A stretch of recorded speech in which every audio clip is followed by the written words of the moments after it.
Coming up on bottom, altitude 15. I have a visual lock on bottom as well. Okay. Got a pretty good delta. Still keeping 15 meters per minute. Copy that.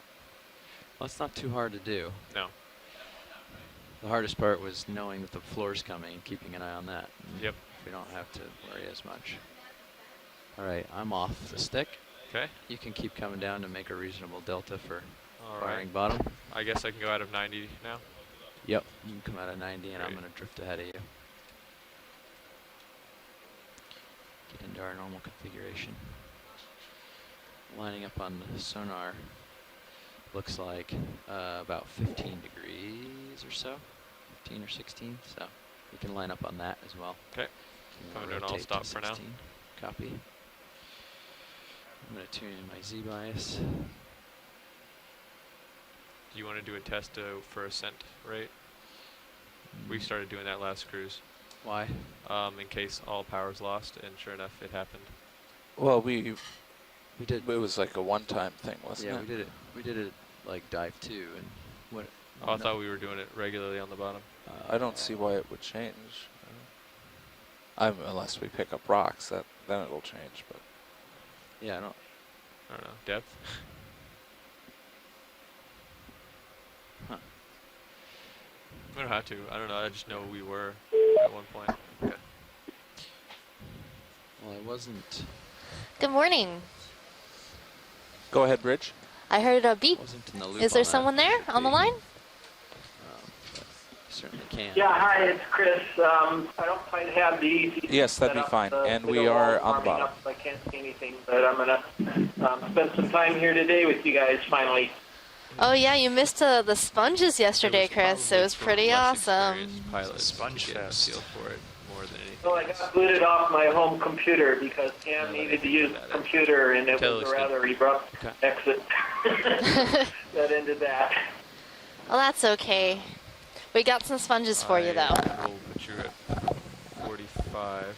Here's Hey, 45. thank you. Yeah, I saw your the dive plan this morning. I saw that you grabbed some stuff. But anyway, I'll be able to participate a bit more today, so look forward to it. Awesome. We're excited to have you.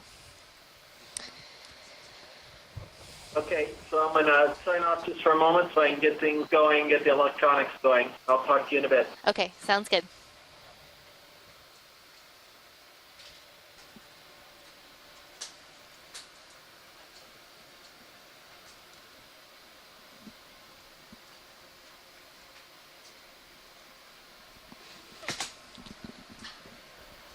Okay, so 1950. Okay. And our waypoints up there a little ways. All right, watch leads. We are on bottom. We are set up. And Awesome. we are ready to go. So, good morning, everyone. Today we are on Sebelius seamount. This seamount, if you see our mapping, kind of looks like Pac-Man. So we're really excited to be diving here today on this little ridge-like feature at the top of this Pac-Man mouth on Sebelius. A little fact about John Sebelius: he's a Finnish composer and violinist, and he was recognized as the country's greatest composer after, and is also has been sort of credited with helping Finland develop a national identity after its struggle for independence from Russia. You want me to now? And he often found All right.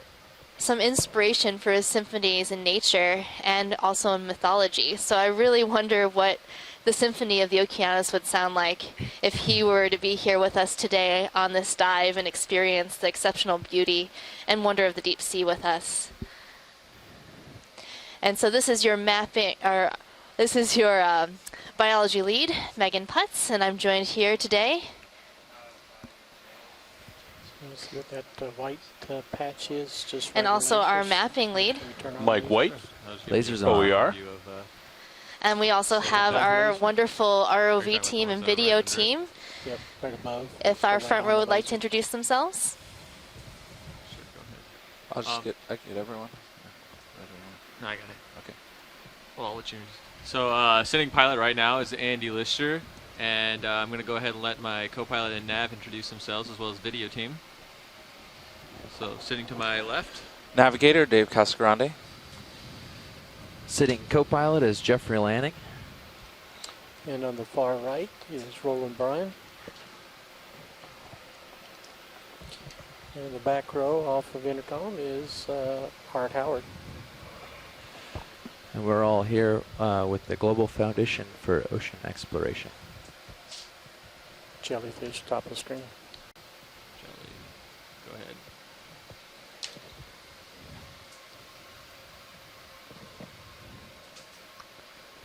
I'm seeing a little Pilots, you're at 30 and jellyfish. 50 meters on sonar. Thanks, Nav.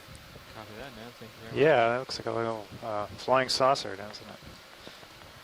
So our ROV and videographer team are all from the Global Foundation for Ocean Exploration. So we partner with a bunch of different organizations here on the Okeanos Explorer to explore the deep sea.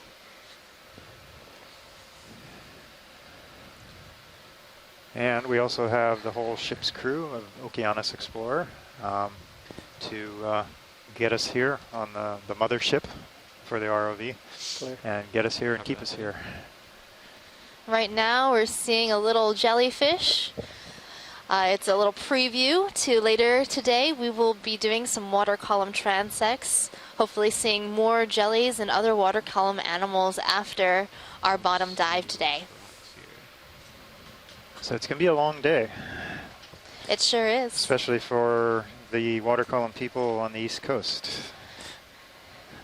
And our first and only water column midwater geologist, John Smith, is super excited to start his career as a midwater geologist. Yeah. I'll have to get back to you on that one. I haven't quite figured it out. That's some way to stay motivated through the midwater. Yep.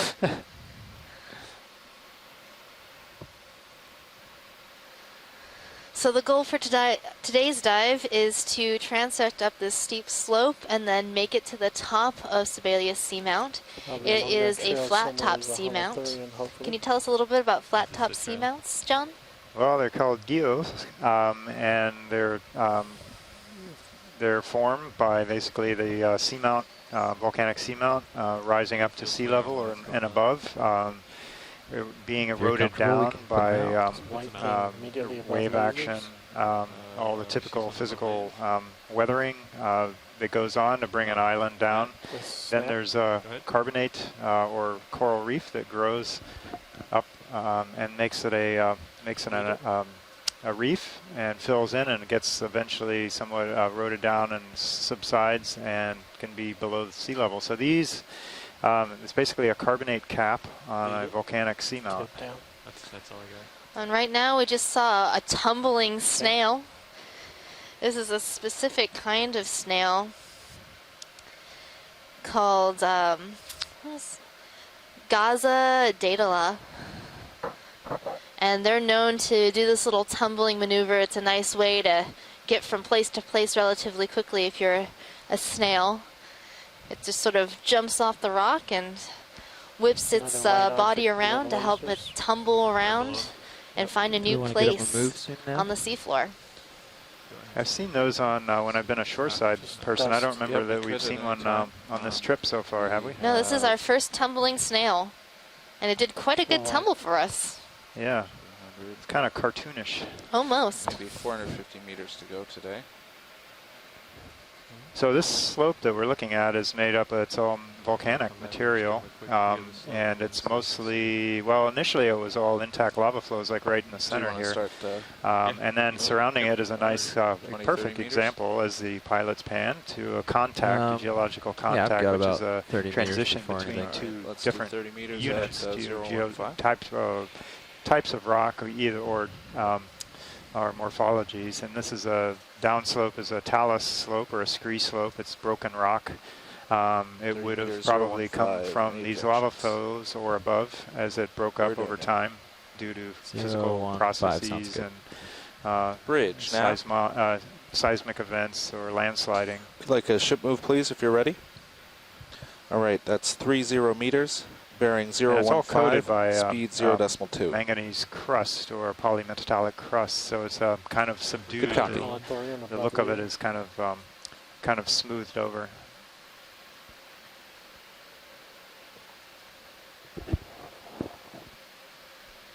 Right now, coming into view, we're seeing a sea cucumber.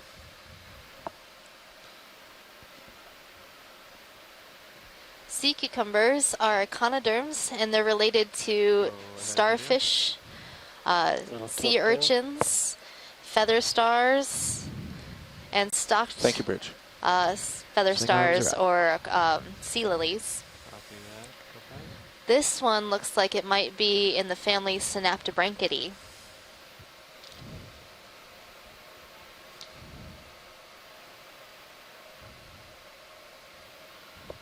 Isn't that also a family of eels? Oh, that is a family of eels. I meant, Just look you're at his right. bottom side. It does start with an S though. Yep. Oh my goodness. The geologist It's geology catches early the in the morning. early in the morning.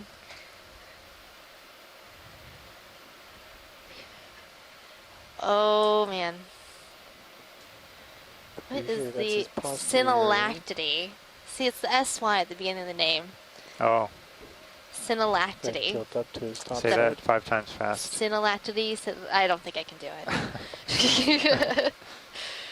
Certainly a tongue twister.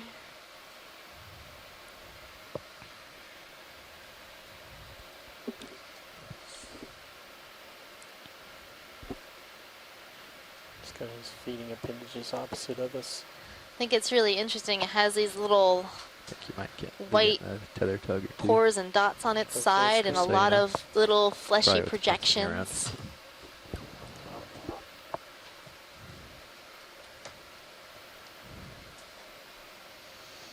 A little more tilt down full screen. Sure.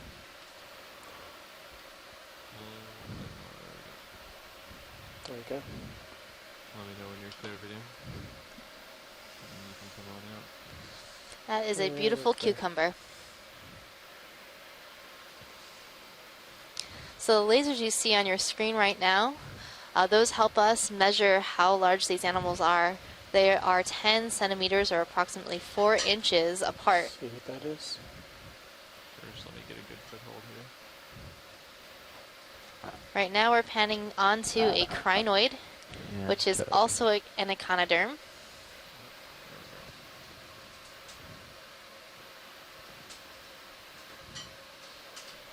Getting some pretty good heaves. Okay, video, come on in. Can you sort of describe what an echinoderm is in general terms? So echinoderms make up a number of different groups that you might be familiar with. Those include brittle stars, basket stars, sea cucumbers, sea lilies, feather stars. And that's what we're seeing right now. Sea stars and also sea urchins. So echinoderms have a hydrostatic skeleton, so they have a sort of hard, crusty outside, and they pump water through their body in order to move their different appendages. So right now, we're seeing this feather star has these long arms, and on its underside, it has cirri, which are little gripping legs. So do they always have, this one has like 10 legs of Call that various in at lengths. 2000, 3 Is minutes that to go. typical? Yeah, Should they can build in a have minute. a lot Yeah, of legs should or whenever fewer you're legs. Good to go. See what else we can find. And we have about 10 meters left in it. Looks like some of those got Yeah. predated upon and grew back. Yep, they'll You're grow pretty back. stretched. Do you want to just tack on another for the? That's the good thing about being an echinoderm. You can grow back Yeah, some you of look your pretty missing clear. body parts. Well, there's got to be some advantage to living like that. That was a 20 meter? It was 30. Oh, that was 30? It's not an easy life. Not an Maybe easy just life Give it a moment and then. at the bottom Sure. of the sea. All right, well, we're back in, looks like pretty consistent, intact Definitely lava moving now. flows. Coral. of old here. Let's see what this is. Ah, we have a nice A colony nice that's colony taking of coral. taking advantage of the stable Also look at it surface from the compared to left the side. broken up rock you saw earlier. So this looks to be like a, I'm between Crinoid coral and Chrysler Gorget coral. We'll get a nice zoom on this and we'll be able to take a look at the polyps. So this is a Chrysler Gorget coral, Thank you, Bridge. probably in the genus Gorgia, I would say.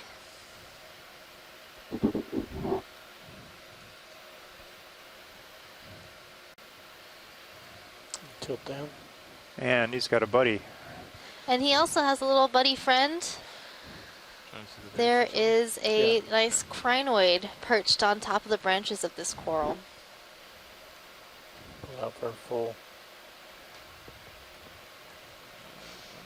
So you can identify Gorgia because you can see the branches are coming off and there's sub-branches off the main branches, and all those sub-branches are all on one side.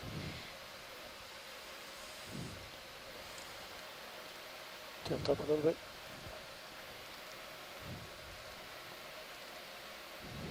So it looks like the polyps are all facing one direction. They Here, do. right? Thanks, Gopal. So a lot of times these corals will face their polyps in the direction of the current that occurs most frequently in this area. Video's clear. So today we're experiencing a current coming from the south, Jump forward a little bit. headed north. You need to adjust your mic a But lot if this closer. coral is facing a different direction, I'm probably perhaps not talking the very loud either. current is coming more often from a different direction Right. than what we're experiencing today, because currents can shift and change. Just like winds. They're the winds of the ocean. Right. Yeah. Sometimes you see on land the trees blown over to a certain direction that where It's the wind finished. usually Just finished a comes minute from. ago. I guess it's the same down here with these creatures. One might never know their current direction. Oh, that's a good one, Mike. I do love the nice, good puns in the morning.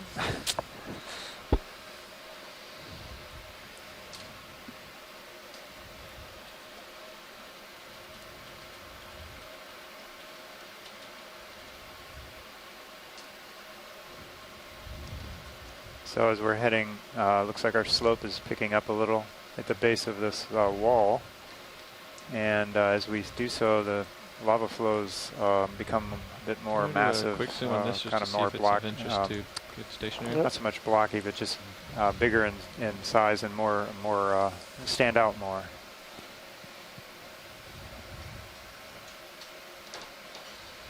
What is So we Top are top. seeing a predatory tunicate. coming out? If we want, It has better this zoom, I really can get a- large open mouth. Okay. I will get a foothold here.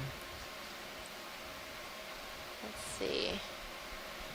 So tunicates are really interesting animals because they are chordates. You'll They also want to look at that barnacle are in the at the bottom. phylum Chordata, which means that they have a type of,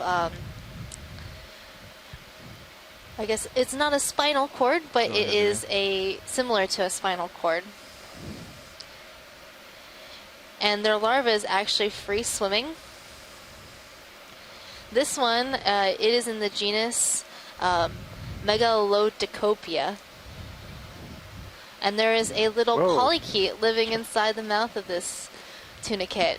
I'm not sure if the tunicate is planning on eating this little polychaete or worm, or if the worm is just hanging out for shelter inside the big opening of this tunicate.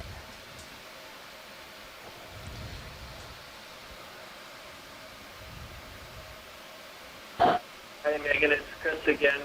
There's an issue with the video wall that I've been trying to troubleshoot with the IT guy who's in a tour van right now. So it's not working at the moment. That's why it's silent. I'm actually in the back Tilt down to the barnacle. component room. Port swing arm Trying to isn't figure it out, but hopefully I'll get it rotating. going shortly, and then I'll join you. And sorry about that. No. I'm gonna bring the camera around. Thanks for the get a closer update, look. Chris. Yeah. We look forward to having you soon. Hopefully that wall will get working.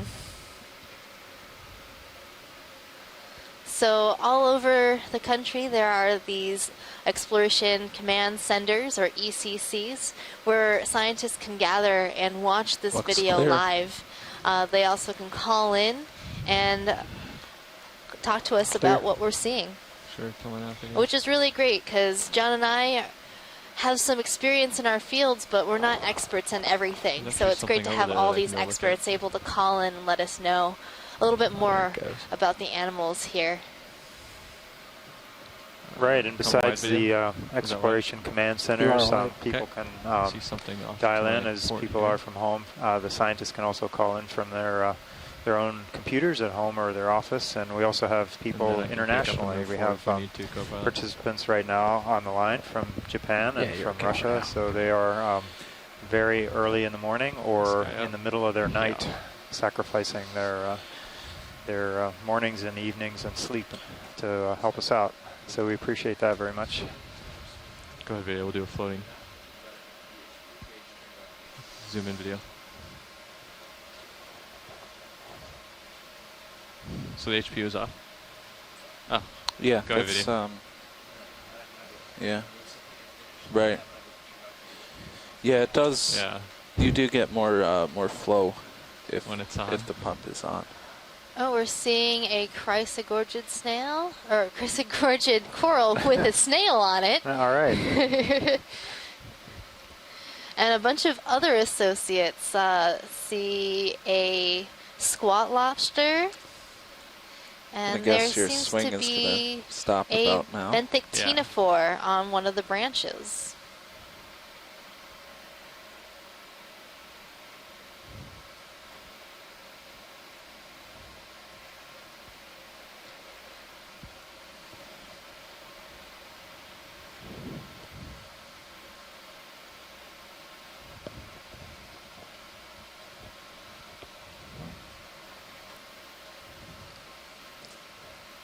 So is this snail eating? I guess that's why he's up there. Yeah, he might be eating Tilt down the full screen. coral. I'm not sure. Because he's not a filter feeder, so not trying to gain some advantage that way. Nope. He's probably trying to find some food on this As we coral, finish maybe this, feeding on we one wanna of the tilt up. polyps There's a or one big of the other black coral. associates. Okay, I'll try to get a foothold for it. Okay, video's clear. All right, I Okay, think we going can on. move on up.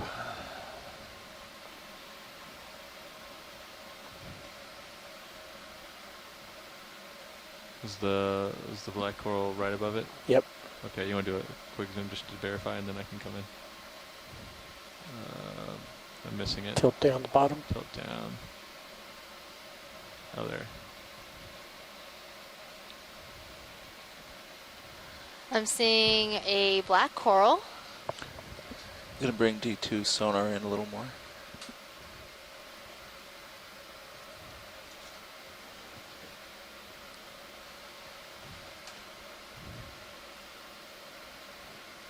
So maybe Tina knows if this is a Bathypathes I or can- is this a different, Never mind. or is it I'll Umbellapathes?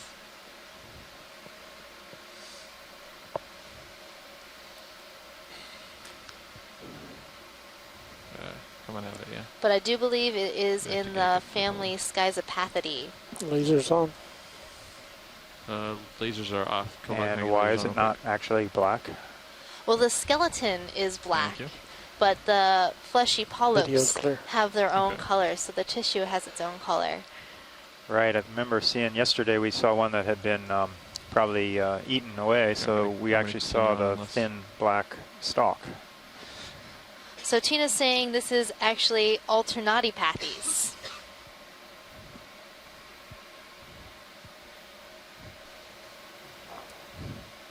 Alternate pathies? Yeah, it's an alternate pathes. Okay, go with that. And we had a comment from about the snail that we saw earlier from Steve Oskovich about Interest that it here. may have been, the snail may have been grazing or just looking for a place to lay eggs in the coral. So that's an interesting thought. Any interest here? Seeing a watchers? Brisingid. Yeah, we should I get think it. that's a Brisingid, or is it a Crinoid? So they're both Help me keep an eye on my echinoderms, swing but arms now, one, Crinoid. Sure. the Crinoid is a feather star, and the Brisingid is a type of sea star. So I think I'm seeing little Go ahead, Siri Vito. on the base holding onto the rock. That would make it a Crinoid. Those white things? Those little white little legs. That's a beautiful view. Slight tilt up and I can max out.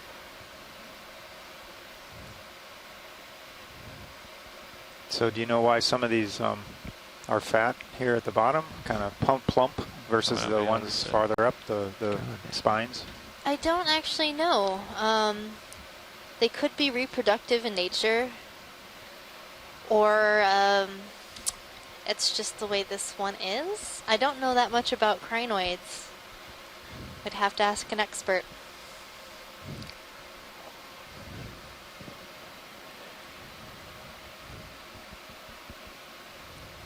Though I do love how they Excellent. swim. So these crinoids can swim by undulating their arms. Would you like to demonstrate that? Yep, it goes like this. All right, thank you. Full screen.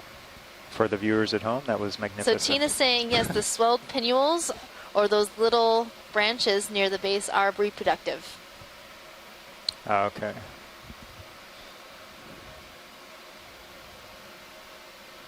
Full wide.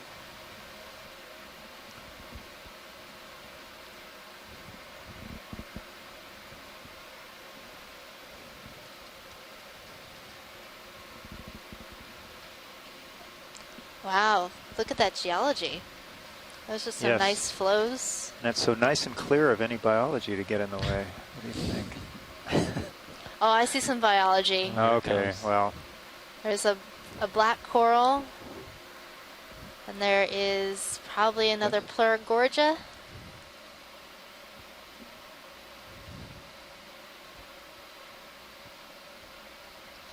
This black coral might be an Umbellapathes or another Altinatipathes.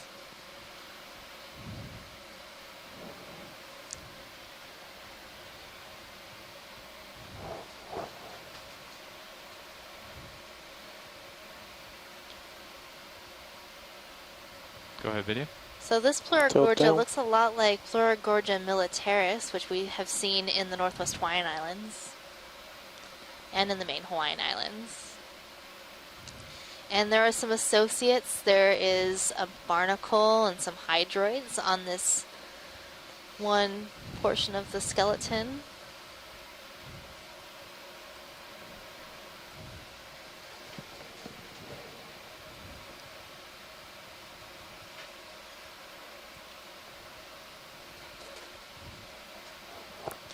Going full screen.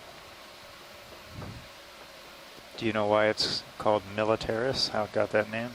I don't know Tilt that. down. Tilt down. Okay, we'll throw that out so the Maybe the Chris onshore people. knows. Video's clear. Come on out. I'm assuming it's because the branches are all lined up military style, sort of one right after the other. Is this the Ah, same okay. thing we Yep, saw earlier? tunicate. No interest then? Something orange on the right coming Okay. next to lasers. A lot of the time, these scientific names sort of describe what the animal looks like May or just its be an old behavior. base. And in other Yeah, times, just they're do a quick named zoom in. after scientists that have studied these animals and devoted their careers to understanding and identifying different species, or Yep, have done a lot of old work in base. that area. So there are different ways to name organisms. And watch, like, if you have anything particular that you want a real close, steady zoom on, just yell it out. You want to give us one of those side-to-side shots? Sure. What's your favorite name for an organism that you've come across? My favorite name. Well, I like saying Kulamana Mana Haumee, which is the name for the gold coral, mainly because people look at me and Pretty they're good like, shot. wow, how did you just say that?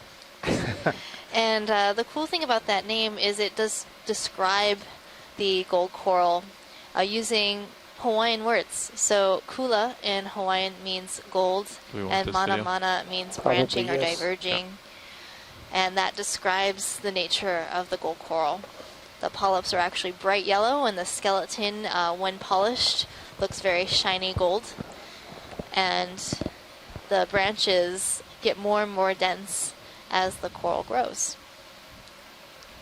Do we have those in the Papahanaumokuakea? We do. And do Humu Humu Nuku Nuku Apua'as. Apua'as live? That's in another them? one of my favorite names, but it's not a scientific name. But it's the name for our Hawaiian state fish, the triggerfish. Oh. Another tumbling snail, I think he got Gazadela. stuck. Oh, there he is. He's tumbled into the rock. I think I'll call that the photobomb snail. The We had this photobomb nice snail. coral coming in view, and he just like Take just the totally attention away. distracted us. So this is a Chrysler Gorge There he goes. coral, Go after him. and I saw a little associate on there. What's that? A coral. That fish over there. That's a big one. Coral and serious view. I'm sorry, fish. Not sure if it's a squat lobster. I think it's a squat lobster. Watch this. We have a fish on Sirius. Oh, let us look at that fish. Yeah, you have to look at that guy. Oh, I see the Sirius cam. So if you are on shore, if you switch to video feed 2, you'll be able to see this fish that's coming near the ROV. I think it might be a macurrid Yeah, you may pull or back rat tail and fish. tilt up and left. We can certainly Another try. common name for this type of fish is grenadier. There we go. I think it's going to be too high above you. Wow, this is quite an impressive slope. I'm trying to find him on any of the Quite cameras. steep, intact Still- lava. I don't high. see him. Nothing I looks think really he's fractured really or broken high. that I can tell. He's Let's up like continue. 10 It's all meters. coated by or this manganese crust, something. Huh. but really intact. Continue rotating. Pretty interesting. backing. Good substrate for all the biology that we've been seeing. Though you would think there'd be a little Not bit seeing more it. of it. It's another one. So I don't think the fish is going to cooperate with us Okay. and Yeah, move go vertical, into you got our it now. view. Sort of up there in Yeah, the I water think he's- column, a little far away. Okay. But hopefully we'll see more fish as we transect up the slope. Well, now that I'm up here, we might as well continue moving. You guys want to put in another ship move? I'm ready. About Rock 20 meters. collections. Looks a little steeper. That works for me. Looks like it's kind of landing right here for a little bit. Okay. The next waypoint is about 355, but we can continue to follow local up. 355. Okay. I'll try to make my way that way. I think Sirius is pointed upslope right now, right? So we're seeing another Chrysler Gorge coral. Probably a similar or the same species we'll do that 0 we and 5 saw again. earlier, We can change it next move. Sure. right before that snail photobombed us, I want 355. or But video bombed. I want Chrysler up, Gorge so. geniculata to me. What do you think, Megan? All right, I'll It call does that in. look Quick like zoom in video? geniculata. So geniculata tends to look like Yeah, I a think bottle so. brush. Okay, I'll do 30. And is very I fluffy think and we've seen this, haven't poofy we? looking. Yeah, we're good on that. Okay, come on out. Bridge, nav. Les, do you think it looks like Chrysler Gorge geniculata? Another ship move, please. Same as the last. We've seen Range this to the Celeste right. 30 Watling, meters. the the Bearing University of 015 Hawaii, degrees. Speed knows a lot 0.2 about knots. Chrysler Gorge corals. Good copy. That is a nomadic carcinus shrimp sitting on a rock. Wow, good eyes. So when you watch these videos a lot, you start to get an eye for these different I wonder if organisms. these are those. and you'll be able to identify them from far away without a zoom. Aye, aye. Understood.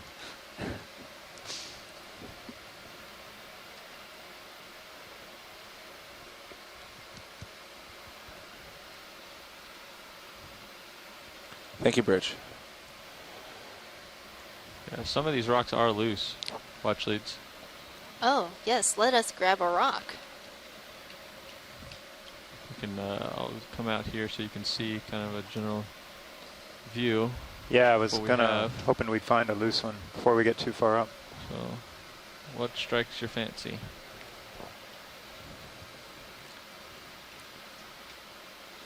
About that triangular one to the left of the lasers. To the left. Is that too big? This one right over here. Um, This one. Oh, that one. that'll do. Not sure that that one's Either one of loose. those. Either one of those. Okay. That's. Let's Yeah, see. I saw the one first to the right, but either one I think will be fine. I was just thinking the same.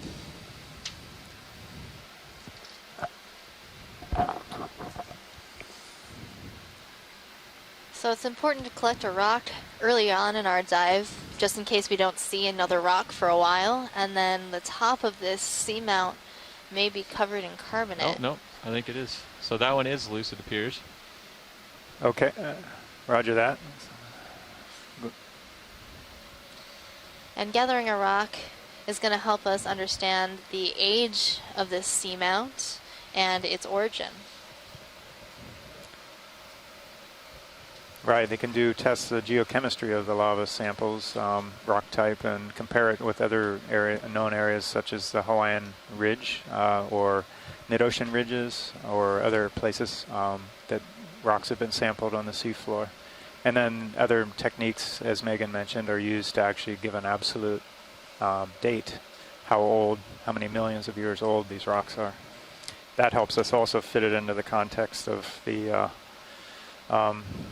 the whole evolution of the Pacific. Can you give it an estimated date range that you suspect this mount is? Yeah, these seamounts are kind of Cretaceous, have already been dated, and this whole chain of seamounts have been dated Are we at spun up Cretaceous already? age, which is in the range of Okay. 65 to 90, 95 million could put years it in old. the, So that's the closed one, or I the can just put it in latter the open. part of probably. the age of the This is dinosaurs. easy. So we could have had dinosaurs not here, but on this Bridge, Nav. that could have been swimming around in the ocean or on the land masses at the same Can we time hold that position these here? seamounts were formed. Thank you. So why are Excellent. geodes flat-topped? And if you're ready, we can go ahead and pull up Mini. Probably over there. from after a And carbonate if you'd cap like or a to reef follow me cap had around. been built on top of the eroded island, that they were eventually worn down by rain, wind, wave action, tsunami, Bridge. you name it, and had basically planed off the top. And eventually these seamounts will subside or sink with the There's a tectonic book over plate there, right? as it Yeah, moves that off the hot spot, yeah. cools down, and basically Thank you. contracts, you could say, or shrinks somewhat. Is that why we see so much difference between the Hawaiian Islands, Okay. like the Big Island, to Oahu, All right, to here we Kauai, go. and upward in the Hawaiian Island chain? Twitch. Yeah, eventually, so they start out, they would come up as Mixing in. like the Big Island with big volcanoes, and eventually be worn down. I think I will continue that thought after we do the sampling. I'll let the pilots concentrate here.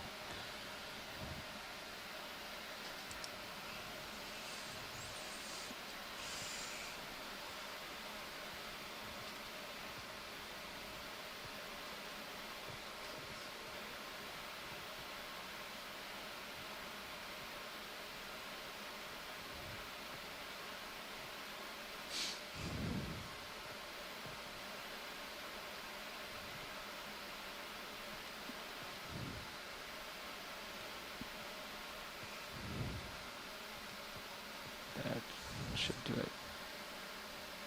Okay.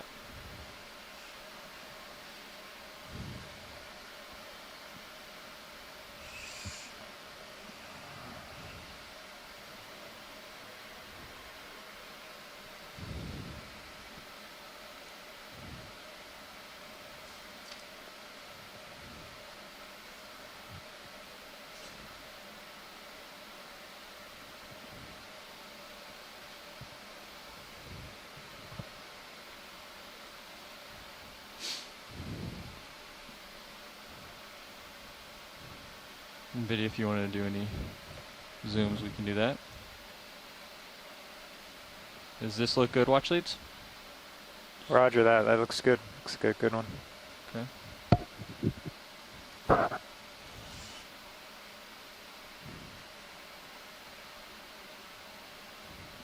Kind of blocking the light here, but let me know, video, if that's That's sufficient. acceptable. You can continue to rotate.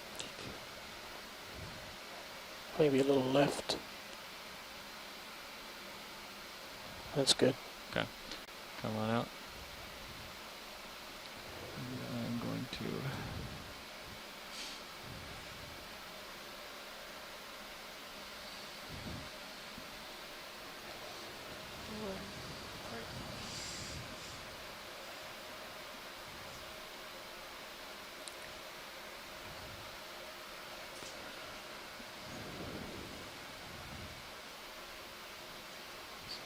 Okay.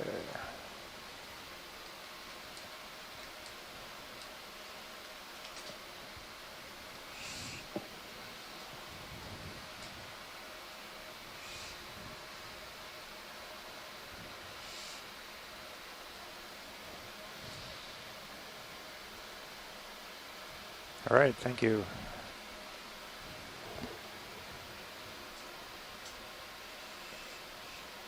I'm just going to follow this back around real quick. Every time. Every time I go the wrong way on that.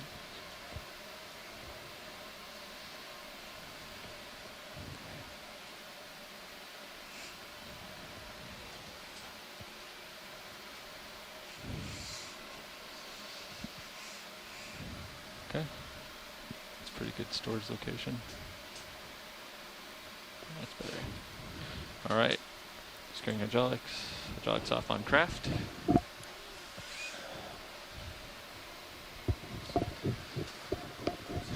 Thank you very much. Is it about time for you to?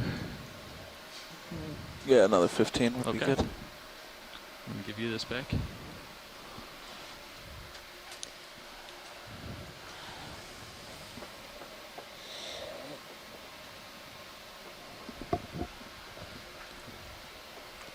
And I am ready again for a ship move. I'll continue on. Okay.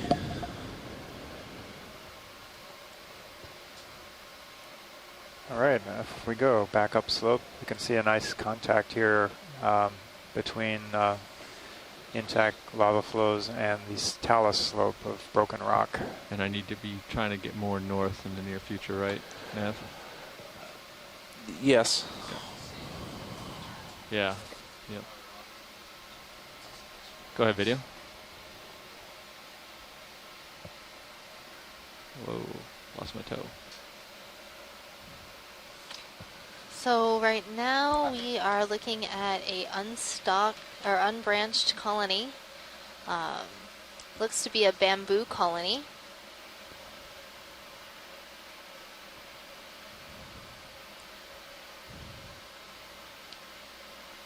And this bamboo has really long intertentacular spines, meaning it has these long projections in between its tentacles.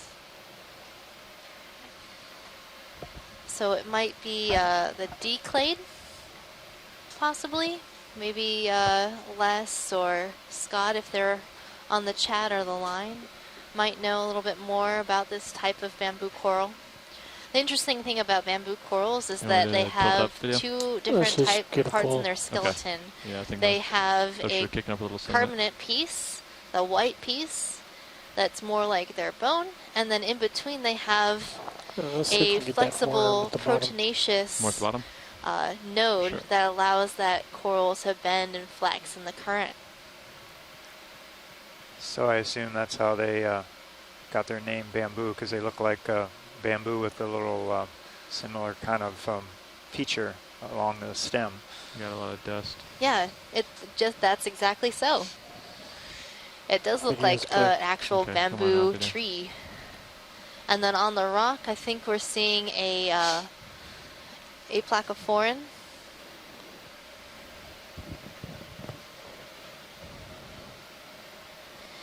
So aplacophorans are related to mollusks, and so they're related to Interest over here, you think, Lydia? snails and Not clams hearing anything from and watchers. octopuses. But the reason they're called aplacophorans is because they do not have a shell like the gastropods or snails.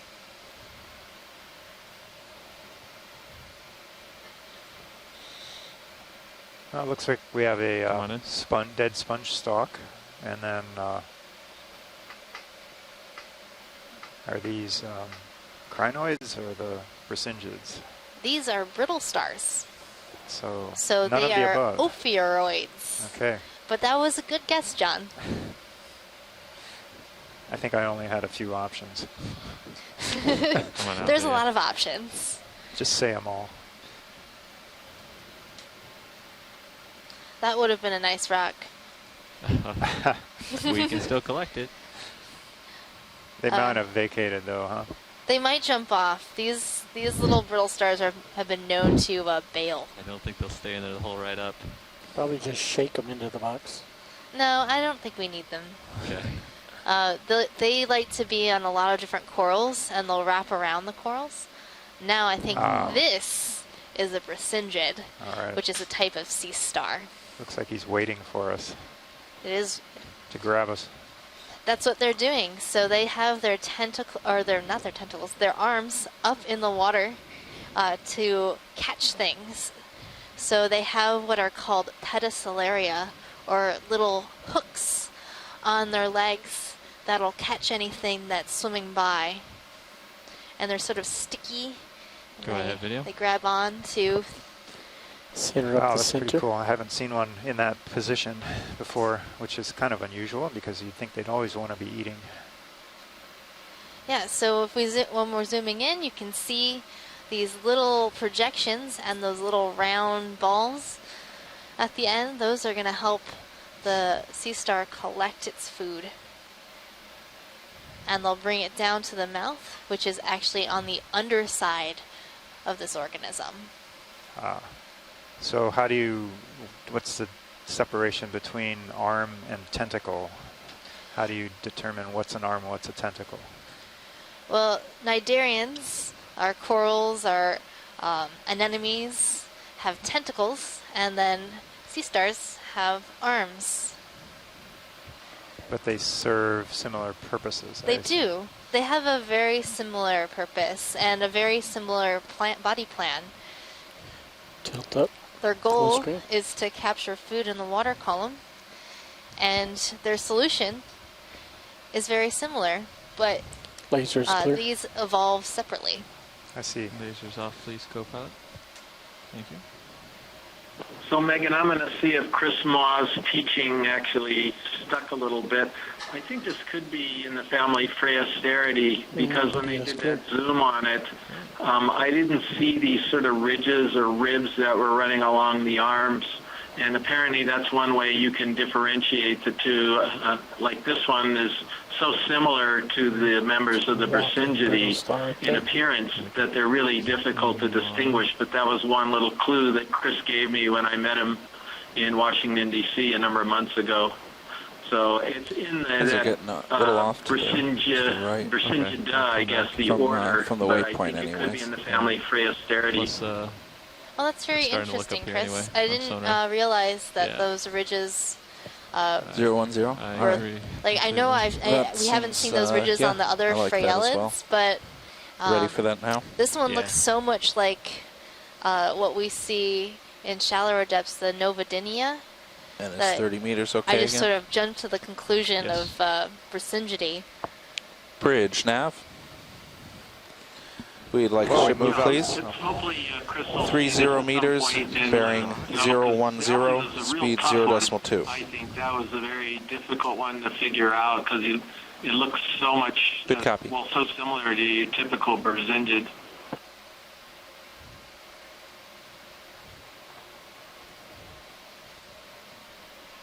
When was the last move? So we moved off How that long ago? nice kind of intact it was tongue of lava, 15 intact minutes flow, ago, and now we we're canceled back it. into obviously a big Oh.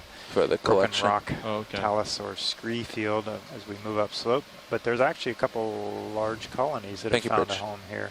I'll turn that over to Megan okay. to tell you what they are. This So the waiting. one in the foreground looks like Gorgia, and then there was one a little bit further back behind it that might be something different.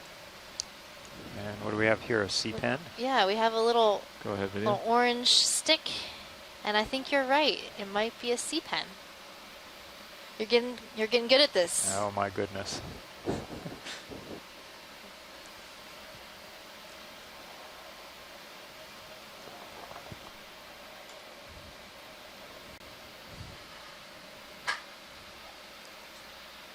So I don't see that inflated base that's typical of what we call rock pens.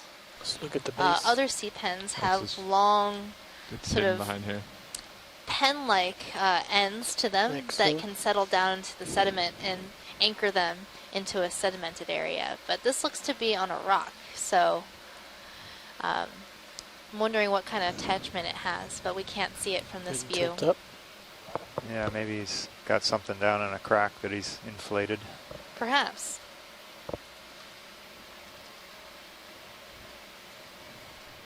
Don't you hate when they hide their peduncles?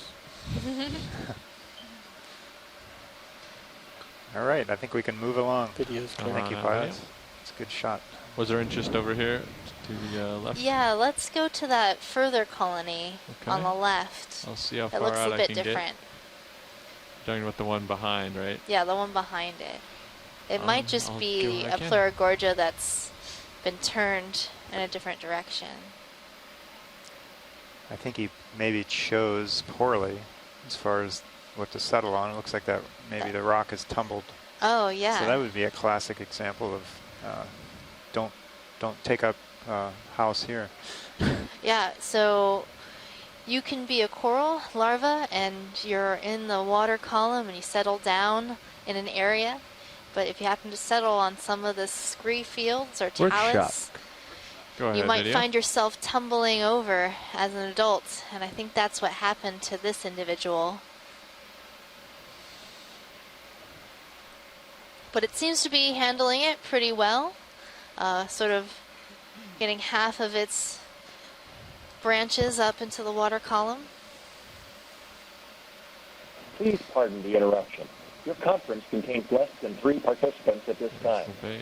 If you would like to continue, So this is star the one same left. that we saw earlier. It's a Gorgia.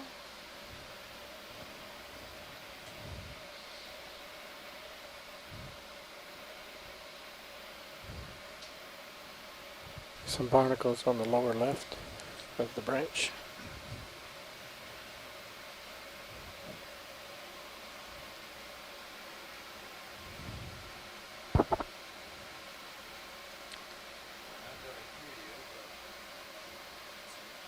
He's in dry So lab. I think that sea pen that we were looking at earlier might be in the family Productility and in the genus Productilum. Fernando, co-pilot can't talk to you.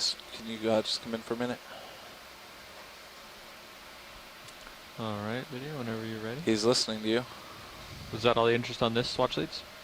Yep, we're good, pilot. Thank Okay. you. I'll continue on.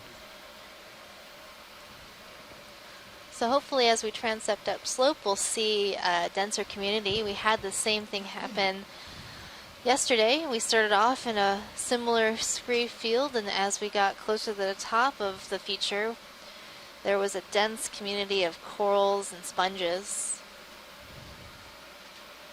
Yeah, we were a little worried at the beginning. We were only seeing geology of amazing forms. That really makes the geologist happy.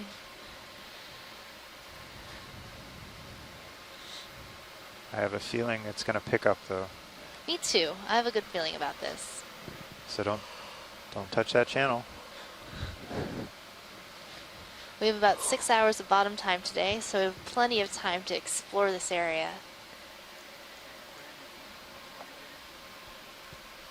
Yes, we are. We have maybe 5 meters left to move. We're moving at 010.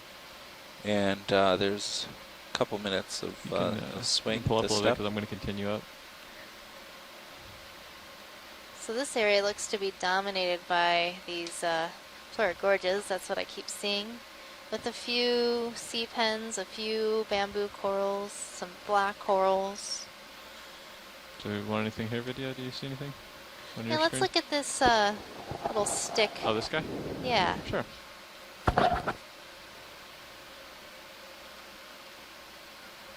It's hard to tell what Thank you, these Bridge. stick-like corals are until we get a good zoom on them.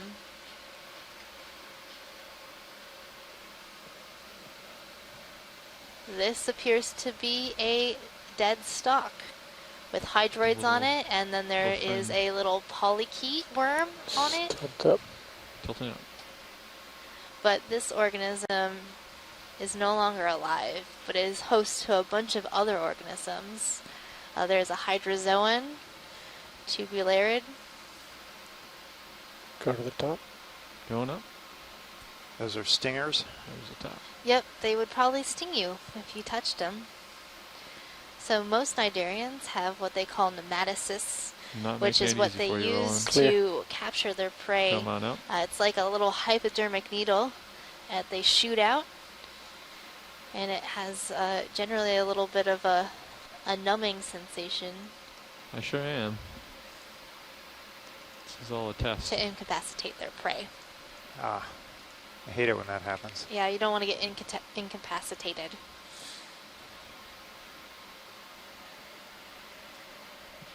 That last move finish it, or is Yes, this it's finished. Probably a couple more minutes of swing. okay. Yeah, we're looking clear on sonar. All right. If you were to escape To the hydroid, waypoint. could you showing, say you were bearing a dehydrated? 350, but again, we can do local up. It's probably I going to think you swing could. around that Okay. direction anyways. Oh my goodness, that's worse than Sirius any is of the ones pretty I much ever pointed did. up right now, I think. Yeah. Oh, let's do it yeah. Again. Oh yeah, we're good at the good bad puns in the morning. Something going on with that one Or to the the good right of puns. lasers. The worse the Copy. pun, the better Oh, they can you are. turn lasers on? Are they on? They are not. Go ahead and turn lasers on, Copilot. Just want to let you know, John, said right you here, drew Roland? the first blood. Maybe just I get don't know, larger Chris. It particles. appears I've got big shoes to fill here. I mean, you're kind of legendary with the corny jokes and bad puns, apparently. Everybody I run into on the ship is glad you're off it. I mean, that they really appreciated your jokes. Go ahead, video. They tilt down. See, now they can just mute you. Bleep bloop. So another Gorgia. I think this is just again. I think this is what I've heard, but because the way all of the I branches did not are call it lined in up yet. very uniformly No, the on the main finish. branches, Oh, and then the polyps are finish. also lined up very maybe uniformly 3-4 on minutes each of the ago. branches. That could be the reason why All it's right. named militaris, because Another it's 30 just so looks, pretty regimental, safe if you here. will, or the way you'd expect to see military columns. Bridge, But Nav. again, I'm not Yeah, sure video, if I you heard clear? that or Yep. that's just what I always Take it on. assumed the name came from. Another move, please. 30 meters, bearing 000, speed 0.2. Well, it makes sense to me. Good copy, thank you.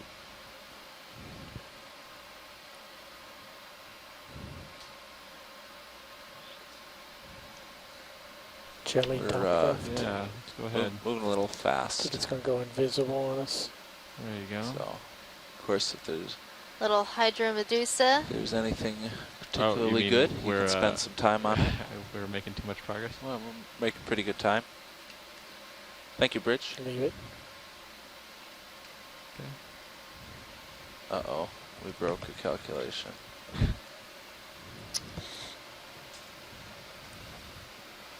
By the way, we just had I just had several visitors stop here at the ECC at the University of Hawaii to see what was going on. They were walking by and could see the wall. I'll try to take some And time. I was talking to them about Yeah, this whole I mean, thing, and then they were taking Doesn't matter. tourist bit, but- pictures, if you will, of them standing in front of the take your wall time. while you were doing That's the all. dive. So they were really happy to see this. Yes, there's a Oh, third that's one. great, When are you Chris. taking over, by the way? Oh, I can It's do it now, always good to whenever. get more This is followers, the you last know, waypoint. get Let me look hooked at on this. Yeah. watching the the deep coolest thing sea and exploring with us on these dives. I know my parents have really enjoyed it, and we've gotten a bunch of This is the people rock, hooked. right? Video? In front? Yeah, I'm seeing rocks. Okay. Swimming thing left. All right. Possibly holothurian pink. Tell me when I'm Centered oh, top. that one right there. Go for it. Oh, Looks like this you. what's Are you ready, out stuff. Dave? So it's Yeah, Okay. it's fine. I'm just gonna float here. Sure. Hand it over.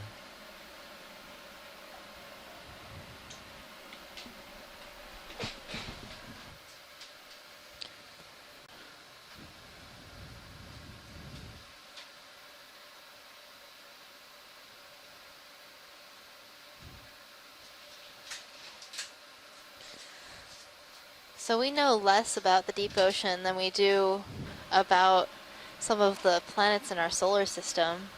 We know more about the surface of the moon than we do about the bottom of our oceans. So it's really important for us to do these types of explorations, even in waters outside the U.S. economic zone. Because these waters are connected. The ocean knows no boundaries. I don't know if you heard, Doesn't but say, we were moving a little well, too you fast. know, humans have put a line here, is no longer connected. So these waters close to our we're making Hawaiian really good Islands time. are important and influence the communities in the Hawaiian Islands and in the Papahanaumokuakea Marine National Monument, which are the northwest Hawaiian Islands. Right. Yeah. Sometimes these protected areas are kind of defined by what's best for the organism or around features, and other times they're kind of follow political boundaries. So sometimes you can have a protected area boundary go right through a seamount, or cut a seamount province in half. So that's one reason to continue outside the bounds that we call our own, just to see what's beyond there. Video, can you come in on this?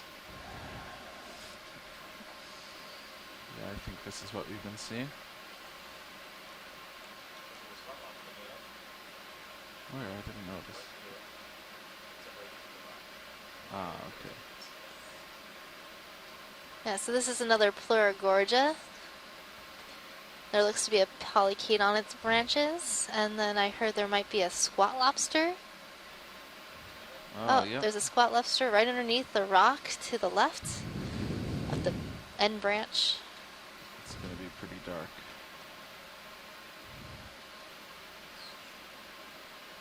That's a very tiny little crustacean.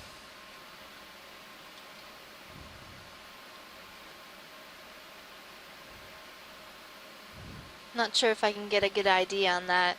It looks a little bit different than what we normally see. The lobster? The lobster. Oh. Maybe it could be a type of crab. So lobsters, crabs, and shrimps are all decapods, meaning they have 10 legs. They're very related to one another. And sometimes the distinction between crab and shrimp gets a little mixed, and that's where we get the term squat lobster. And they kind of have a crab-like shape, but they have their tail folded under, also like a crab, but they can extend that tail like a lobster. Huh.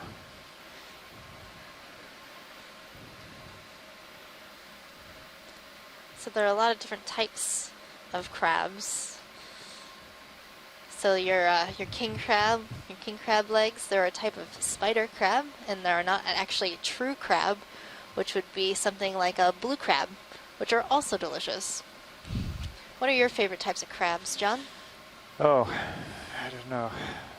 I think those spider crabs are pretty interesting when you see them walking on the seafloor. Yeah, I really like the carrier crabs showing we only have that 0.045. have modified back legs, and they pick things up like anemones or pieces of coral from the bottom, and they carry them around proudly, sort of pretending like they are a coral hiding. Yeah, those are pretty interesting. You can kind of come up, and they even climb in man-made things, use them, right? Yeah. They'll pick up like disc, a piece of trash or something on the bottom that's man-made and carry that along as well. Now at the bottom edge. Some of these crabs are a little more creative than others. They'll pick up more fascinating things, and some just don't try very hard. They don't have that artistic touch. So I hope we see some carrier crabs. Come in. This is another one of those predatory tunicates, the big mouth, the Megalodocopia. Nice side profile of this one.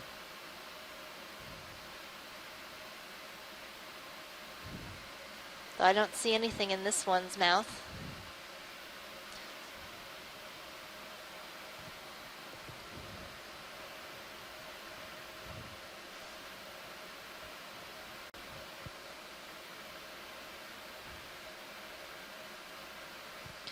So Scott Francis provided us with some fun facts about Sebelius. He once wrote a poem called The Oceanides, or Nymphs of the Waves or Spirits of the Waves. The piece refers to the nymphs in the Greek mythology who inhabited the Mediterranean Sea. And it was praised upon its premiere as the finest evocation of the sea ever produced in music. There's a. And it was said to represent the playful view. activity of the nymphs and the majestic ocean. I think that's too high. Wow. So Sebelius was inspired by the sea, and I'm sure he would have really enjoyed our dive today. Find it. Okay.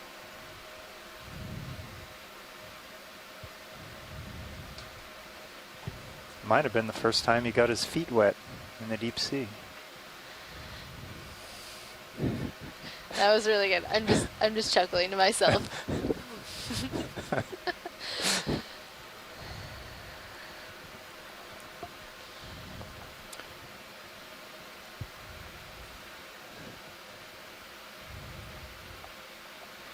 Directly to the right of lasers. Is that a crinoid? Yeah, I'm gonna go for that. Yeah, we don't have much time here. Okay. I don't know how much swinging we have left, but wanna keep up. So for those of you just joining us, if you've tuned in a little bit late to our dive, this is your biology lead, That's Megan cool. Putz. And I'm joined here today by our geology lead. John Smith. We're both at the University of Hawaii. Come in, I'll float for this. We are currently at a depth of 2,600, 2,600 meters. And we are currently looking at a sea cucumber. It is a beautiful color. Yeah, that's a really nice purple. So I think this might also be a synallactid Video's clear. sea cucumber. So a sea cucumber in the family Yeah, I would agree, Synallactidae. Megan. I'm not sure we've seen this exact one before anywhere. Doesn't quite look the... Yeah, I think synallactid is correct, but I don't know if we could go any further than that. That's a nice view of one that may be a new addition. Yeah, I think it looks pretty new. I've been looking through the I was guide, about to, so we when have you an were animal done, show guide you this online for you little folks at home. boulder here, so you knew it And was you can coming. use our guide to see what we've seen before, and if you see something similar, that might be the organism that we're looking That's at why I our was live tending feed right high now. on the camera. Didn't want to distract So you during the your Zoom, scientists just wanted you on to see board it. and on shore are always referencing this guide for tips and tricks and, you know, ways to identify the organisms that we're seeing. I think my swing's pretty much done. I've been hovering here for a while. Alright. Just get eyes on this boulder.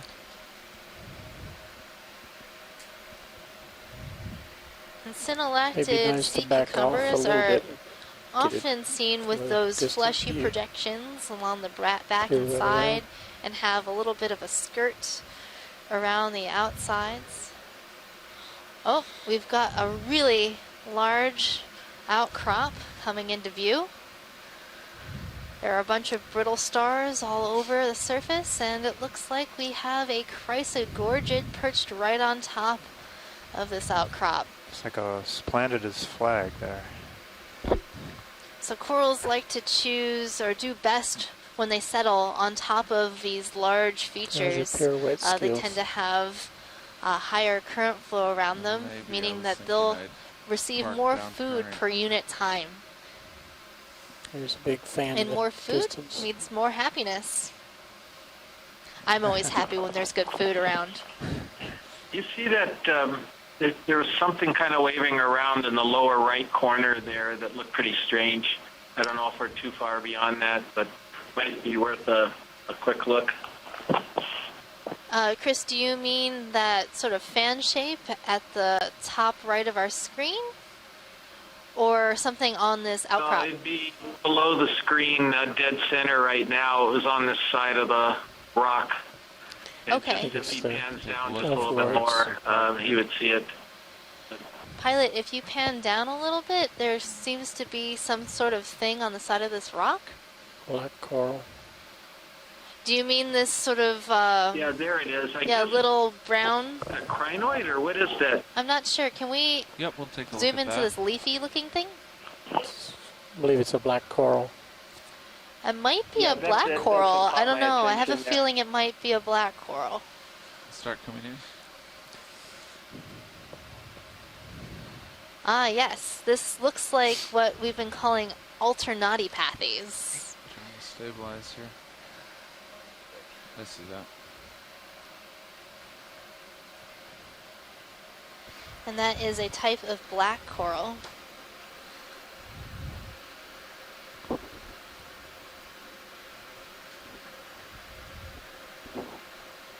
And you can see that the flesh on this coral, the polyps, are sort of a yellow color, and black corals are hexacorals, meaning they have 6 tentacles. You'll see that they, when you zoom in, there are All right. 2 large come out, feeding come back in. tentacles and surrounded by 4 smaller tentacles on the polyp. That's a beautiful view. Next, I'd like to get a nice close-up for less of that Chrysler Gorget on top. Sure. Okay, video. Let's move on.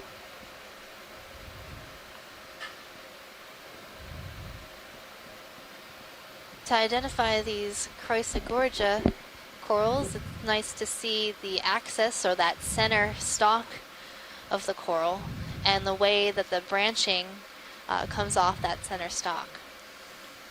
So this one reminds me even more of Chrysler Gorgia geniculata, that bottle brush coral. And there is an associate, probably a squat lobster in the genus Europtychus, hanging out in the branches. Take a turn to get you in view. Yes, please. Okay, video. Come on in.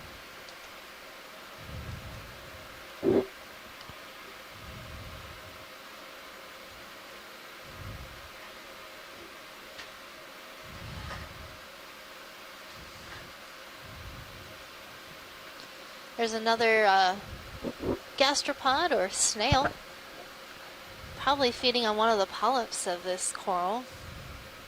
And I see the arms of a squat lobster.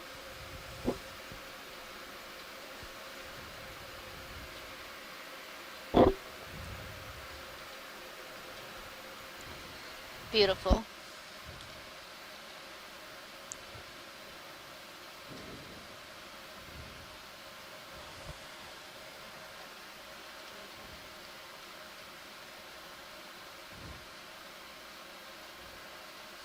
If we could get a nice view of this snail, Sure.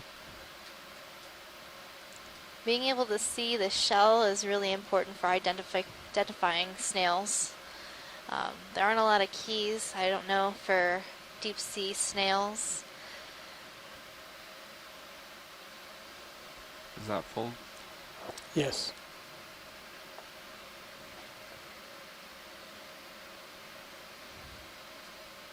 So it looks like it has at least 3 major whorls.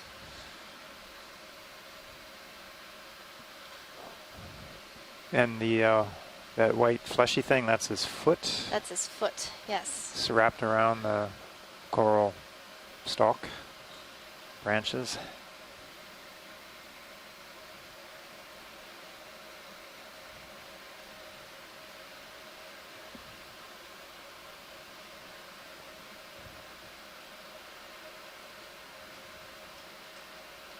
All right, video whenever you're done. Let's go full screen. Okay. All right, pilot. I think we're good on this outcrop. Okay. Just gonna measure this real quick. So right now you're seeing the lasers in view, those two red dots. They are 10 centimeters apart. And so that means that this coral is about a half a meter. About 2 feet, would you say, John? Yeah, I think so. Video's clear. All right. For I'm trying to like measure it with my yeah, fingers. it's a little hard to it's we're like at an angle there. So. orienting. But the great thing is, if you bring this image into a computer program, I've used coral point count in the past. It's a freeware program that will allow you to measure the distance between the lasers, and then it will calibrate that distance so that you can measure things in view. There is due north. Oh, I think we just looked at that sea cucumber. Yeah, we did. I think it's a different individual, but maybe the It same is a different type. individual. Let's take a nice snap zoom on that. Sure. See if it's the same. But I believe it is in the family Synallactidae.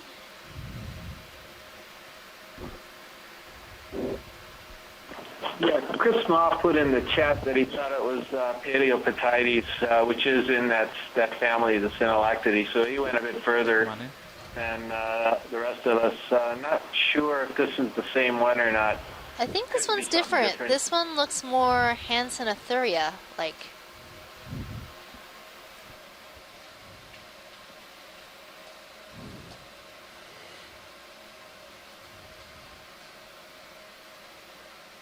He makes a pretty good red light filter.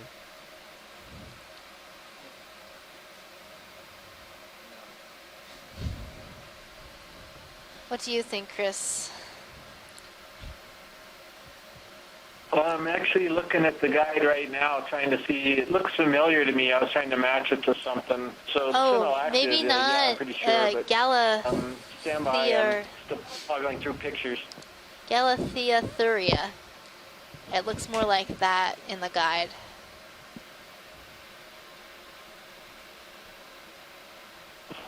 Yeah, although there is a Hansenothuria also, or a sea of Hansenothuria that this looks pretty similar to as well.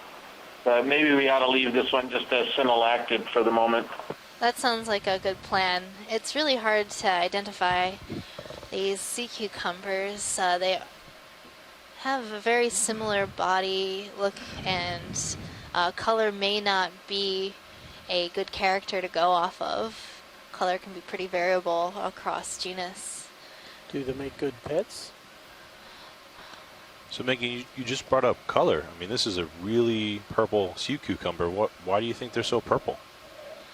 Well, in the deep sea, being more of a red or purple color might actually make you Full screen. be harder to see. Red light doesn't travel very far in seawater. So when we don't have our lights of the ROV lighting everything up, this sea cucumber video's probably blends in pretty well with the rock around it. Red is the new black in the deep sea. And you could see its gut there. I guess it would be ingesting the sediments and then, deriving some sort of organic matter out of it? Yep, that's what sea cucumbers do. They're sort of the vacuum cleaners of the deep. So they'll ingest sediment and digest the organic matter, and then they will excrete clean sediment. There was a fan. They're on sediment the upper cleaners. right. Right. And just a Off fun in the fact, distance. that purple has traditionally been, through history, regarded by humans as a color of royalty. I guess the difficulty maybe in getting the dyes and so on. So you might say that it's a princely purple. Oh, yes, very princely. Yeah.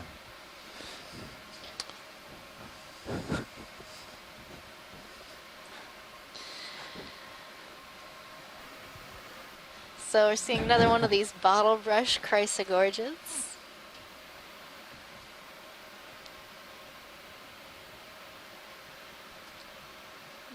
And I think I'm spotting a What's little going bit on under that of a rock? squat lobster hanging out in the branches as Come on well. in.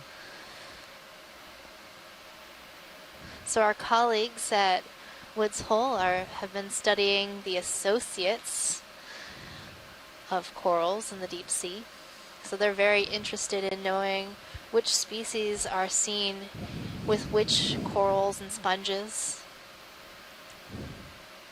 How many? Where are they? Are they always the same species with the same species of coral, or does it matter? Those are all questions that no one really knows the answer to. But one example of a Chrysler Gorget coral, Metallogorgia, which kind of looks like a mushroom on a stalk.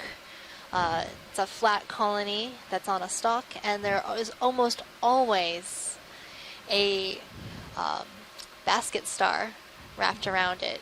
And Is there something else? it's always you the noticed in same video? species. There's something going on. At least with so that rock far at as the we've top been able to left. sample. Okay. Interesting. It's also a small But they're spot not really lobster. territorial, right? They Yeah. you can have On the multiple rock. ones on there. I've In the only direction of seen that. one Yeah.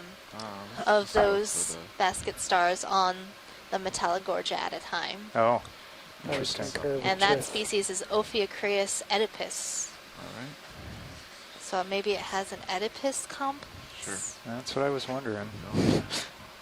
I don't know who came up with that name, but for some reason, That's new. it strikes me as interesting. And I'd like to know more about the origin. So this Chrysler Gorget coming into view is a little bit different than the ones we've been seeing. The bottom part of the stalk is bare of branches, and the branching part is a little bit less sparse than what we just looked at. So I'd like to get a nice zoom of this.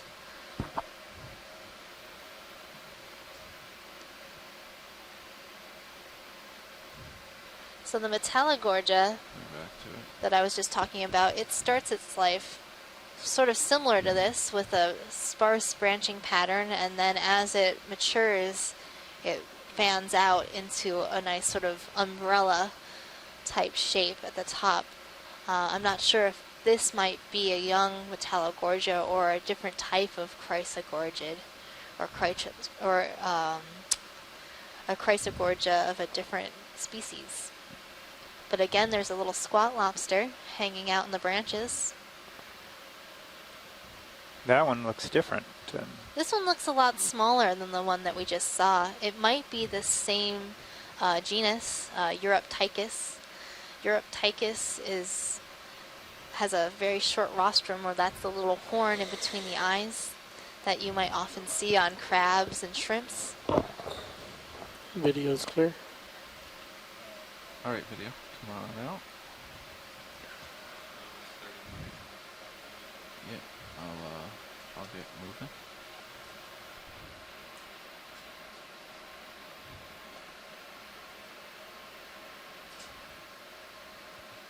I keep seeing bushes and stuff.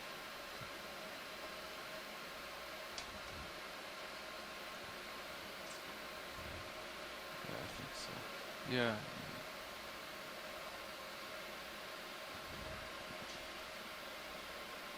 Sure.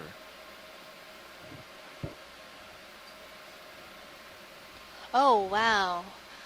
We have a really huge Wow. fan coming into view. A very large coral. On a big volcanic rock outcrop. This is The definitely a laser's good still on, I example don't of our see them. biology and geology coming together in a beautiful, As one. as one, together, partners. Now. This is a very interesting Well, coral. I'll take a stab at it. It's like, I think this could be a pair of gorgets, but maybe we'll get a little bit closer and take Can I a get a toe in? take a peek. Get some But stuff. Yeah. That's what strikes me. Some of the paragorgids don't have those bubblegum ends, but or they're not as obvious. And this could be one of those species. Lost my footing.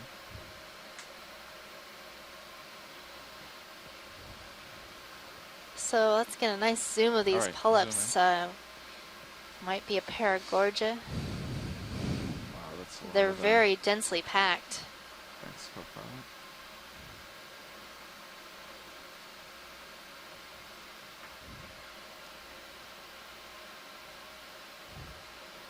Slow the movement. So if you normally when can. we see I'm trying. paragorgia, they've most often been pink or red in color, but there are some white species. This one might be one of those white paragorges.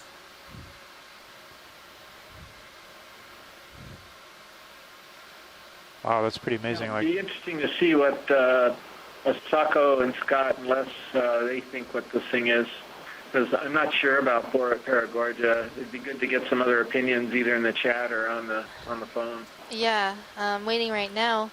It looks look really different to me. look The around, branching see if pattern we see kind of looks anything more special. I think Plexaurid-like. top right, there's an enemy.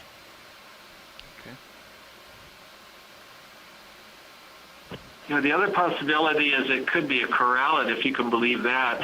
A corallid, yeah, that I'm not sure. There is a Pleurocorallium, that really deep one, that's Pleurocorallium Echinoderm this has some resemblance to, but I don't think it is. I think Paragorgia might be the best guess, but again, we're still waiting for other opinions.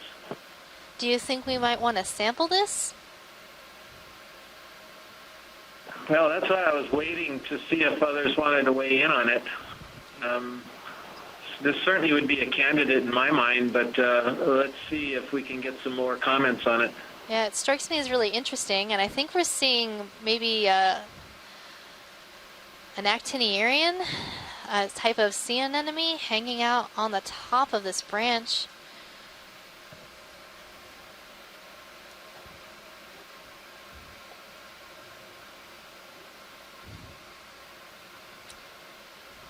So Tina's saying that she would take a piece. I think we should definitely get a piece of this. So do I. Yeah, I think you got at least 3 people that think this might be a good specimen to sample. Asako also suggests this would be If a you good could one jump too. down for a full screen and look at the base. Yeah, I'm trying to find a good way to do that. A little awkward on the side of the boulder. So I think it might be nice, if possible, to grab that branch on the right side that has the anemone on it. You come in partial video?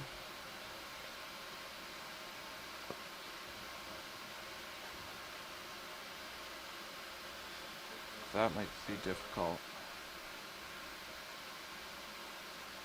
This is a very interesting coral. I really am enjoying the sort of maze-like pattern that the branches have formed. They're all like perfectly lined up to be exactly the same space apart. yeah, kind of looks like when you look at a one of these new housing developments from the sky. All these like engineered pathways with little cul-de-sacs at the end to all fit so that everybody has equal space and the size of their yard and their driveway and everything.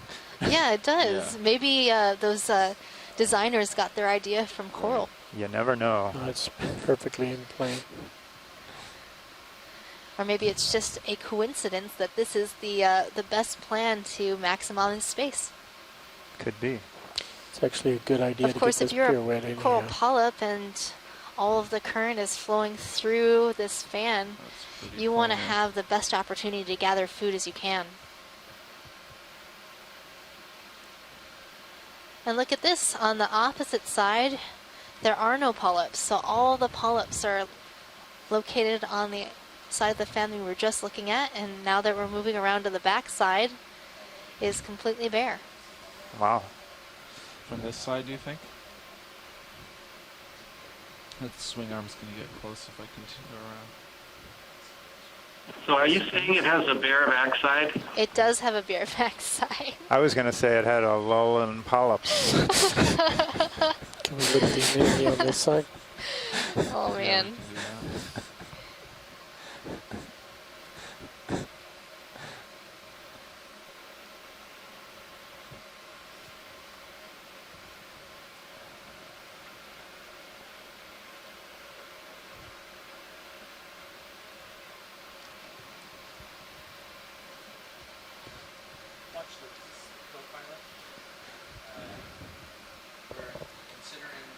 Certainly looks a little bit more like Chrysler Gorget from this view, because you can almost see those bubblegum ends, the collection or the little ball of polyps on the end of a lot of the branches from this side.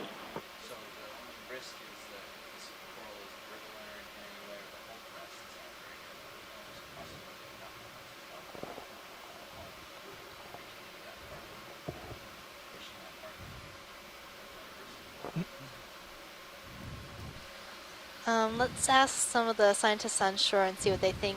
You think we could get So one of the lower branches the question a lot here easier? from our pilot and co-pilot is if we want to collect this anemone, there might be a chance of knocking the coral over. Does Any anybody chance of think that centering this up on coral the will be anemone? easy to break? Or do you think the holdfast will I be think it's strong safe. enough to handle the sampling? Sure. I think the whole fast will be strong enough. I think you should be able to break off a branch without damaging the rest of the colony. So co-pilot Chris Kelly said that this holdfast should be pretty strong and it should be pretty breakable. Okay. Well, then your options are to try to sneak the fingers through and clip, or to try to sneak them around and clip. Yeah. And if you're nervous about doing it, Now I'm getting tense to see can certainly help you. if that actually is right or not. I want to be down. Yeah, for Chris, this. we don't want to break the colony off because that, then it means that the whole huge, beautiful fan that we're looking at will eventually die. We want to be as least destructive as we can be, but at the same time, we want to be able to identify the species and learn more about it. So the only way to do that is to sample. Thrusters blew on it pretty hard a couple Yeah, times. and I it still just think it's waved. going to be no problem. I think you're going to be. I don't think it's going to be as brittle as the coralliids. Yeah, it looks. It seems a bit more flexible. This is going to be fairly durable, and you'll be able to snap a branch pretty easily.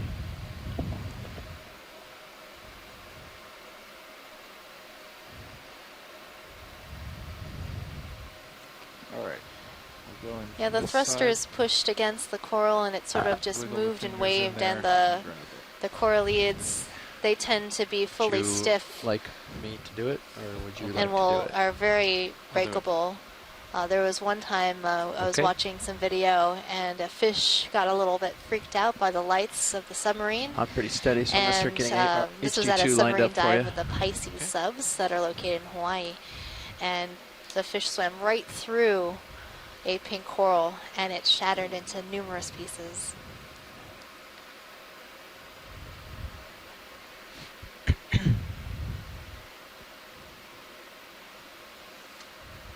Should we reach over and joy lock them? Yes.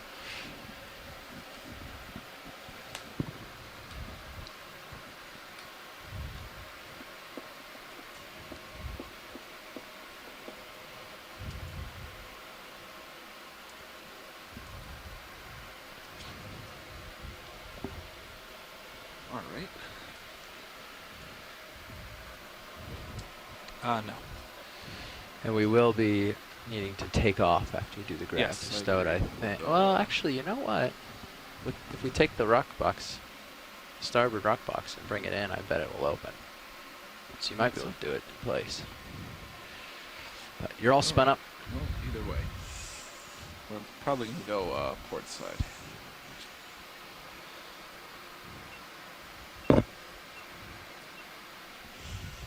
Okay. Hydraulics coming on.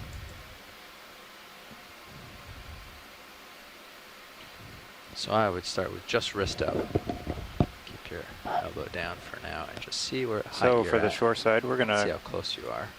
remain a little quiet here to let the pilots concentrate on what they're doing. And you may want to switch between video feeds, just get different views of the action here, the sampling action. Force is at 4. Stream 3 has a quad split of 4 different views of the sampling Want to process. zoom in on the Mini Zeus? Yeah, I'm told that we have yeah. on our video 3, we have a quad split. That means we have 4 different cameras looking at the same thing from different angles. It's usually pretty interesting. You you can really see That's good. see a lot there. So that piece sticking down is not part of it, right? which It's one that it is. ball, and then it's the stem coming down. Yeah, And you can see the black where you should be sticking it through right there. yeah.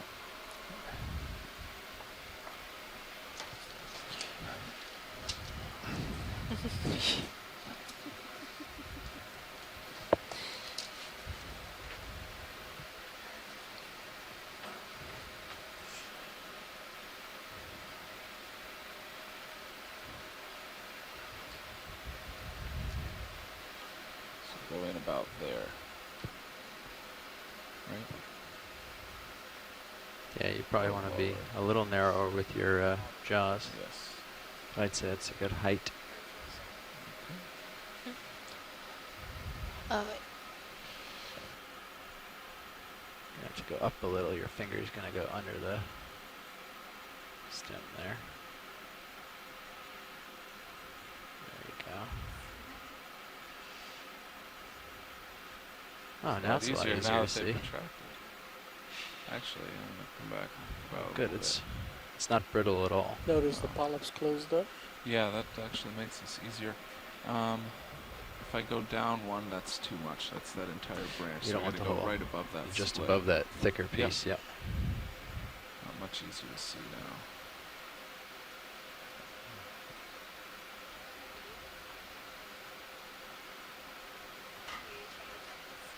Oh, yeah. There you go. A little A further. little deeper. Yeah, so it's pointing out all the polyps A closed little up. more. So you There. touched it. That's it. Pull it straight out. That's straight out. I was about to say, I don't think you're cut yet.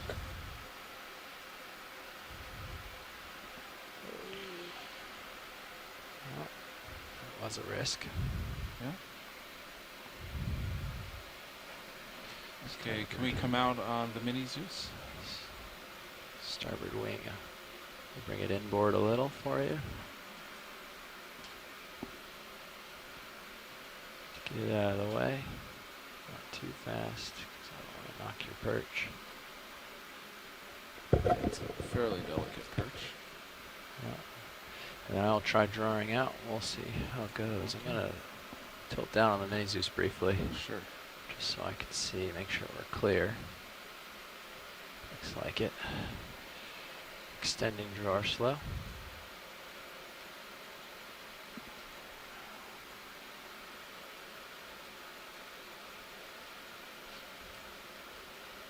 Next video.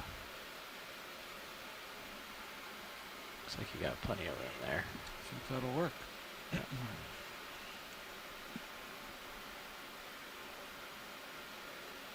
Okay. And Hey, I'm gonna you head want to go over. port side?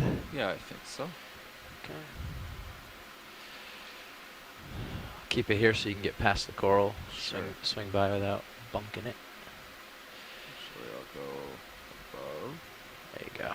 Well clear now. I'll get down to the port box for you. There you are.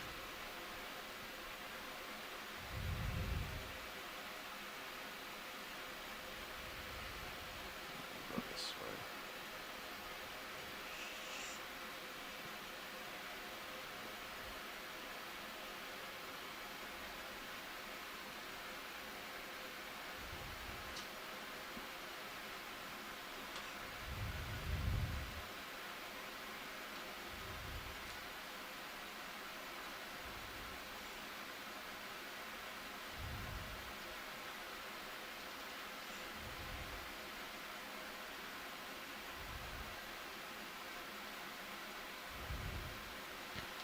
Now, Watchley, do you want any of that branch that fell down since it's already loose? Yeah. Right. Yeah. Go ahead and collect Yeah. that, Okay. please. All right, we could try to pick some of that up as well. How Yeah. about close the drawer when you're clear? Drawer in. I realized am my thing clear. wasn't on. Retract.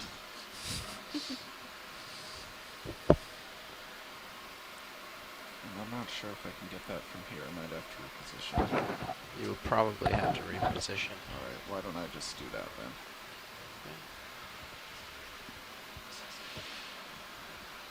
Yeah, I can't reach that low. It's right at your skid. You might be able to reach it, right? That's the impression I get from this view. But not next to the arm, right? Yeah, If it were port side. you could reach it, I think, right All right, there. I'll try. How's our reservoir looking? Good, okay. See some discoloring in the water. I'll tilt down with the pan and tilt here for you. Sure. Oh, I mean the Zeus. Yeah, the main.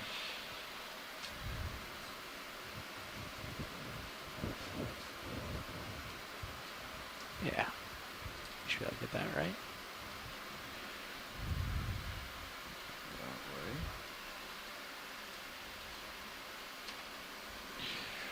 Do you want more of the thicker piece or more of the thinner piece if you had to pick? Maybe only half will fit. The top.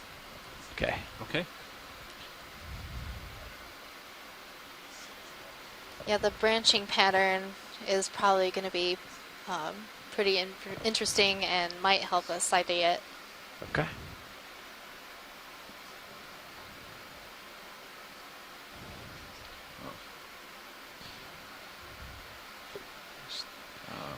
I would just try to carefully grab that lower piece there. Preserve as much of the branching as possible. Sure.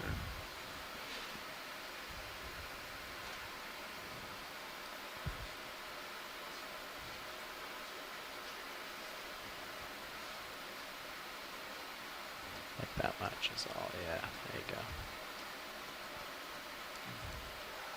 Can't put a small enough amount of force on it.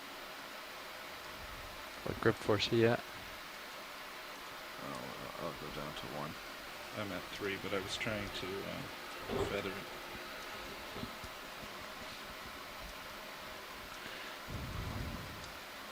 The set point changes slightly when you hit grip lock. Yeah. So.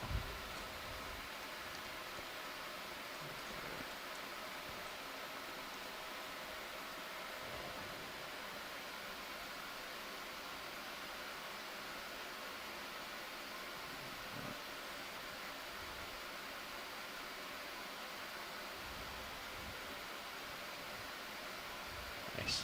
There you go. That's all you need. You got it hooked. Oh.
I don't think I can get that.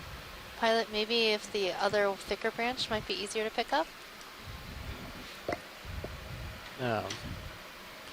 What would you like to do then? I'm not sure.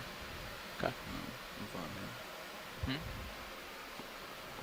Ask about moving on maybe, or Or do you think I should be able to get it? Okay.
All right, we'll make quick work of this. It may not be, it may just break up on us, and then we might have to just move on. But certainly give it a try here.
I thought that was a winner.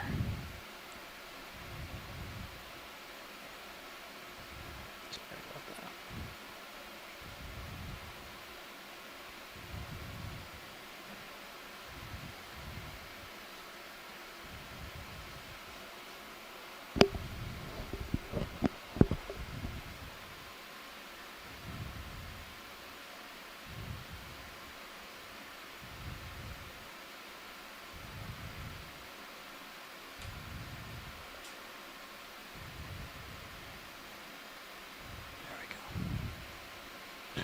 Okay.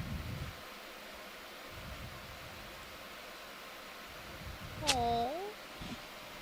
Yeah, the delicate grip means I have to try to like cradle it, and or it'll crush.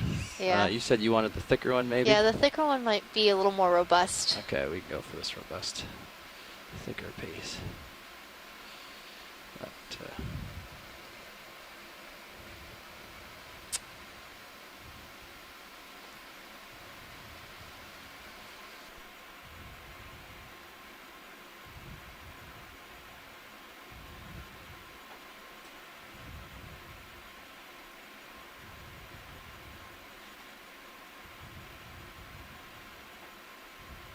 get a little bit more of a grab on that one. I have a port box ready for you. Copy. Whenever you want it. Do you want this in the same box as the other sample? Okay.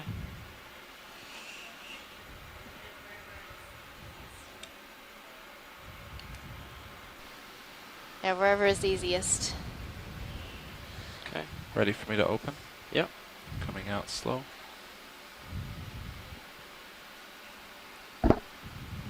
Make sure you bring the starboard rock box back over, possibly, Okay. just to not knock us off. Starboard So wing coming in. put it away for Sure. the grab.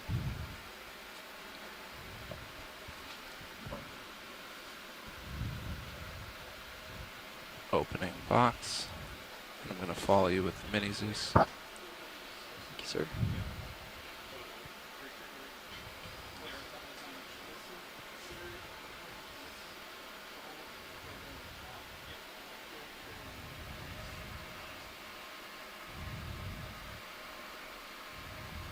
It is pretty heavy, so it won't float away.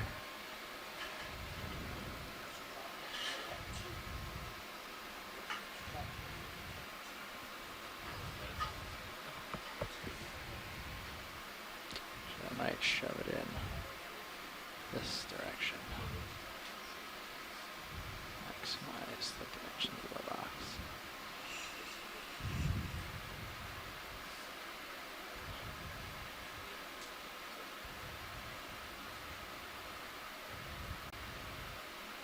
I think I have another inch I could come out if that would help. I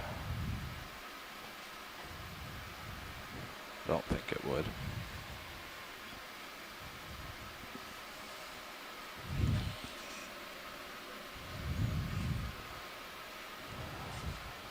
Yeah, it's just the way I've got it in the grip. I'm just gonna put the thicker end in. Make sure that the heaviest part's in the box. I don't want to lose it.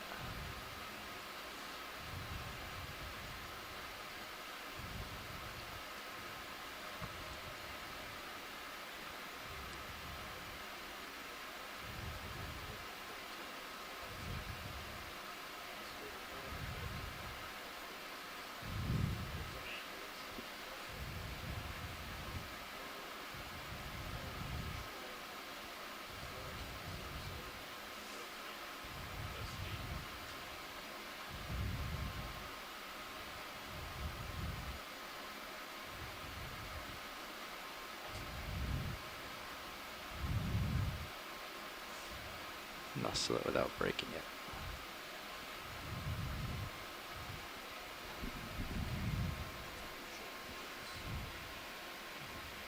Did you lock out the wrist? No. There it goes. It wouldn't turn for me at first. It might have been at the max. I was twisting both ways trying to get it. I think it was like at the max and beyond or something. Yeah. There it goes. Oh, that's good. I have to call that good in the box. Move on here. The problem is when I close it, it's going to push to the other side. But, yeah, but we can do it. We'll see what happens. All right, want me to close? Yep. Coming in.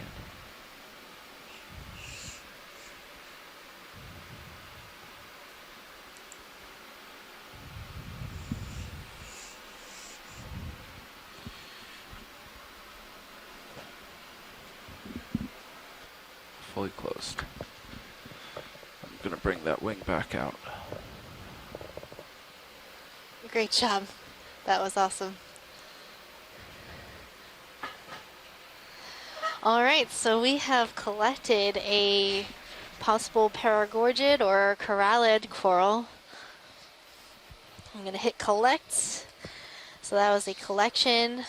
That's our second collection for today. And we also collected an associate anemone at 2,581 meters.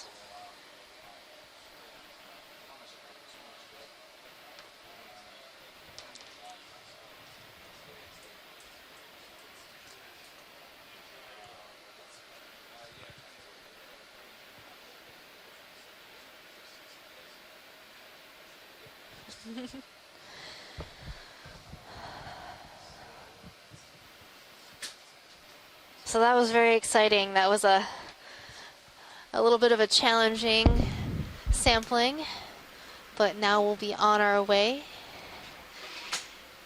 to transect up this slope and see what else there is to see here on Sebelius Co-pilot, how do you Seamount. have me? I got you loud and clear. They wandered to starboard to come do the up and I'll sample. center with you. Copy. So during our northbound sampling, is there's the been a big conversation between our onshore scientists direction about of movement. what this could possibly be. There Back have up been from some that. suggestions that it might be Corallium Crinoid or Paragorgidae. Saddle over to you. 10-4. Actually, I'm kind of lined up pretty good on sonar as far as uphill. Yeah. A lot you of look good. different So suggestions. it's 15, so we're going, yeah, pretty much north then, waypoint 2, and then. But yeah. So with the branches retracted, Yeah, what it was the seems direction like of the this last move? Looks like due north specimen looks a along little the bit more like a Gorget than a corallid. Oh, it was a fish. Copy. Could Could you you zoom in on fish? could you select Oh, and waypoint now we 2 have for an me? eel Just, coming into right-click view. Select, and then yeah. So I believe Okay, this so ROV eel distance 100 meters. Bearing is in the family Netistomatidae. coming up, pilot. There's a fish real quick. Yeah, no, I'm telling you that I'm coming up. Oh, yeah. Sorry. Yeah, it's Go a for it. sorceress eel. Boy, another one is a real treat. Another one of these things, although it could be a little different than ones we've imaged before. I think it's a sorceress eel. Yeah, it has that little protuberance on the nose. That's characteristic of these Yeah, there's pretty much no current. eels. Copy.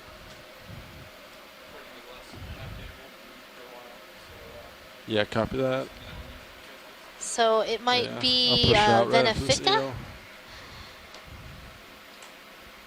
It's getting close.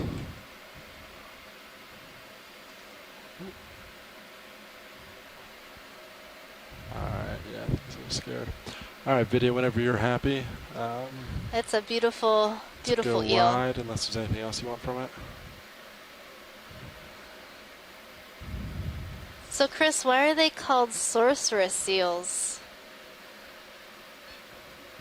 Oh dear, I was afraid you'd ask that. Bruce isn't on the line here, but I think possibly he wrote up a story that's either a background piece or a mission log from 2015, the Leg 2 dives, which kind of explains the origin of the name.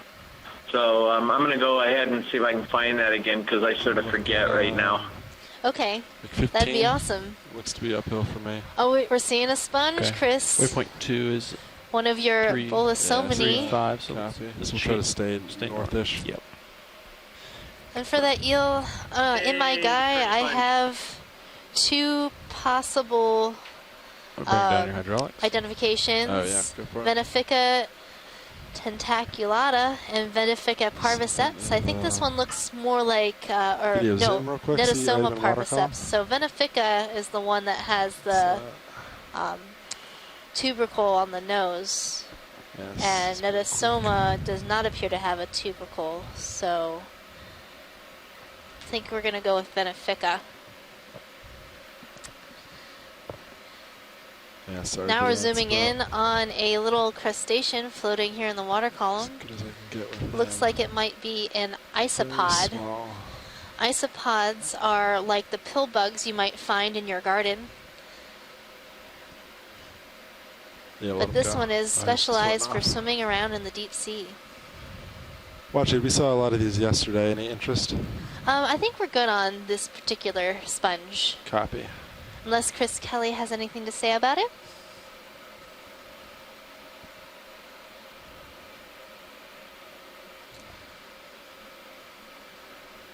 Don't see any overhangs. Got my It's good to proceed. I got you at changing. I'd go and call 30 in due north. Sounds good to you guys? Yeah, Okay. that's good for me. Cool. Yep. Sounds great. Sounds good now. Kind of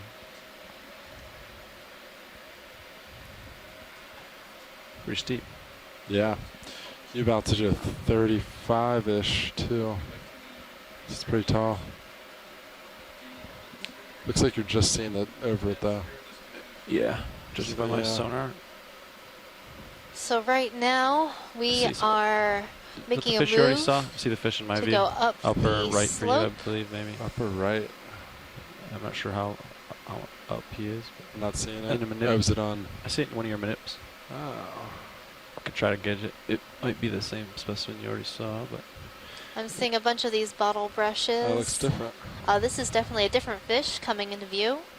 Video Possibly an zoom for fish. ophidiid or cusk eel. Good eye. This particular cusk eel looks to be like a Bazazetus.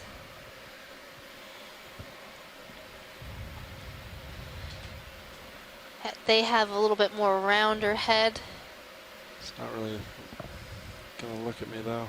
And the smaller eye. So if he will cooperate for us, we'll be able to see his face. Spin starboard. See if there's a small eye on the head. Oh, he's just turning away with you. Yeah. He doesn't want to face you. Yeah, look at that. Yeah, sometimes they're not always cooperative. But my best identification would be Bazazetus, a cusk eel. Alright, video, we'll let him float out of frame.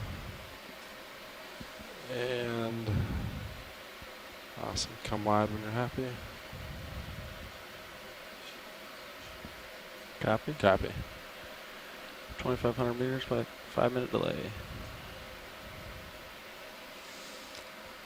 So for those of you interested, back in 2015, up in the Northwest Hawaiian Islands, we did see a Netasoma or Venefica eel. And Bruce Mundy, our fish specialist, he wrote up a nice little explanation of how the Sorcerer's eels got their name. So you can find that on our Okeanos Explorer website, and that is oceanexplorer.noaa.gov. Yeah, you're You're going to go look under try to make it to our the wall, logs from Expedition 1504. Yeah, maybe come back and down and then. Yeah. As we wait for the ship to move.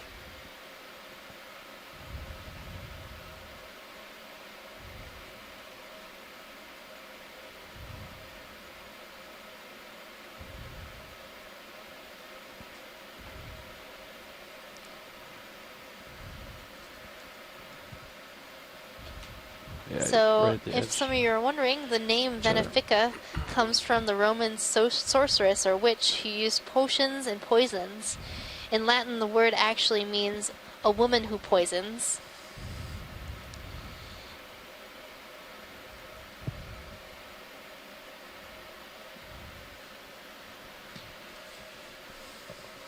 Science, what's the name of that? A woman who poisons? The Venefica eel that we just saw. Eel. Thank you. I've not heard that before. Yeah, it's a first.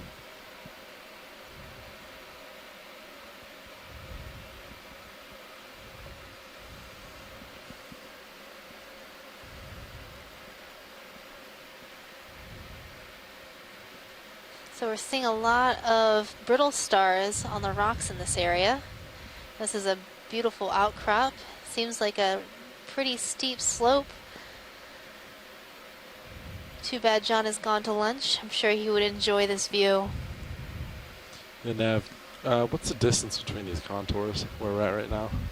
That'll give us an idea of the slope. Just kind of drag and then get the distance at the bottom. Yeah, there you go. Boom. 15. Rise of 10, run of 14. Can we zoom on that little crinoid looking thing on the rock? It's a little yeah, right white to the dot. left. And it's right now coming underneath our lasers, or above our lasers. Right above, yeah. Video, go for zoom. It is a crinoid. So this might be in the family of Telecrinidae, and then above it, I'm seeing a black coral.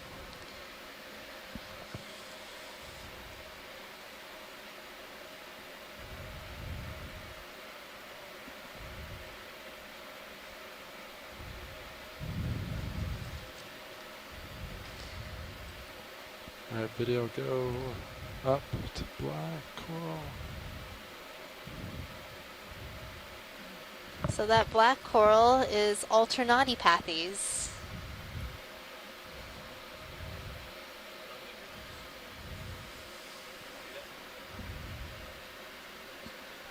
Copy that. Thank you, Nav. 10-4. Copy. Looks like I'm starting to feel that move, pilot. Nice.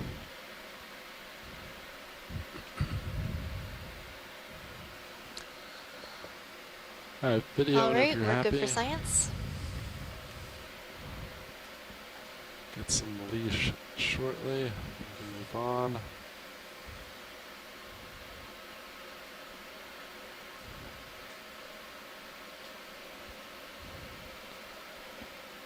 So I'm also seeing a Gorgia. We saw a few of those earlier in the dive.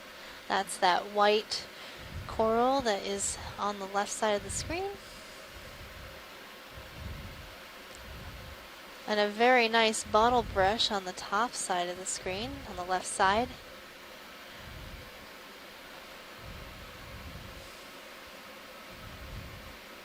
So I might jump.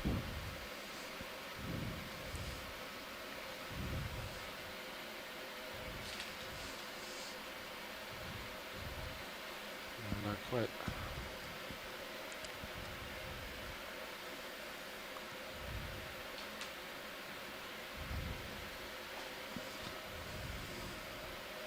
So there's something right there.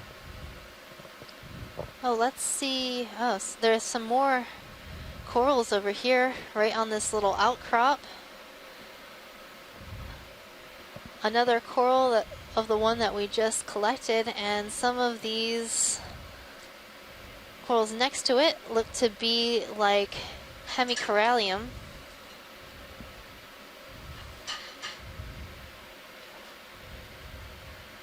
There's a short Chrysler Gorge coral, kind of looks like Chrysler Gorge stellata at the bottom of the screen.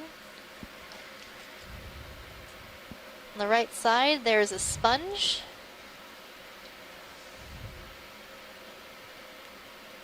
Yeah, Washley, just let me know if you want to zoom on anything in particular. Yeah, let's zoom on this pink coral right in the middle. Alright, video, come on in.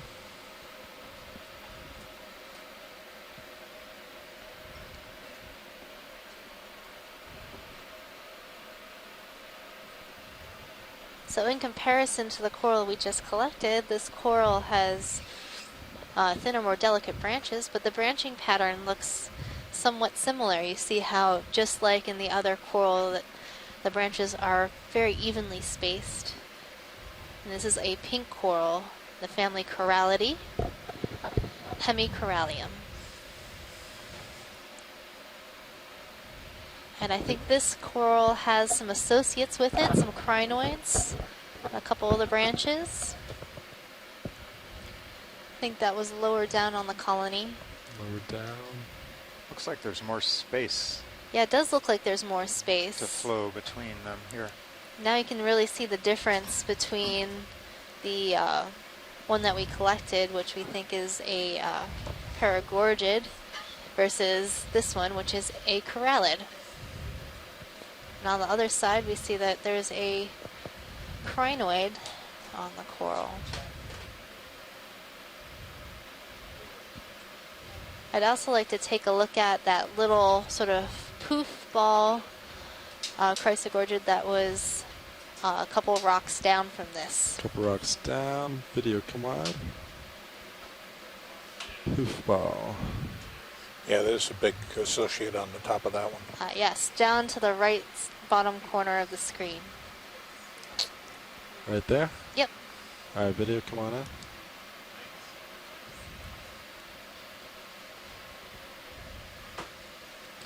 So this is definitely a different type of Chrysler Gorget than we've seen before today. Chris, do you think that this is Chrysler Gorge stellata? Maybe less? Copilot, how are you doing? Good. I'm just coming up, moving towards the rock. Copy. You got a little bit of time. Copy that. I do see some additional colonies up here. Yeah, copy. So, yeah, let me know if you want me to pull up at all. 10-4. So this colony also has Doing an all right. associate, but it is Couple very minutes, well fine. hidden. 2 minutes, then you come up. Copy. So pilot, I think it would be great to explore this area a little bit before moving on. Alright, video come wide. I see more from the serious view. I see more subjects up top. Is there anything right here you'd like to look at before we go forward? Just kind of pan over, let you show you what we have. So the rest of these all look like the same coral, except for the one that we collected, which appears to be one at the bottom of the screen. Looks very similar to the one that we collected earlier. Copy, so no interest A lot of in anything big on screen? colonies. A lot of big colonies on this rock. This must be a good place to live. So this is good for, hopefully we'll see more dense communities as we go up. There's something red on the top of this coral. Video, come on in. Is that what you're looking for? Oh, it is an ophiuroid, or a brittle star. I thought it might be a squat lobster.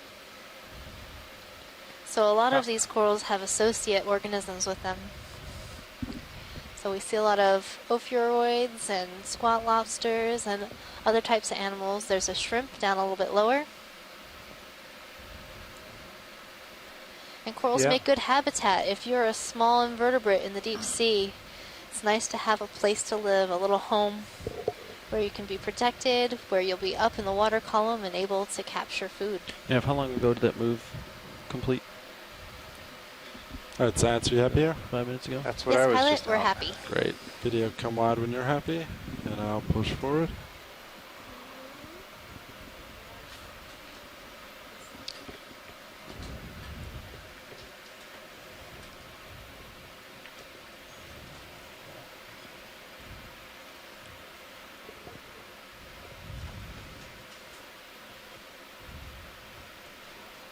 All right, we're moving on up the slope, and I just got back from collecting some food myself, and Megan's off to do that as well. So I see we're climbing a pretty impressive wall of looks like volcanic rock material, all intact, a really massive flow. The lowers are stowed, And the uppers this provides are deployed.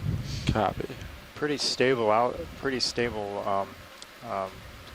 substrate or place to hold on to and live for a long time for these corals, as opposed to the talus or scree slopes with all the broken Large rock colonies. that gets tumbled down upon and can move Pretty down bare, slope too. itself. Yeah, a few colonies, but the few that are there are big, sizable.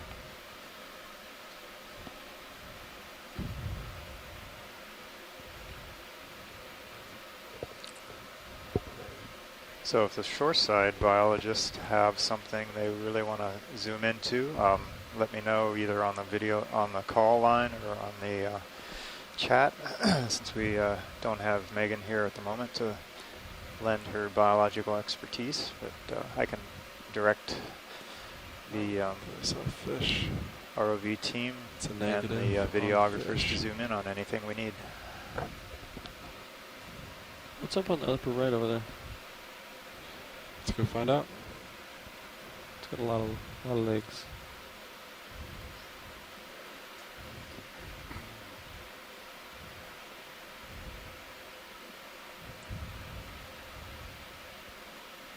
Video, go for zoom.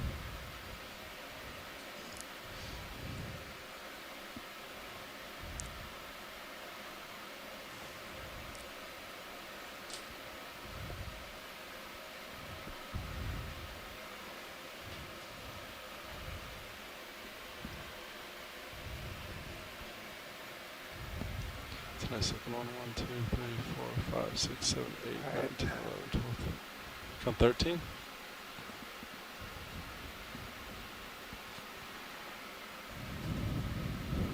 Arms. One looks a little newer than the others.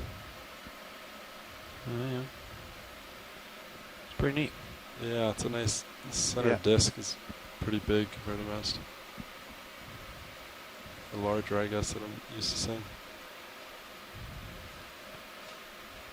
All right, video. Did we get Did we get lasers on that? Real quick. Yes, it's almost 40 centimeters diameter. That's a big one. Yeah. All right. Do you want to kill lasers and we'll get a beauty shot real quick? Absolutely. Yeah, so, John, I think this is one of these injured, if you will, in that order, and it's in the family Fraelidae. But Chris Ma was on the chat room a little bit earlier. I don't see him there at the moment, but that's what it looks like to me. The depth is right. These are deeper, and they have slightly different characteristics than the members of the family Brasingidi. So it's a beautiful view of this one, that's for sure. All right, thanks. Video thanks, when you're Chris, happy, for the come wide. comment on that. I was hesitating to call out what I thought it might be because I didn't want to get it wrong in the log I got here. uphill a little to my starboard. Copy. We can either All right, saddle let's move or we on. can go uphill. Get two options. Because it's possible that maybe we're like over here or something. Well, how about we'll go to this area, which is just slightly starboard of you? Yeah. Looks populated. It's a good spot to start. So this is a pretty interesting slope. It's actually kind of transitioned into a little bit of, kind of looks like talus, but it's all cemented and fairly intact right below this massive outcrop, which it probably eroded from. This might be the top, and too. further upslope as well. Okay. Yeah. I'm lined up on it now at about 1.5. 1.5, copy.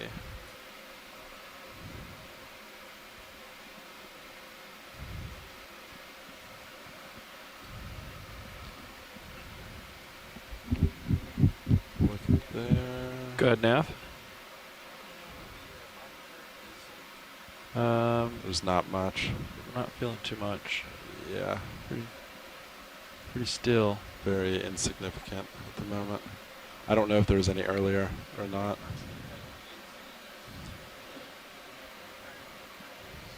Yeah, copy.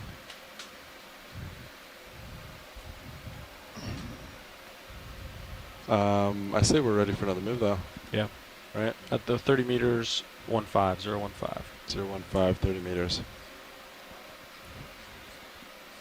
Sounds great. And you can latch XRV nav. Yeah, talk to XRV. Yeah, there you go.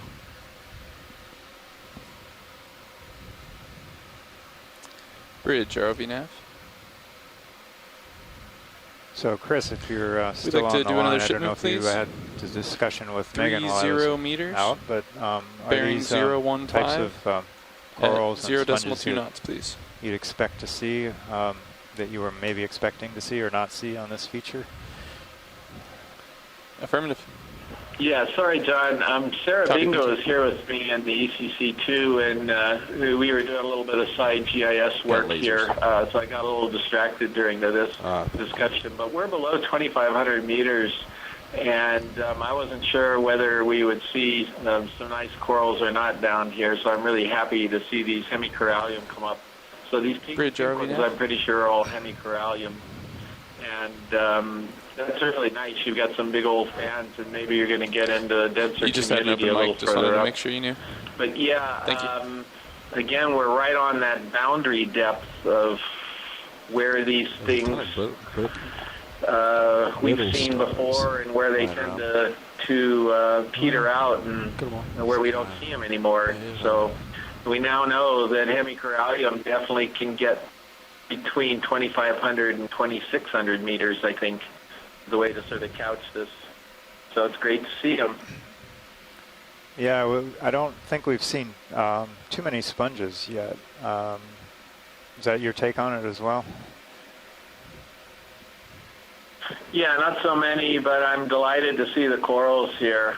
Yeah, I would figure if this is if this habitat is suitable for corals, it should be suitable for sponges. You did see one in that first boulder that had a corallium on it, or coralliids on it. You saw one that was kind of tucked down in a little gap there, and I think that's in the family Eurydidae. It was a hard glass sponge, a leafy one. And then we saw that stock one, but I think those are really the only two that we've seen today, if I'm not mistaken. Yeah, I don't remember seeing any. I think I saw some dead stalks earlier, but I know yesterday we didn't see too many sponges at the beginning of the dive, and then it was just kind of crazy with sponges as we got to the top, toward the top, and at the summit of that cone yesterday. Copy. We'll let it float out of frame. Tether's right below me, kind of. Yeah, I've got to go back and look at the pictures, definitely. So, figures. Not really huge, One it's that I a couldn't fish. participate in. You'd see a whole bunch of them. But I wouldn't give up. Oh, there's a fish, by the way, upper left corner. This is a new one that we haven't seen so far video. today. If we could get a zoom on it. Size center Okay. it. I'll Go for zoom. Oh, zooming on the fish. this one's looking at us. Great. Or perhaps we have seen a member of this group. So, Yeah, I gotta get lasers giving on. us a So good take- stare turn down. lasers off. Yeah, go for I'll it. turn it back on if you think you can yeah, go on it, but- okay. So my guess is Comes that it's going to horizontal, be a sideways? Yeah, Basozetus, okay. and I Get think them you on. did see one earlier that I don't think turned its head around, but that would be my first guess. Yeah, he looks a little upset. Oh, there it is. I have our lasers now, so we can get a quick measurement.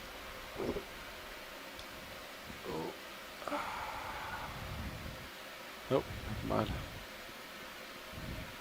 It's a good effort. But he's gone.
So there's a little brown one that's coming to the center of the screen that's above the lasers right now. I don't think we imaged that one today. I wonder if we could do a zoom on that one. Video, come on in.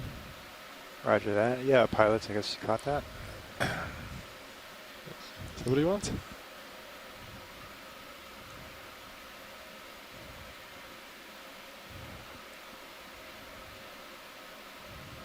Yeah, I think we saw something like that yesterday, if I'm not mistaken. I'm waiting for Tina to mention this Go in ahead, the chat Rich. room, but my guess here, it's a black coral. Copy that, Please thank you. pardon the interruption. Your conference complete contains balance. less than 3 participants at this time. Thanks, If you would like to continue, press star 1 now, or the conference will be terminated.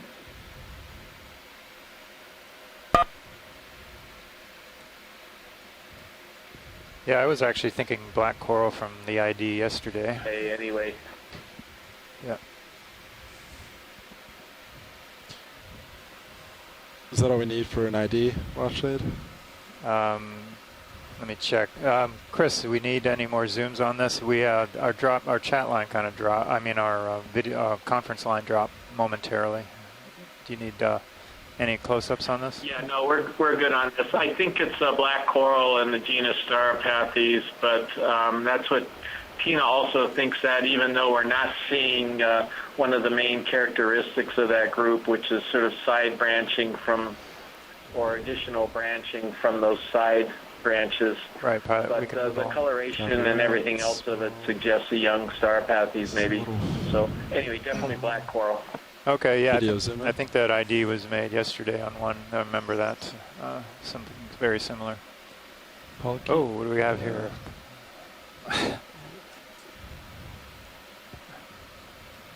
Got a swimmer.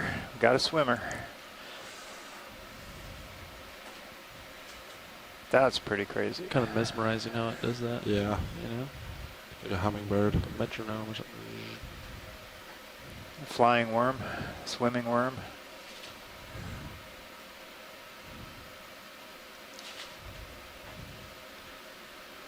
I'm definitely moving. Copy that.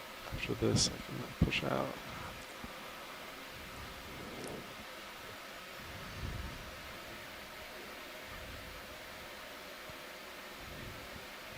Alright, video, we'll let him swim out of frame. I think that's pretty good.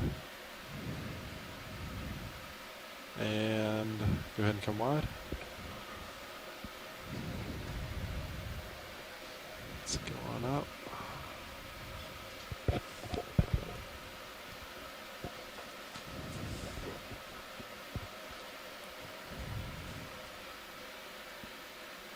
So Nav, when did ship move? When did you call in the ship move? Ship move was called in at 22:07, 8 minutes ago. Oh, 8 minutes. Great. All right, so maybe like 2 minutes. Should be about settled. We can get another one in. 10-4.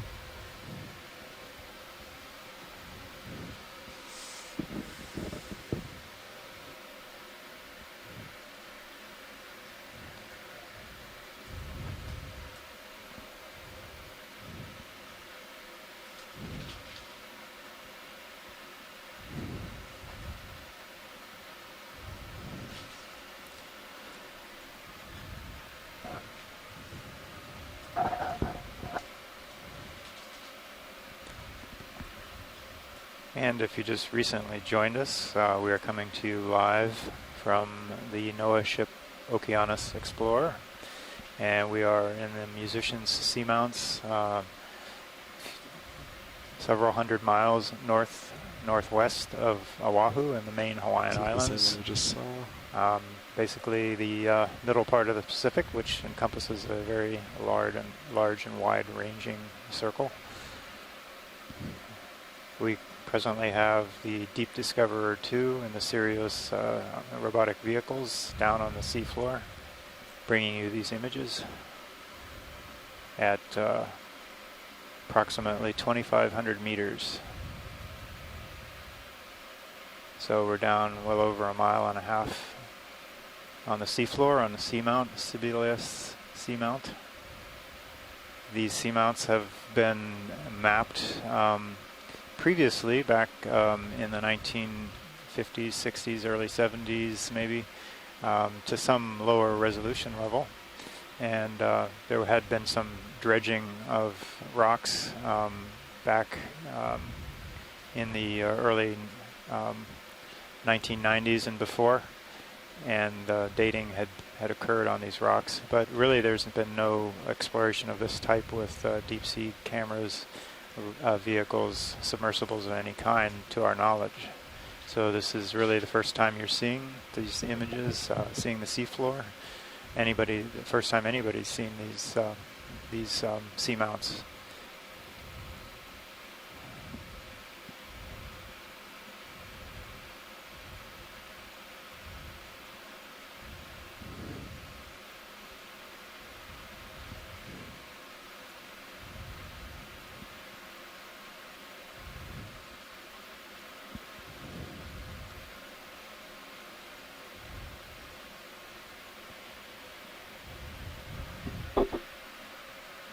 You okay with another move?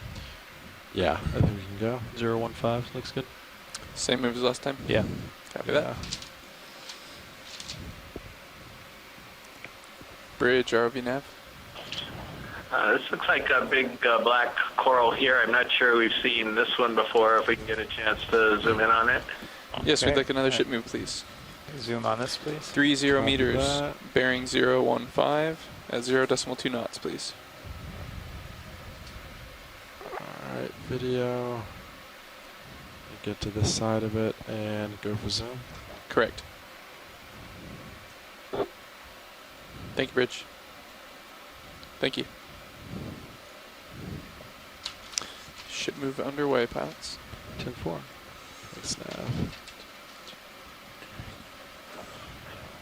Okay, so this looks to me like it's a black coral in the genus Pathopathes, although it had a little bit of a side branching there, which is pretty curious. It didn't strike me as being a Stauropathes, and usually those side branches are characteristic of Stauropathes, but I don't know. Again, we're going to wait for Tina Molitsova. She's a real expert on this group of cnidarians, the black corals, which are hexacorals, and Tina's from the Shirshov Institute in Moscow. So Sorry about she's that, participating on chat right now. Yeah, I see her. See what she has to say. I see her still active there. It's quite early, middle of the night, early morning for her, so thanks for her sticking with us.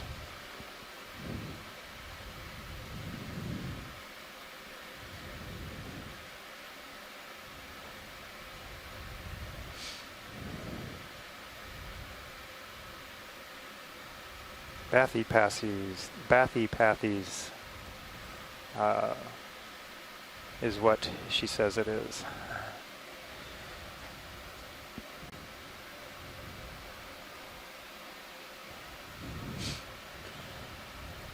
All right, pilot, I think we can move on. Great. Video, if you want to come out, we can get a size real quick, get lasers on it. Get a beauty shot real quick. That's lasers, get out the base. Alright.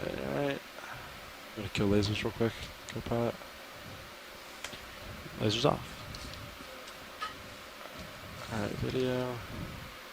And let me know when you're good for specimen view.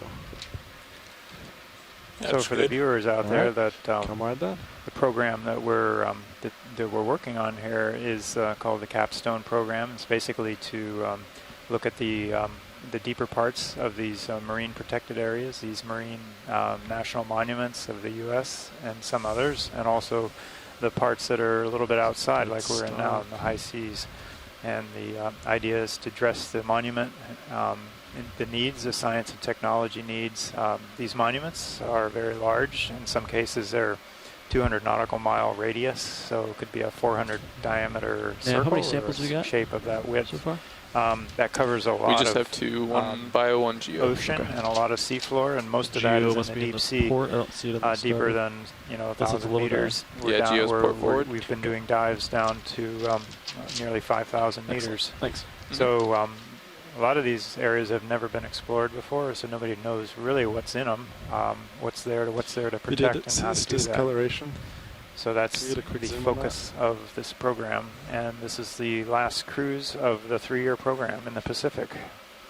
Next year they'll be moving to the Gulf of Mexico and the Atlantic, and continuing on there.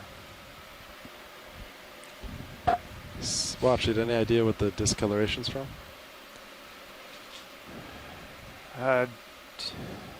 Do not know what this is. Kind of discoloration.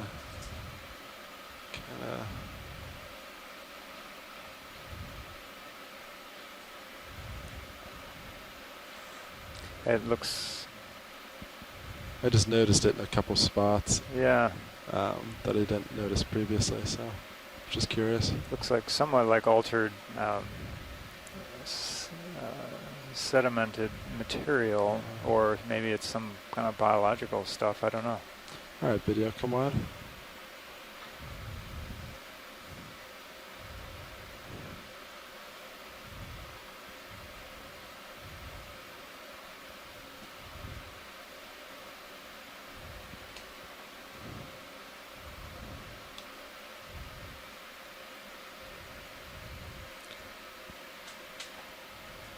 I think we have an eel at the bottom.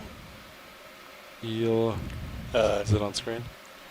Not now, but it should be coming in. It's very small. Very small. No, we're past it.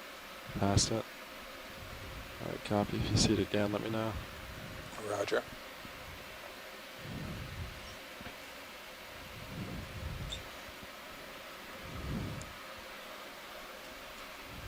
Almost could have been a juvenile. Ah, okay. So very, very small. Go ahead, Bridge. Copy that. Thank you. So we're seeing a few things that are toppled over, biological organisms. I saw a coral stem that had fallen over. Looked like a dead sponge stalk. So we often see those tumble down slope. So hopefully that's indicative that there's sponges up high, like we found yesterday. We found stalks down below that had tumbled down the slope. Emergency personnel? Who uses so we'll be keeping an eye out for that. Oh, sure. Those. Like EMTs or something? a good question. We had a really steep and rugged slope here of maybe just the movies. Mostly intact volcanic flows, pillowed, these rounded shapes. The morphology of those are pillow lavas sticking out around the slope. They were all actually look really intact and not fractured. Some of the earlier dives we saw, like where they had been sheared off from landslides and just slope over steepening, maybe earthquakes causing shaking up over time. And we do have a lot of talus or broken rock in between. And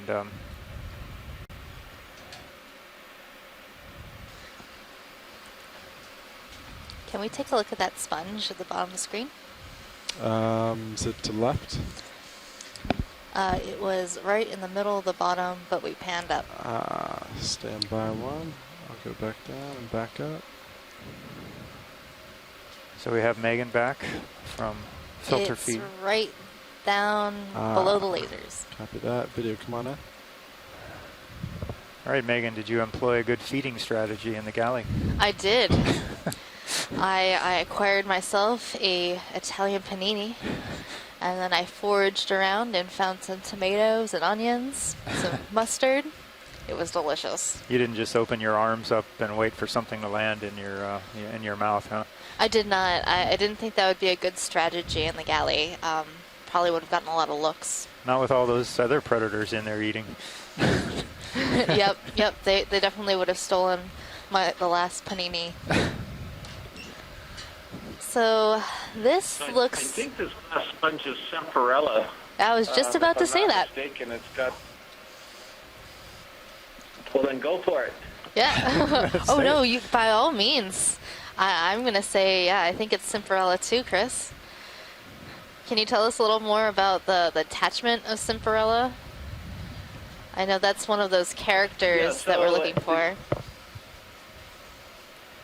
Right, so when we say Semperella, we're actually referring to a genus in the family Pheronematidae. So this is a glass sponge. It has siliceous microscopic parts called spicules. And this is in a group of glass sponges that attaches to the substrate with these modified spicules that are very fibrous, and that's what you're seeing right down there. And one of the characteristics of the family that Semperella is in, and that family is Pheronematidae, is that it's got this very fibrous attachment. Semperella is kind of a strange one. A lot of them we see in sediment because that particular genus uses that very fibrous attachment point to anchor itself in sediment, but it seems like some members of the genus have also been able to attach to rocks in the same manner. Kind of they're grappling the rocks, and it provides a very durable attachment. Other aspects of this is you can't really see it from here, but it has two sort of concave surfaces that are facing to the left right now, and it's hard to see. But in this genus, it also has what's called a divided atrial surface, and that's what I think I'm seeing here as well. So I'm going to go ahead with that and just say it's Semperella, a glass sponge, beautiful example of one, and leave it at that. Thanks, Chris. So the attachment, I know I've used the words basiphytus and lopophytus to describe the different attachment strategies for sponges. Is this a basiphytus? Yeah, no, this is a lophophytus. Lophophytus. So yeah, the lophophytus means that it's got these bare modified spicules called basalia that grapple the substrate, and that's what you're seeing right there. And this is in contrast to other glass sponges that are called basiphytus, where they don't have all these loose spicules. Instead, they sort of glue themselves to the substrate by secreting the silica, some type of a matrix there that has a lot of silica in it, and it forms a very solid base, Science, are you happy with that? Which they attach to, and we'll probably see some of those as the dive goes on, and you'll notice the different attachments. But that is something that we sponge enthusiasts always note right off the bat. How is the sponge attached to the substrate? Because you can eliminate a lot of possible possibilities for what it is by knowing how it attaches. That's great. Can I call it the fuzzy-footed sponge? The fuzzy-footed sponge. I like that. No. No. No? Aw. I'll call it that to myself. Oh, we're seeing a really large Bathypathes off to the left. And some Chrysler Gorget corals. A very large pink coral. With a crab, I think, on top. Hemicorallium. I think he had a big crab on him. A large crab. I think so. Oh, no, maybe Oh, it looks something like a else. Crinoid. Yeah. Do you want a quick zoom to verify? Yeah, let's snap There's zoom. one. Yeah, there's a couple that have that. Snap zoom. Yes, it is a Crinoid. It's got a good spot. That is a good spot. Best of all possible spots. All right, come I on. think this might be a Thalassometra, Chris. Or Thalassometridae family. Nice rock, too. That's a good guess.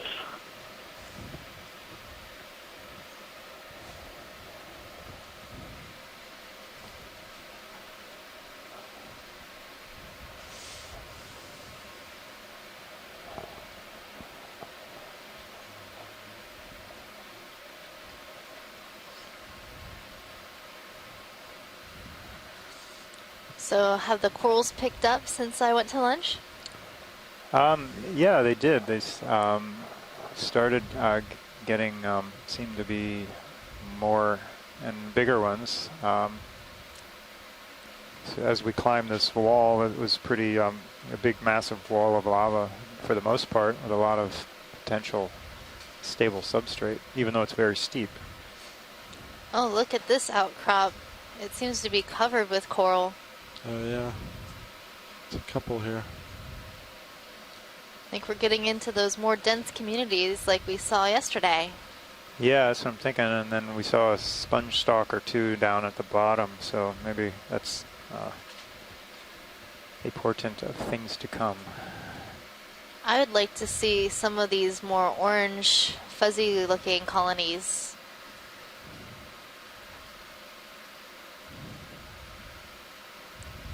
They're quite bushy. Yeah, coming just center. Yep. All right, video, come on in. Look like planar Chrysler Gorgets, huh? Is that what you're thinking? That's what I'm thinking. How convenient. It is So convenient. this then could be something like Chrysler Gorget crises, which also can be multiplanar like that. I think I'm seeing sort of a planar structure, layers of planes in there. Is that what you think also, guys? Yeah, that's what I'm seeing. Sort of like a few planes, giving it more of a bushy look. And there seems to be maybe some reproductive structures. These little orange sort of blobs, or are they anemones? They look like anemones. These things here, these... yeah. Yeah, they have tentacles. Or arms. Do we have any more zoom?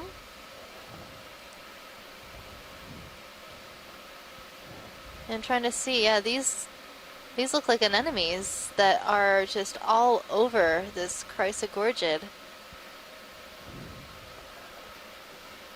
That's really interesting. Yeah, that one's closed. Oh yeah. Yeah. That sounds some serious competition for food there. Yeah, it looks like these anemones are pretending like they're part of the coral. Sort of taking place of one of the polyps and being Yeah. its own polyp. Well, the coral seems to be surviving okay. Maybe But they're just sharing. sharing is caring. Sharing is caring.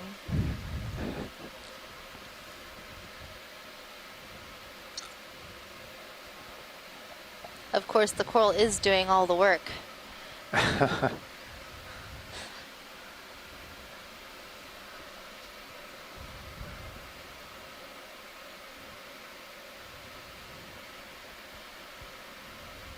don't think I've ever seen this type of anemone being, like, especially so many on one coral.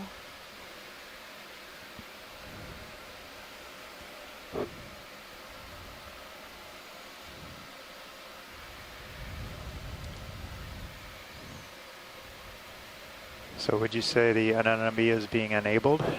And oh, that's hard to say. The anemone is being enabled. And then they enabled us. by Oh, man. by the coral. They're enablers. That's Alright, right. science, are you happy with this one? Yes, Yeah. thank you. Not a problem. Anything else on this particular outcrop you want to zoom on?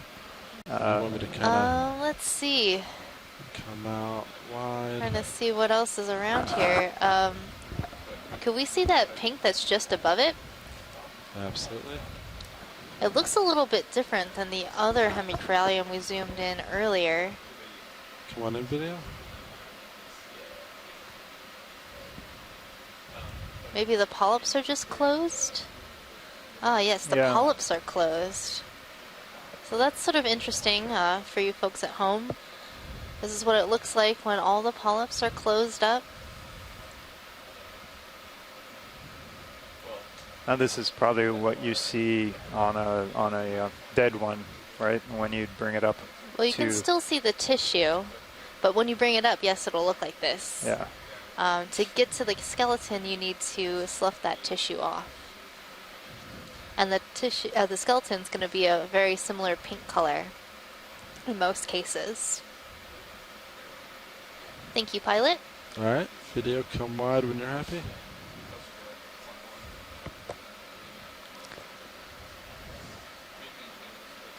So how old do you think some of these colonies are? Well, for that corallium we just looked at, oh wow, there is just, that rock in the background is just covered in corals. Oh, and a Bolosema sponge. Yes, Bolosomini, Yeah, Bolosoma. species 1. Old Yeller. That's what we're going to call it now, Chris. Old Yeller. At least I will. I don't think he'll let you get away with it. Probably see not. over the left side of this, but I'm not sure if I can see over the right side of it. Young Yes, yeller, that's that's not a real old yeller. A young Yeller. Young Yeller. Let me know if I pull you at all. Yeah, you're good. So this is what I was expecting on this dive. The same ring to it, does it? Not quite. Wow, this is impressive. This is what I would describe turn as a just dense slightly to community starboard, right couple here. degrees. Copy. Just full of hemicorallium and Chrysler Gorgia. So look at the nice contact between this big old boulder or outcrop and the talus below. There's nothing much on the unstable material down below, but this solid rock is filled with it. And a lot of these hemicorallium, I know you asked earlier how old they might be. They grow relatively slow, so an adult like this might be over 100 years old. Wow. Yeah. They all like this rock. Yeah. Seems to be treating them well. Current must flow around it. Some of these fans are quite large. So this can... 1, 2, 3, 4. Almost a meter across. Probably so. Could we zoom in on these sort of white lines along the rock? Yes. I'm wondering what those are. I wonder if they might be stoloniferans come on in. or some other type of organism.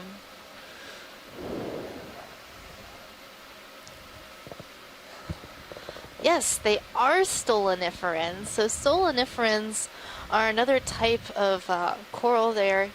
They have this stolon, which is that connective tissue between the polyps. Very much like if you're familiar with marsh plants, they have rhizophores or these sort of side joints that connect each one of the plants together. So all of these stoloniferans are likely related to one another. And they share through this connective tissue, and they're encrusting this rock. Wow, I don't think I've ever seen those before. This thing. I've seen some bright purple ones. Those are quite fun. And then in the Marianas, we landed in an area the rocks were just carpeted in these types of stoloniferans, and there were two types. There was a white version, just like the one we're looking at now, and a pink version.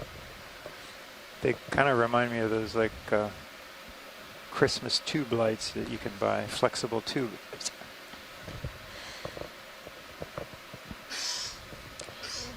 They do kind of look like Christmas lights, just sort of strung along this rock. And something like this is impossible to collect without destroying the specimen, just the way it's attached to the rock. And when you get into the lab, if you're able to collect a rock with something like this on it, the tissue is very fragile. So they were able to get a collection of the ones in the Marianas that were just encrusting a rock. But it's great to get this imagery of what it looks like in real life. All right, do we have enough? Yes, thank you, pilot. I think let's check out what else is on this rock. Copy that. So I'm seeing some Gorgia militaris, these very, very large hemicorallium just all over here. This looks like a pretty old community with all these large corals. Would you say it's a rock of ages? It's a rock of ages. Okay, we had to get that one in there for the Sunday. Yeah, it's almost a 20 centimeter base. Yep. I think we have a couple species of Chrysler Gorge just inhabiting this rock. That looks like a dead sponge stalk in the background with ophroids.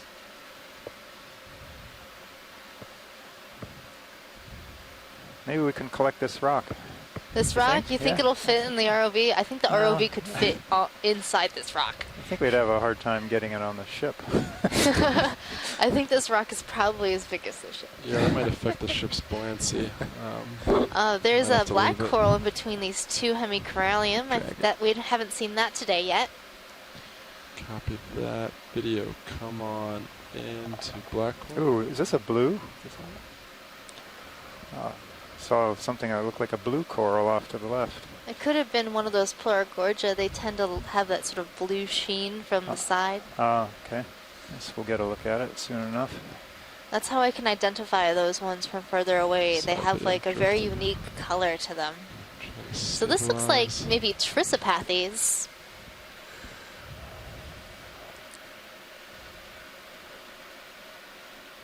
It's a type of black coral. So black corals and pink corals are what we call precious coral. And they're precious because humans like them. We use them in creating jewelry. So if you're familiar with black coral jewelry or pink coral or red coral jewelry. Let's go 0.15. 0.15, 10 meters? Yeah. Copy that. Just a little guy. I think we're good for this coral. All right, video, come wide. Bridge ROV nav. Yeah, We'd so like this another one, ship this move, was please. the blue one. 10 meters. Yes, that's bearing the one. To the left. 0.15. And then there's another one of those At Anthomastus that were just all over our dive yesterday. I'm they were so just over Anthomastus. You're over them? Oh, I think they're beautiful. Too many yesterday. Roger that. This one's a good one though. He's pretty sprightly. Yeah, this one has quite a number of polyps on it. Ship move underway. So what's this bluish looking one again? That's Gorgia militaris. Like, we saw that earlier, but I don't remember it a being. little bit different than I think next to all the reds, it really pops. I guess so. With all those pinks and reds. Wonder when uphill's gonna start looking west.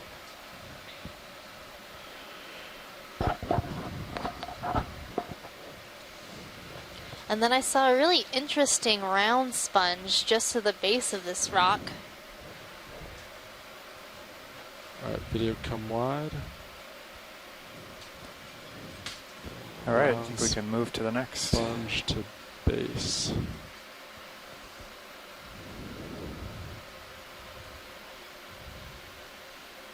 Oh yeah. Oh, there we go. There's this Caliphacus on a stalk.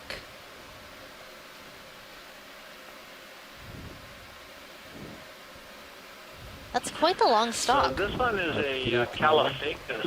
it's a little bit different than that Bolosomini you saw before, right? So this is in a different family called Roselidae. And it's also a glass sponge, but if you look at the way it's attached to the rock, this isn't grappling the rock like that other Semperella did. It's gluing itself to the rock with a base plate. And so those are your two different types of attachments that you typically see in glass sponges. So that's the basiphytus attachment, right?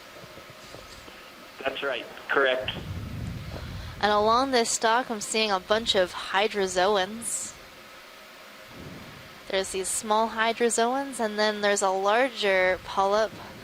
That's a tubularid. Go ahead, Bridge.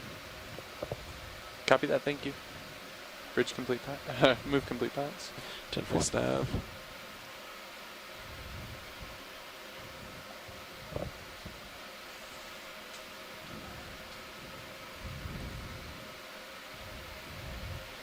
We're good on this sponge. Copy that. Alright, video, come wide. Let's see what's next.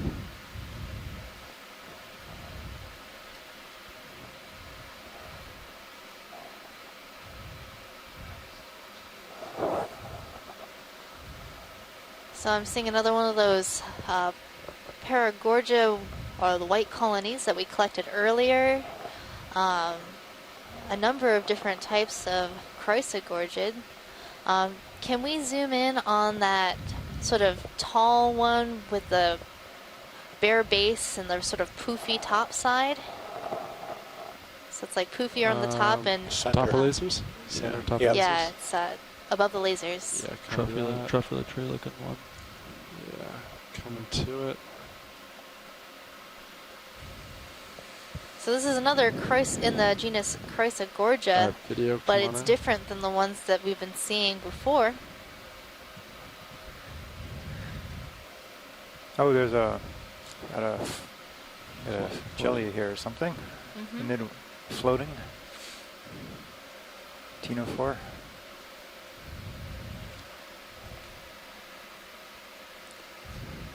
Cool shot of D2 from Sirius right now. Gives you a scale for size of that rock. Chrysler Gorge. Yeah, I'm not sure what this could be, but it looks like it has a sort of a zigzag branching pattern. But it doesn't have whorls, so there's one branch per zag, or zig. What's the strategy on the zigzag? Is that some kind of flexibility or strength that gives that, or what? I'm not sure. It could just be the way it branches and then it zigs and zags. But you notice that pretty much all of the branches are sort of in that zigzag pattern. Maybe that gives it more volume, perhaps.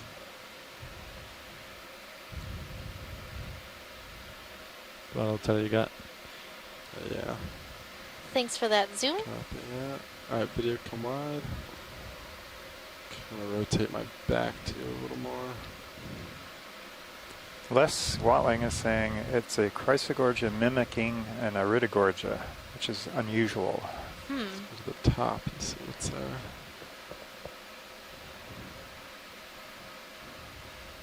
Yeah, let's see what's on the top of this feature. This is quite awesome.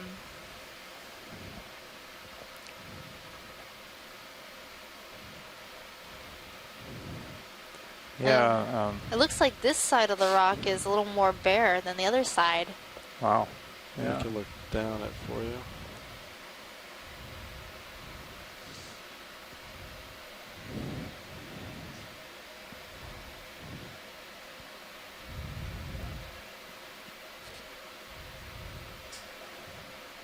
Yeah. And then you kind of see there's all the life. Oh, and then there's some more stuff. I'm kind of interested in this stalked thing in the background. There's like a little tiny sort of short stalk with bottom right? feathers. Yeah, it's the bottom right. Copy that. Maybe it's a stock crinoid. Maybe. It has that look about it.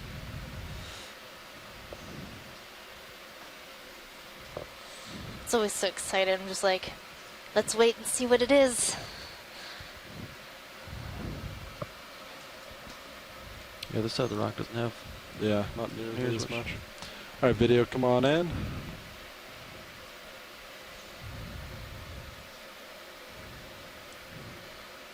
And it is a stalked crinoid. Oh, Tina was right. From a distance.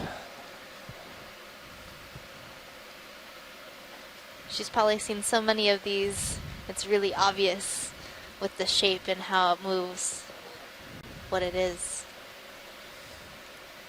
Yeah, we're also getting a good view of this, the substrate, the manganese coating on these rocks and how glassy or glossy it can look.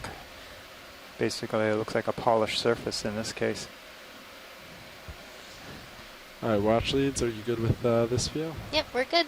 All right, come wide video. Ready to say goodbye to the rock? Yeah, watch leads, are you ready to move on from this rock? So that could be a so. Bathycrinus. That would be my guess on that one. Bathycrinus? Sure. All right, so co-pilot, want to try to get. you want to rotate slightly west, west, yeah. right? Absolutely. I can get on that train. I'd like to call it move in because we have that 5-minute delay. Before we leave, can we zoom real quick on these fuzzy sticks? Fuzzy sticks. Yeah. Right in the center. Yeah, right in the center. Yeah, video, come on in. I'm not sure if the stoloniferans have moved up a dead stalk, or if this is a coral Yeah, go for zoom video. with a skeleton. That one to the left looks like a dead stalk. This one, I don't know. Chris, what do you think? Do you think these are stoloniferans that have taken over a stalk, or is it something all its own? I see that the stolon here is connecting up to the base of that stalk. That's really interesting. Yeah, I think you're right. I think the stoloniferans creeped up this dead stalk and is taking it over. That's what it looks like to me, but it's a guess. All right, video, come wide. We got 3, 4, 5. Let's go. Yeah, that's really interesting. Let's go I just 30 saw meters. the polyps 5, 4, and it looked 5, really 30 odd to meters, me. Okay. So I wanted to make sure Sound it good wasn't now? something we haven't seen before. Could you But it was repeat really that move smart for of me? Yeah, those 3, 4, stoloniferans 5 to degrees. find a stalk 30 and meters. 4, 5. inhabit yeah. it. Oh, they stole 30 the show. meters. They or did. stole the stock. I'll call it in. They stole the stock. Bridge RV now. Well, they probably didn't steal it. I don't The see a lot organism on whose this stock face. it was probably had We'd like to put in our died next before move. they colonized. Yeah. 30 meters. And they just made Bearing use of 3, the 4, 5 habitat that was degrees. there. At 0.2 knots, please. You know, that's a good question, Megan. It's whether or not stoloniferans could actually take over a living tissue and overgrow it, much like the parazoanthids, such as the Copy that, thanks, Kulamana, Rich. for example, we think actually can overgrow and kill Move live underway, tissue. pilots. I don't think the Video, can I zoom in? stoloniferans could, but maybe they Fish or can. something? Yeah, I think they usually wait for an opening to appear on a colony, and then they try to colonize the bare skeleton, but who knows? Yeah, who knows? I mean, that is a question. Yeah, there it is. Keep coming in. Oh. Oh, a halosaur. This looks like halosaur. Oh, no. Aldrovandia. I don't see any scales on the nose. So if Bruce was here, he would tell us about the halosaurs and how to tell the difference between the genus Halosaurus and Aldrovandia. So Halosaurus has some scales on the top of its head, and Aldrovandia is missing those scales. And so this little fish has a very translucent nose. So that's why I'm making the identification of Aldrovandia.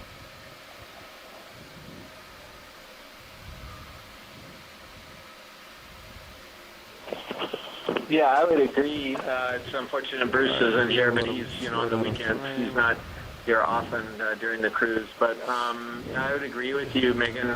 Certainly looks like Cowder Andrew to me as well. All right, come wide.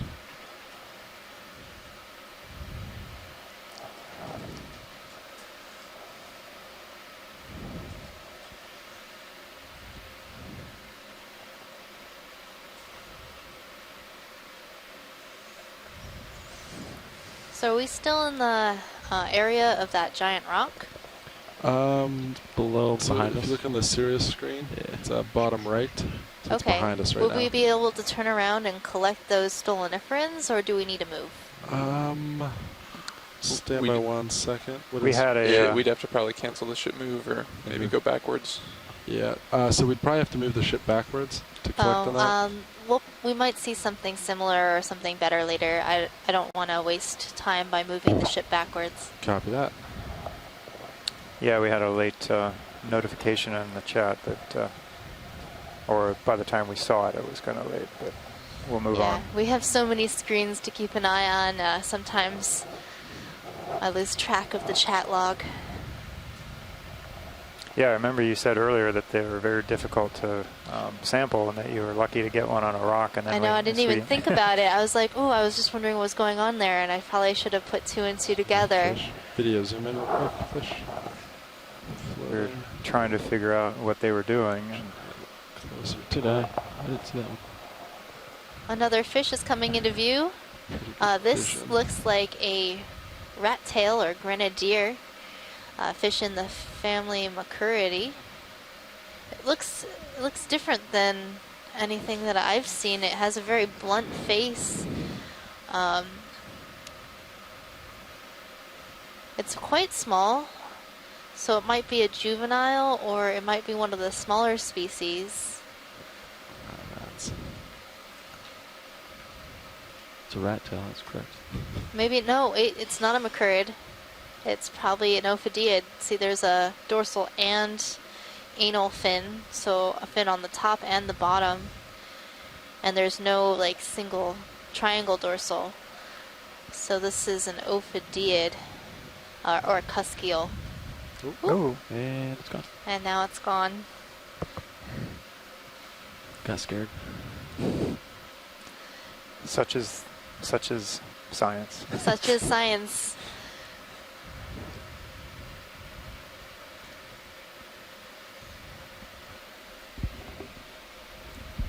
It's a live show, you know. We can't script everything. Yep, and it's hard to identify things on the spot, and then you're like, oops, no, wait, let me look at those characters. Don't jump to conclusions too quickly.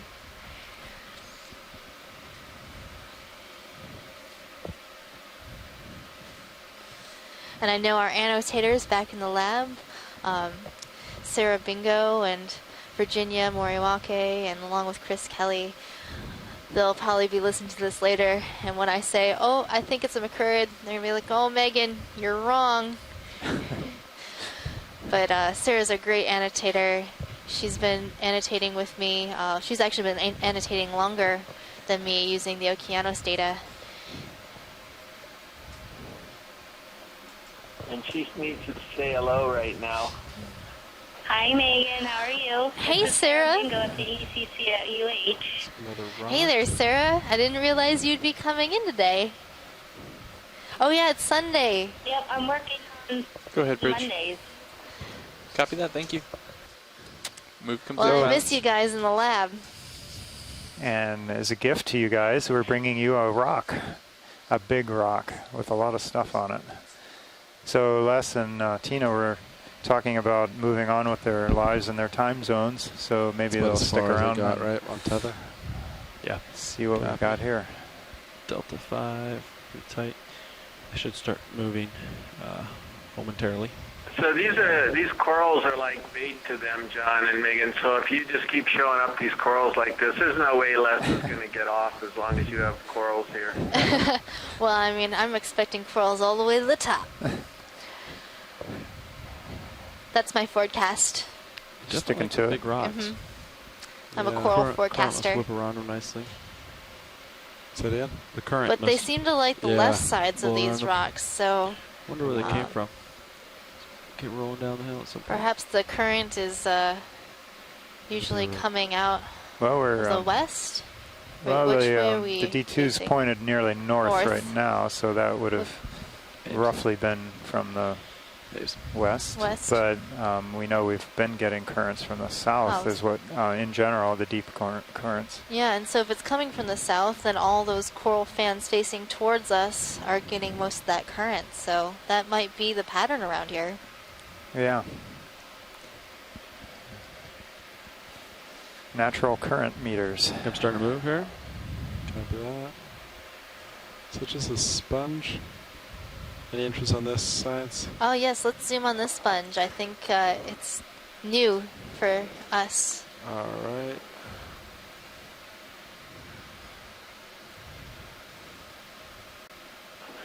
I don't know. I'm between Poliopogon or Simperella. At first I thought of Poliopogon. I don't think it's Semperella, but I think it could be Poliopogon. Yes, yes it is. It's just an odd perspective.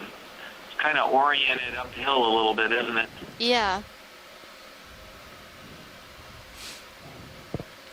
So yeah, you can see that very distinctive attachment. This is fibrous. You can barely see it there at the bottom, but it's definitely a Lophophytus, and therefore that gives us a clue that it very likely could be in the family Pheridematidae, and the largest genus of these deepwater glass sponges right now in that family are in the genus Poliopogon. So there it is, good close-up of the fibrous attachment. And so I think that's a very good guess that it's in that genus, Poliopogon glass sponge. That was a great description. Yeah, you can see that the attachment here, it's not coming out at more of a 90-degree angle, more straight down, not as many fibrous clumps as the Simperella. That's pretty typical of Poliopogon, if I understand. Oops, lost my foot. Alright, video come wide. Lost my spot there. Watch leads, are you happy with that? Yes, pilot. Alright. Great. I started to move, giving you some more tether. Copy that. I'll center.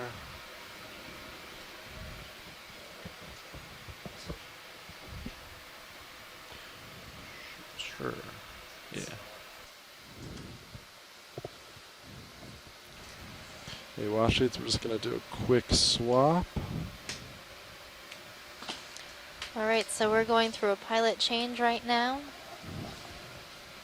So we'll be floating here for just a moment. We'll take in a nice view of, what would you call this geology here? Rock. Oh, really? Yeah. Go figure. No, this is your talus slope or scree, broken rocks of various forms and sizes. These are surely all broken lava pieces from more intact flows surrounding them and above upslope.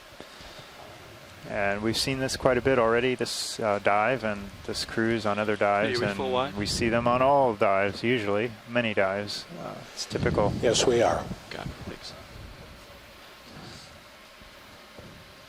It's not obviously so stable for organisms to live on. We see more corals and sponges and other types of creatures on the lava flows that are more stable and intact. So when we see these really large slumps, I understand that it's called mass wasting, or is that a special term used for certain types of slumps? That's kind of a general term for most any kind of landsliding or sloughing off a material. And I guess the scale of it, I'm not sure if there's a specific size that you have to be talking about, but you know, you might call a large field of this type of deposit some kind of mass wasting. Though this, I think, generally collects slowly over time, not like one big event where all this rock falls off. It just tumbles down over time as the lava flows and the other rock types disintegrate. Do you think these really large boulders that we're seeing, are they parts of the slump, or are they sort of in place and it's slumping around them? I think these have fallen off from above. It would, you know, you'd have to say if it was in place, where's the rest of it? And then, you know, it would be more, if it was just an outcrop, it would be more like an in-place outcrop. really It'd be close more to me, probably video. tapered to the seafloor. So it looks like it's a piece of big rock Oh, that broke he's off swimming away. and slid down slope. So that probably would have been pretty exciting. Ooh, there's a fish. It seems to be on the move. Yeah. Yeah. Video come wide. Has we'll just somewhere look to at, do, somewhere to be, the places biology to on this go, rock. Right. things to do. Food to find. But you could kind of use the corals as a minimum age of the landsliding event, because you know, I would imagine the corals wouldn't really survive a ride down from up above, probably tumbling as this rock went, though it could have slid in place or slid in one position downhill. And left the coral intact? I don't know. I think that's. It seems like a really I don't think so. intense event. I'm not saying it couldn't happen. I wasn't there, but you know, I would think it would be maybe tumbling in some regard. But the face on the backside looked kind of flat, like it had maybe broken off cleanly somewhere. But who knows? It's really interesting. You mentioned that this rock could be sort of a age for the community, and how old the slump might have been, because I did something similar for my research. I looked at lava flows on the island of Hawaii and transected across lava flows of different ages, and that would be the maximum age that the community could be, because a lava flow is brand new substrate. I think I see more of these stoloniferan covered stalks. Maybe we'd like to collect one of them. Yeah, I think we'll get fingers shook at us if we don't try to get one at another opportunity here. Yeah, Like I was saying earlier, ship status? it's really difficult to collect some of these things because Ship they is currently adhere on onto their station. substrate. Do you know when they or when did you call in last move? It was called in at 22:52. It stopped. It was completed at 22:58. So we've been stopped for Yeah, we should be stationary. about 9 minutes. Okay, watch the. You're talking about this video. Frame this up. So there's a bunch of these stalks with these white polyps on them, Pilot, and there's one coming into view right at the bottom left-hand side of the screen, sort of branching in a Y shape. Yeah, I'd go for that. Set and reach up. Wow, this Ooh, looks it's like tall though. It's up there. like a real party going on here. Oh yeah. I mean, there's everything. It's a little overwhelming. I'm gonna rotate And then when one slightly coral port. Keep you in dies view. or a sponge Actually, dies, it seems I'm to not, 'cause it that leaves might behind give you less tether. So I'm some gonna stay substrate here. in the form of this stalk that can be collected and inhabited. Watch the stock right to the right of my lasers. Yeah, right to the Larger. right of the lasers. Okay. Would you like a zoom before Can I we collect zoom on it Yeah. and confirm? Absolutely. Video, let's frame this up. And come in. If not this one, if this one's not the same, I think the one to the right of that might even be of interest. So Chris, these look a little bit different. Yeah, but I think it still could be overgrown, frankly. That would be my guess, that it's still an inference overgrowing a dead stalk. And then there was one Pilot just to the right of this that had more of a bright white color. Copy. And an ophiuroid on top. Can we take a look at that one? Yeah, video go come out. Oh yeah. Okay. Also, I was looking away just a few minutes ago. Did you zoom the sea star already or not yet? No, we haven't zoomed the sea Tether's not star, getting but I tight, think we So I should. don't think you'll be tugged Okay, in the video, position come you're in. at. Frame it up. Yeah, I just noticed that, and it looks like it might be one of the Goniasterid or cookie stars that Chris Ma is really interested in studying.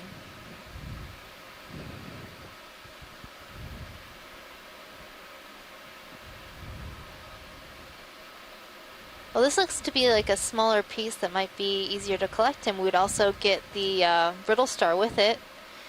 These are just retracted, right? Yeah, they're just retracted. They're not, Oh, probably no. because this brittle star is disturbing the polyps. So they've pulled in their tentacles. Okay.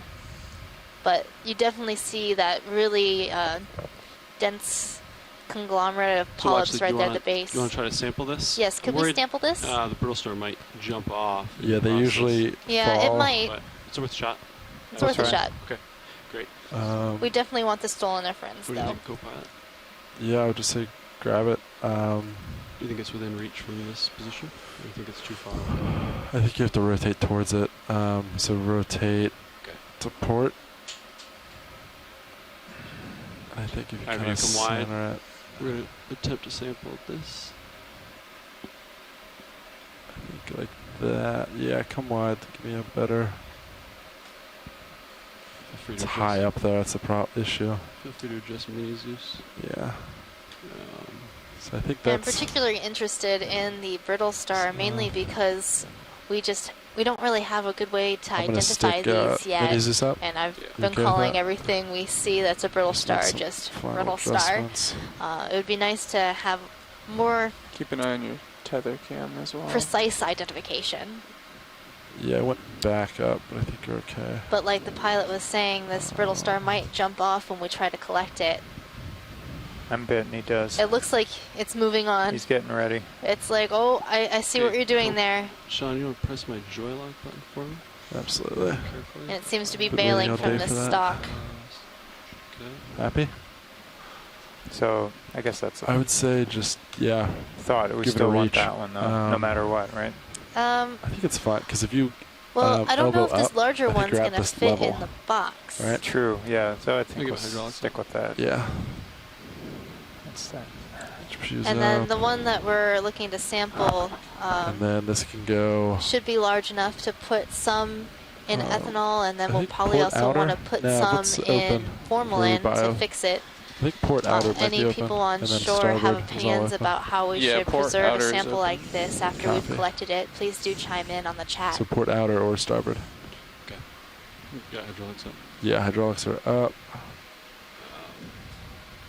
Okay, we'll see if it's within reach here.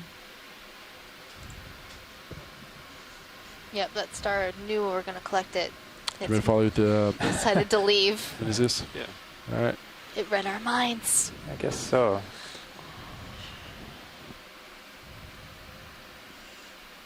Tilting up. There you go. Yeah, so that might be a little. Yeah, that would be enough to scare me off. I think seeing that claw coming at me. Yeah, that looks great. All right, so shoreside we'll go quiet for a while I until would we get leave it this on this, collection in the box. Yeah, you know what you're doing. Okay, they're coming from the side or coming from the bottom. Two options. The side, is that your limit for in? That is. Oh, that is. That looks pretty good to me. Yeah, you can even try to push it a little bit before you pinch.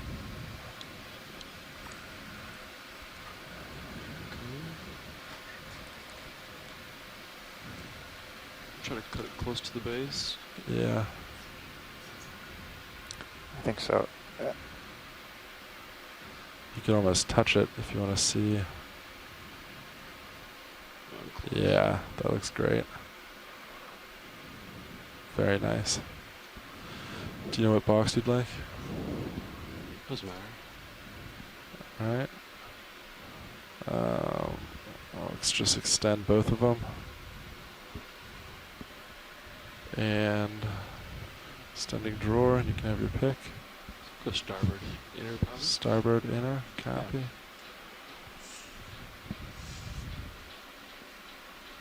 I think it's opening fine.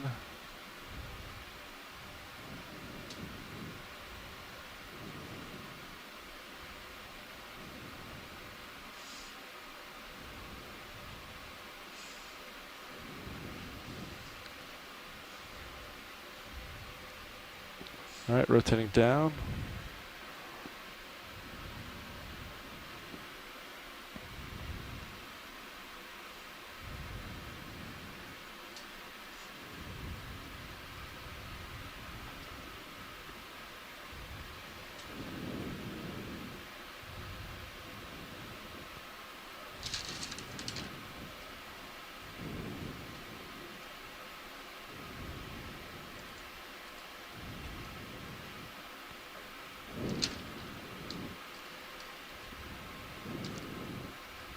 go, it fell. Nicely done. Tracting drawer.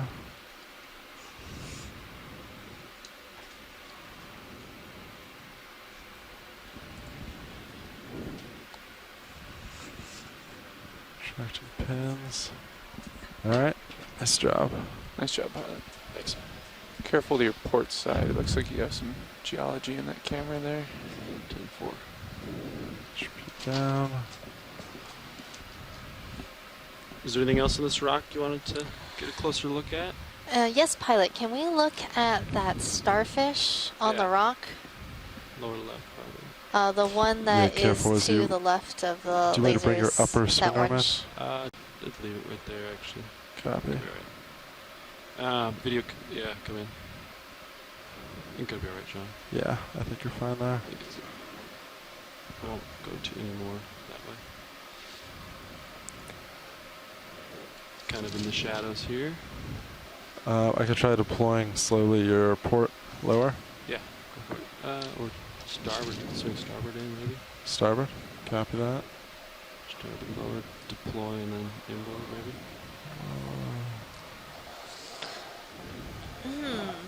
Well, I think it is a cookie star or goniastrid. Alright, I'll swing it inboard a little. I know Chris Ma would love it if we were to collect something like this, but given its location on this rock, it'd probably just fall right down or get damaged. But let's get some good imagery of it. How's that? Hopefully we'll see another one. A little bit better. Looks great, John. Yeah, well, we tried once to collect a starfish like this on a rock with the special scoop that they've designed for the ROV, and it was quite difficult.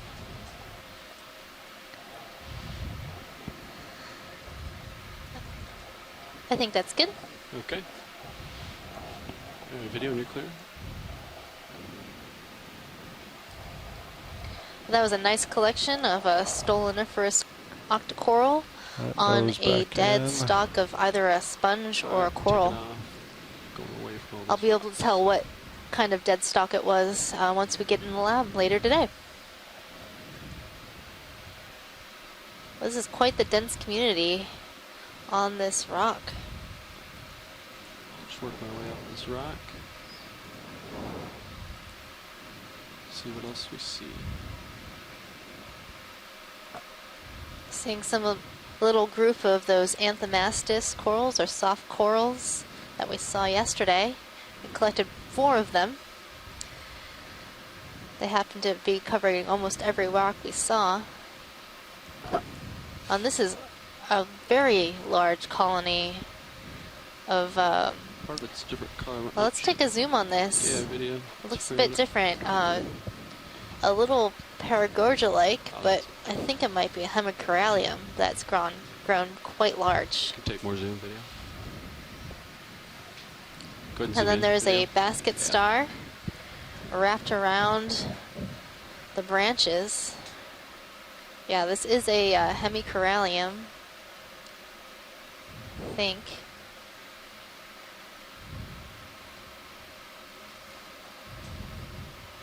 Yeah, it looks like it to me, Megan. And that basket star is in the family Astroschematidae.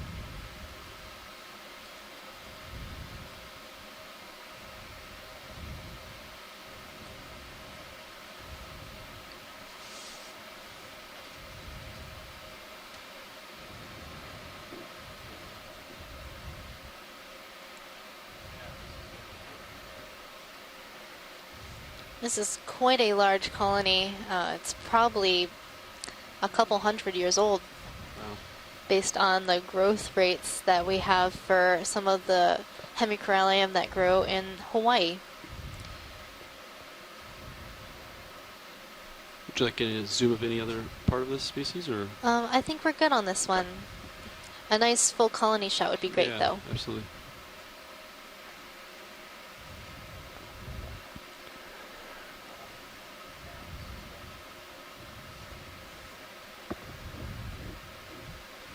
Go ahead, and this watch lead. rock is just carpeted with those stoloniferan octocorals. And then I'm seeing a starfish on the left So side far, of the we're making screen near pretty the good bottom. time. We've got about That would be interesting to look 220-ish at. meters until waypoint 3, and about 2 hours of bottom time left. So I think we're on track, but we'll probably want to get moving here pretty shortly. We do have a No problem. star right over the top of this thing at the top of the rock. Copy that. Alright, move on from this. Yeah, could we look at that starfish on the bottom left side of the screen, or do we need to move on? I could do a snap zoom. Oh, okay. Yeah, I just wanted to see what this was. Yeah, but let's snap on this star. Yeah, just a nice snap. Oh, that is, looks like similar to the one that we were looking at just a few moments ago. But I don't know if we could collect it. Again, it's in a very strange and awkward position, and we do need to move on. Sorry, Chris Ma, I'm trying. And then there's one more on the very top of the rock. Yeah, video. Let's snap on that one for him just so they can see it. Yeah. I'll bring it to center. It's off the backside of the rock. Oh, there's another one. They're everywhere. They're everywhere.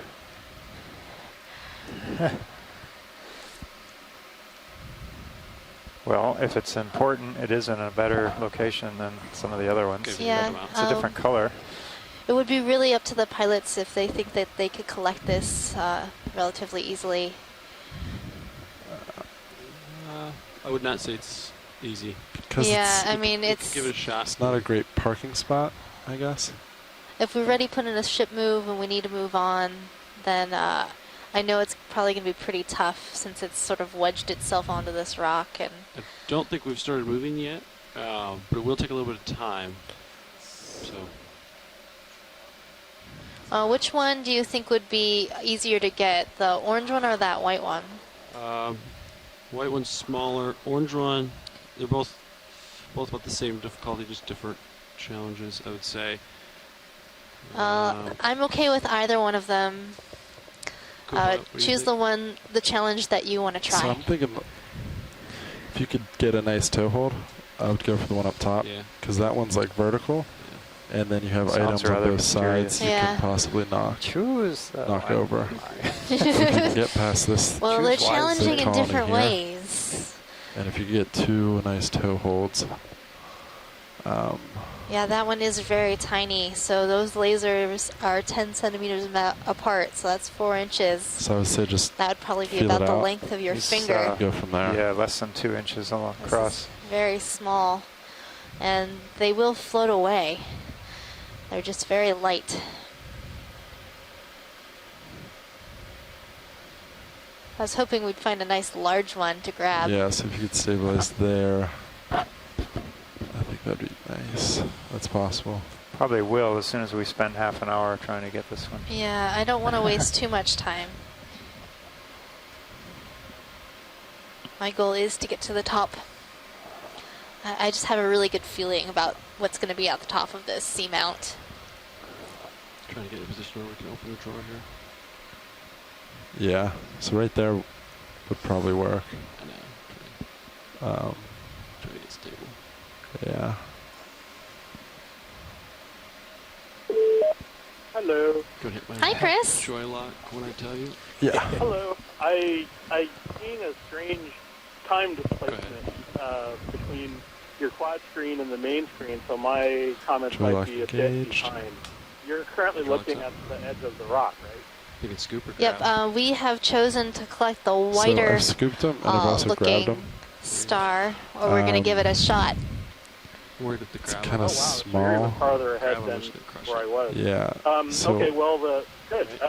So that I've had dark success one with that you both, saw but also in the kind of corner failures there, with both. That's So something we haven't seen before. it's going to come down to that's preference. not any of the ones that I've shown you before, I don't think. Yeah. I think that might actually be And then, a new family do you want that to we go? haven't seen before. That one might even be in the... So you have to go outer, either port or starboard. It might be similar to something So if it's scoop or yeah, port outer, copy. a few years ago called Bazzi Perennial. Hydraulics are up. You're good to go. Coral on the Anapitherium. The reason I say that is because the surface looks really soft. and it could be one of these new things, or it could be in so I can see one of that Yeah. one of those new species that I collected starboard wing on the last inboard. that thing that looks like an Antarctic starfish called Video, can you Chrysler zoom Gorge. on So there's definitely Star some really real nice quick? things that How's you're that? seeing Hold here. that. Just want to see what And the I think topography around it looks like. I'm just now watching So the if it comes video up easy, a little on the quad screen of scrape will fall right whatever in. is about to happen for you. Come wide video. A white, Thanks. a white goniaster, right? Yep, it's sort of a peach white color. And you're grabbing the shovel scoop right now. And it's not to the Yeah, look at the one manip. Gives you a nice balance.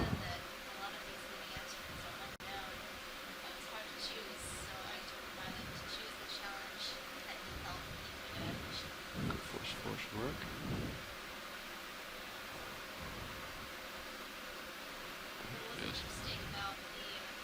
Talking to him, am I? Didn't have my mic on, so. Got you back. Were you talking with me? Oh yeah, I forgot that I took my headset off because it was bothering my ear. But Gotcha. so when we saw both of them, there was the orange-looking one and this white one, and so I told the pilot that he should choose the challenge that he felt up to. Okay, good. Look at my mini zoos put on the right monitor. Yeah. Okay, I see the quad screen getting into position then. This is tricky. Yeah, the arm's right in the way. So you don't have a great view. Okay. So you're collecting the white one that's in the background behind the Trying to solve this equation here. behind the So what if you, so inboard, Yes, down, that's the one. and possibly use the mini kind Zeus? of biggish one that Or has the maybe long pilot cam too? Yeah, it's kind of small. Might be okay. It's maybe 2 inches across. Let's see what Oh, I love working with that scale. Okay, good. Ooh, it looks good. This one might be what's it called, Bogas, but I'm not sure. This is a little guy. Pilot cam has a good view if you want it. Oh no. Yeah, bring that on the right monitor and zoom in. Copy that. So right monitor.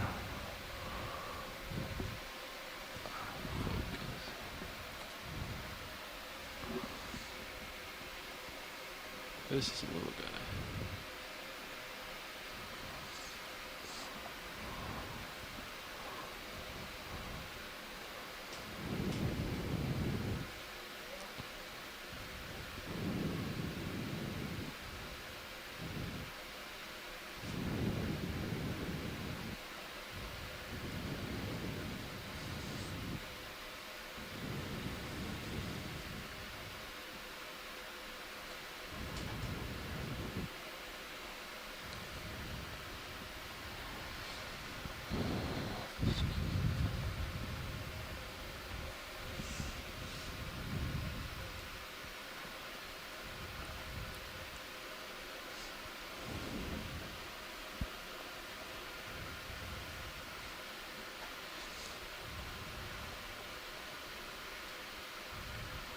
Ooh.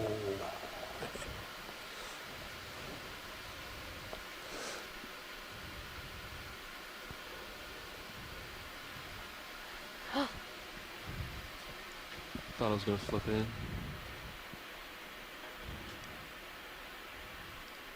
It's very close. You lost your toe.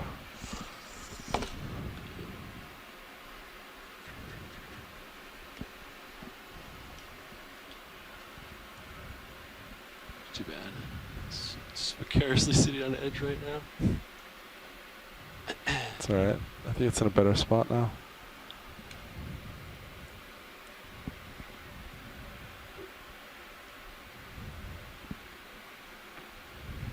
You want to bring my starboard Do you wing want outboard? starboard wing outboard? Yeah.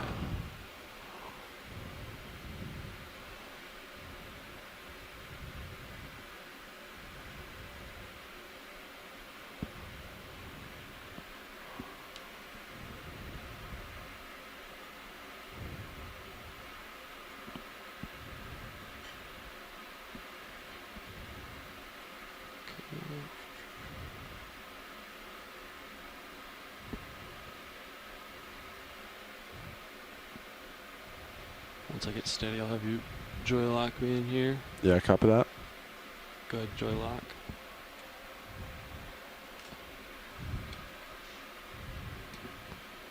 See if that's a steady spot. Careful not to. You can bring that Titan to acquire subject. Do you want Titan or pilot cam? Or Pilot no, cam, yeah, yeah, me. sorry. Same thing. Okay, so we're gonna try to So I think just a little tap and it's on more of a slope now, so hopefully it just falls in. Yeah. Want to keep the wrist down.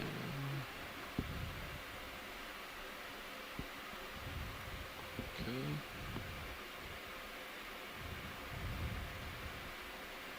All right. Try to tell my Z.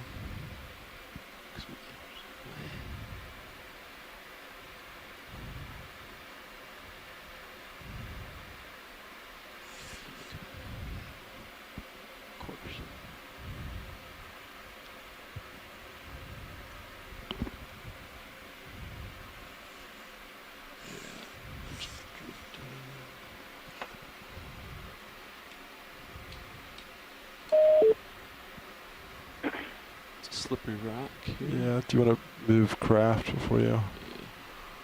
Oh.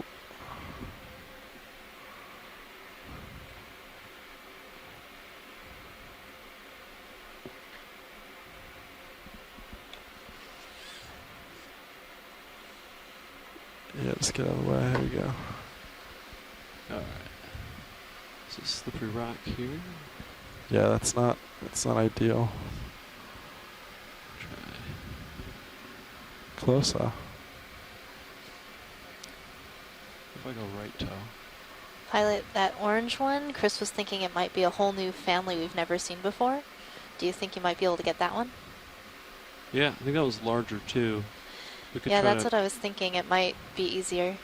Okay. Video we full wide? I think, yeah. Yes, you full wide. Do you want to put mini Zeus up for maneuvering? So this one might.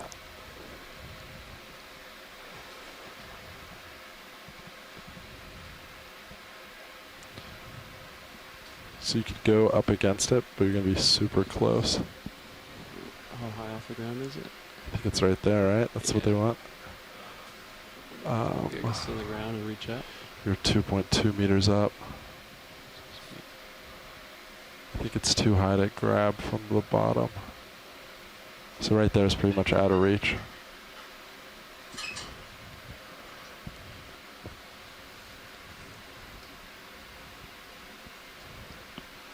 Okay, let's see, altitude. We're close. Hold on. Try.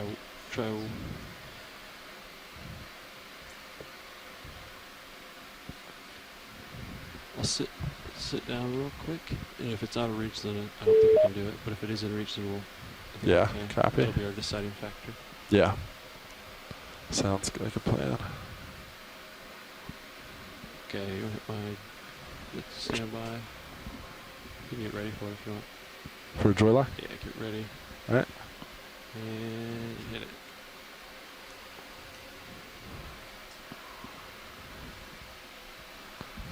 Alright, let's see if we can reach it. Pretty far out there. Are you, auto heading? Yeah.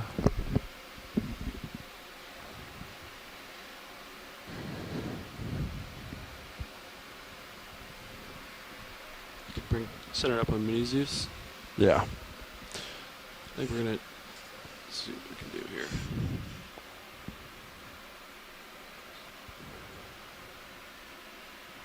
Okay. Super stable. Heading is settling in, I think. But you might drifting pretty bad. Drift in and out around about a set point, so you might go left to right. Copy. All right.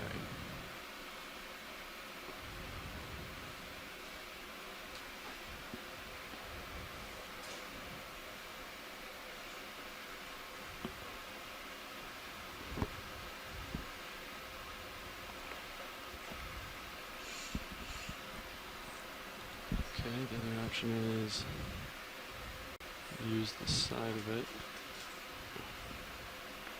to get additional reachability here.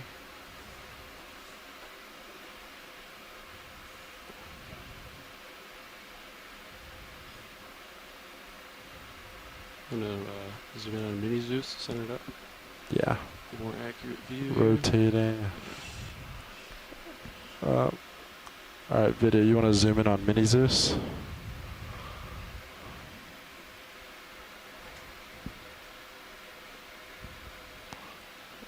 Alright, stopped.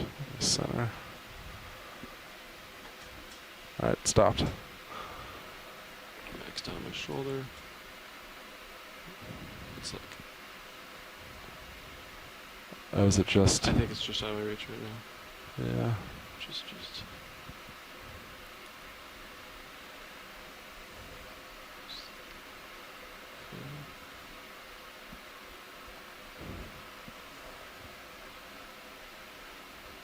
Just out of reach here. I'm going to try one more little trick here to get me closer. Okay. Try going into Auto XY. It's an option. I'm turning my heading to port, getting the starboard side closer. Oh to yeah, the try that. surface. There you go.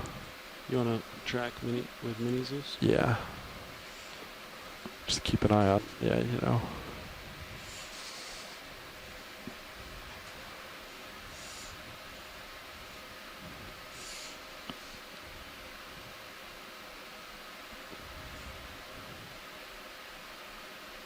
Coming up, rotating port. Stopped. I'm gonna rotate port again. Stopped.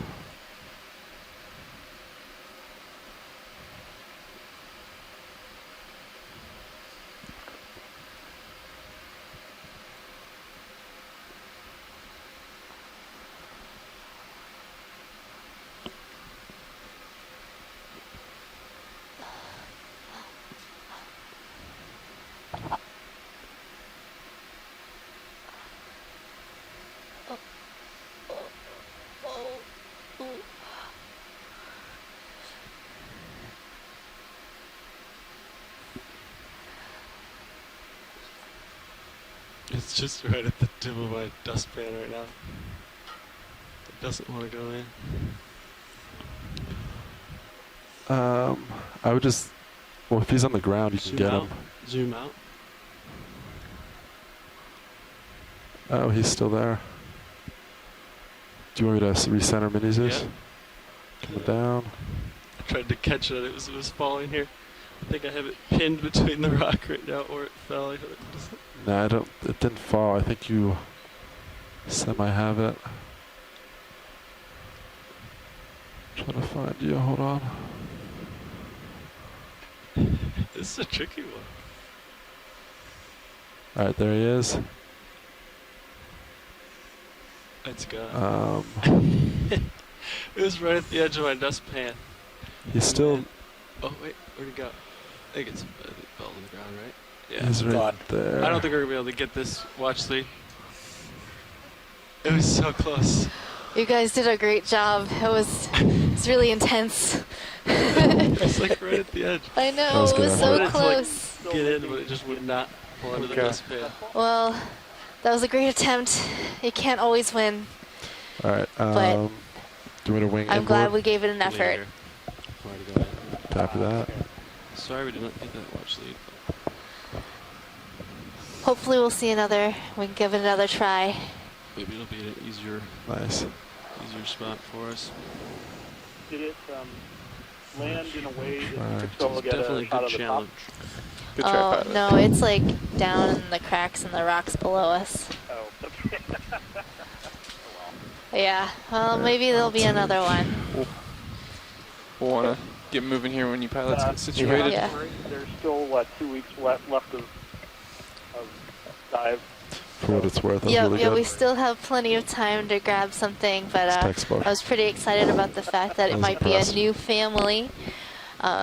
And we almost had it. Oh, it was just so close. And it was so amazing the way...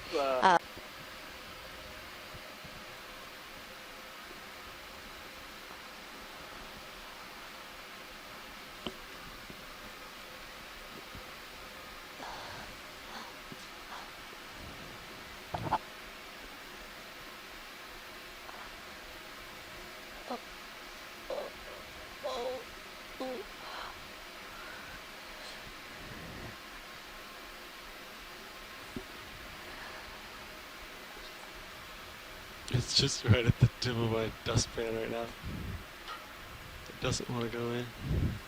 the pilot moved out and almost like caught it right in the pan. That would have been just so impressive. Slow motion home run stealer. Yeah. I think I like Whoa. pinned it between the wall. Like a ninja. I know you caught it like a ninja. Yes. Just didn't want to go into the bucket. Well, I think, who was the pilot? Yeah, we could go. Who's pilot right now? Levi. Levi. Yeah. Oh, it's Levi. Ah. Well, thank Levi for me. Chris Moss says thank you. Thank you. It's good. It's an excellent I know it's hard to identify them from the backs of their heads. I should know though. I can see the haircut. I'm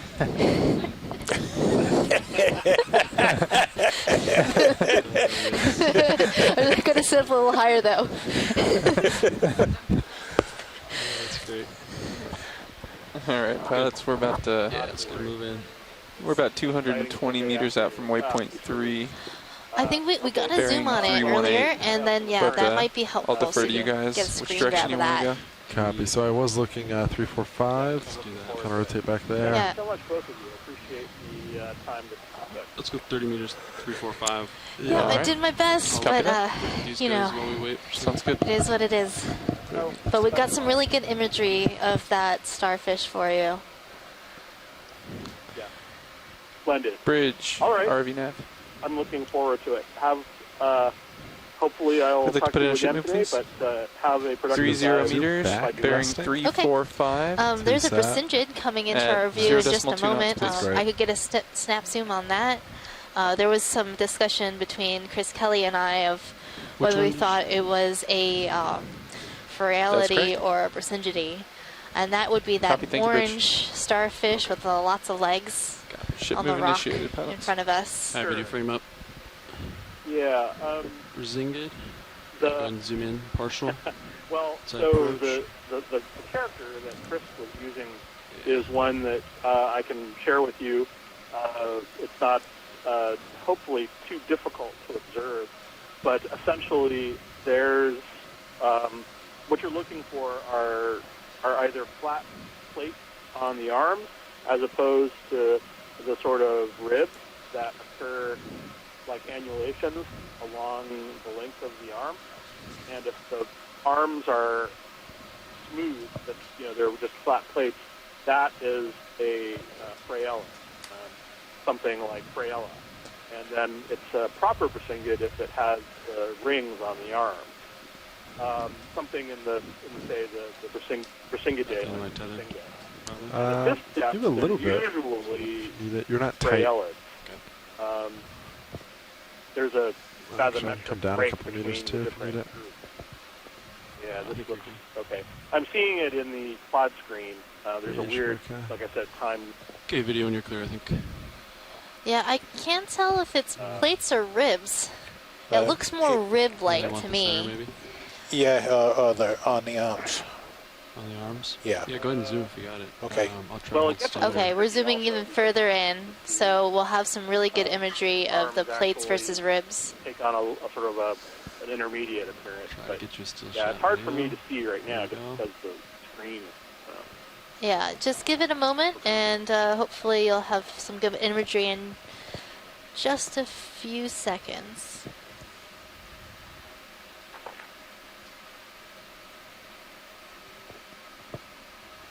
Did you turn to look at me?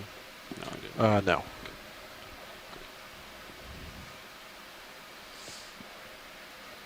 I think we'll have to maintain a pretty brisk pace. Use a little bit of time there.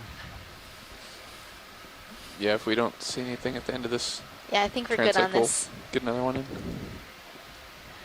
Is that good watch lays? Is there any specific parts of this you wanted a closer look at, or? I think we've got what we need. Okay, great. Yeah, video. Yeah, we'll let Chris weigh in. Yeah, I'm going to go with Raella. Okay. There's a lot of variation in the plate pattern, and some of them almost have kind of a regular pattern.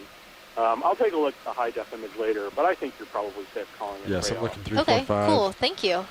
That's very pretty much helpful. upslip. If you from see the Sirius Center. other one, usually when it's really deep, the 6-rayed one, that's Freyastera. So that's the sort of difference. Usually you get these really heavily multi-armed ones. It can be real tricky. That's really strange the way that this is folded out like that. Huh, interesting. But thank you very much. Persingids are always something that makes me happy. Yeah, thanks for calling in, Chris. It was great to hear from you. Yes. Well, I'm always happy to see the Persingids are the bringers of death Velcro. All of the little pedicelaria that capture food. Looks like this one's resting, though. Anyway, thank you again. I appreciate the effort, and we'll talk to you later if luck is with us. All right. Talk to you later. Thank you. Bye. Thanks to you, John.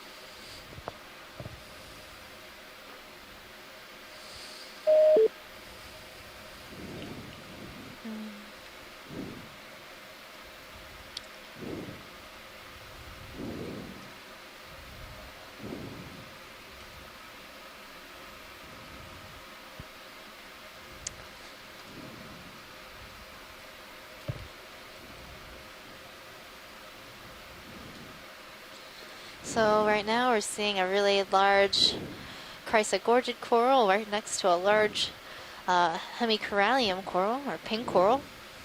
They're both on this nice large boulder outcrop. Yeah, surrounded by all the unstable talus and other types of features. A lot of broken rock. This one actually looks like it's an in-place outcrop rather than just a boulder, but I'm not quite sure.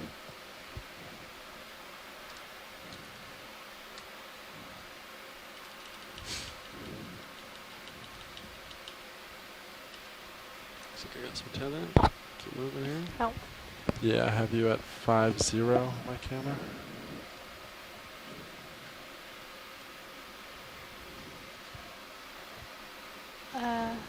Is there a coral in the starboard rock box?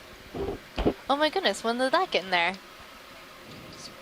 Did we get a bonus sample? Interesting. You got bonus sample. Look at that. Maybe I rubbed up against it in one of those large rocks.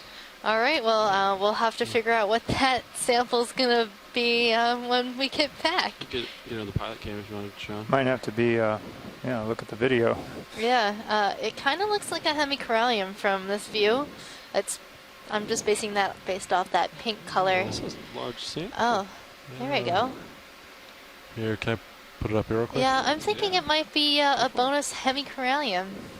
It decided to take the place of one of your rocks, John. So that's a pretty fragile specimen. If we put a rock on top of it, it will crush. I didn't see anything. Mm-hmm. Okay. Which is hard to do in here because everything's Ultra on camera bonus. and Well, there's so that many does seem- screens. It's hard not to see something. Well, ultra bonus. Well, the hemicorallium in this area seems to be pretty dominant, so it's great Go that ahead, we Rich. accidentally Copy that. Thank you. collected one of our dominant Move complete, species pilots. in this area. Nice now. And we didn't even have to take the time to look at it and collect it. Well, trade-offs, you know. Trade-offs. We didn't get the goniastrid, but we did get a corallium. Okay. Well, I'm gonna put this down as specimen 4 bio and port rockbox. Port? Or starboard. Starboard. Oh. Starboard forward. Hope it stays in there for you. Yeah, I don't know if it'll survive on the way up, but It's because the port was already pulled up, so I read it instead of saying what I meant. Okay. Yep. Oh.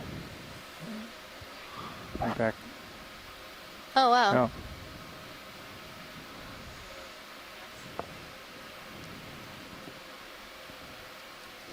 Oh. Hey, there you go. All right. That's pretty cool.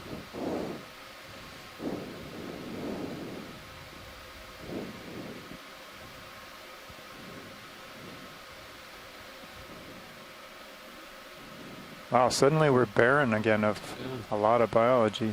see a large sponge coming up here. Coming across a talus slope with large what was last move outcrops put in? or boulders. Probably boulders Last mainly. move was Ooh, and a initiated giant at sponge coming up. 23:42, complete at 23:48. Giant That stalk is sponge. huge. So yeah, in a couple minutes. That's really. I think we can get another one going. That's another one of those Bolosomini species 1. That's just out of control. But that's definitely the largest one I've Like 2 seen. minutes. They'll give us like 10 minutes. It looks like a tree. 5 for Yeah. 5 for layback. It's usually pretty good. Sounds good. It's got a good spot. This is a giant yellow lollipop, the way we think of these things. So Fernando was here. He'd want you to. this is a beautiful, now you can call it Old Yellow for sure, Old Yeller. It's a beautiful, really, really old Bolosoma, and we call this Bolosoma species 2. So it's a stock-to-glass sponge. You probably mentioned that already, but anyway, look at the lasers and look at how big just the ball is on this thing.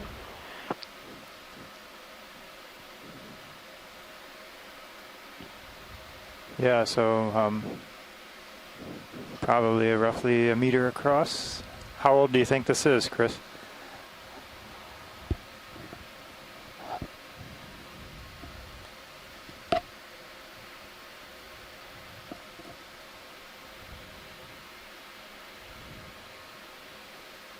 I'm going to go with old. Really old? Pretty old. I'm going to go with older than me. Maybe older than you. Maybe. I don't know. I'm not sure how fast these grow. I'm going to go with probably. Probably older than you. Are they similar to the corals? Some of the corals in age? Yeah, a lot of it depends on the sponges. I'm not sure. Like the corals, I guess. Some sponges grow very, very slowly, and others, depending on the area, can grow a lot faster. Snap on jelly real quick, see if there's interest in this little guy. Oh, yeah. There we go. So we've got our mascots for later today. We will do a water column transects. And this looks to be like a hydromedusa. Oh. And let him go video. Come wide.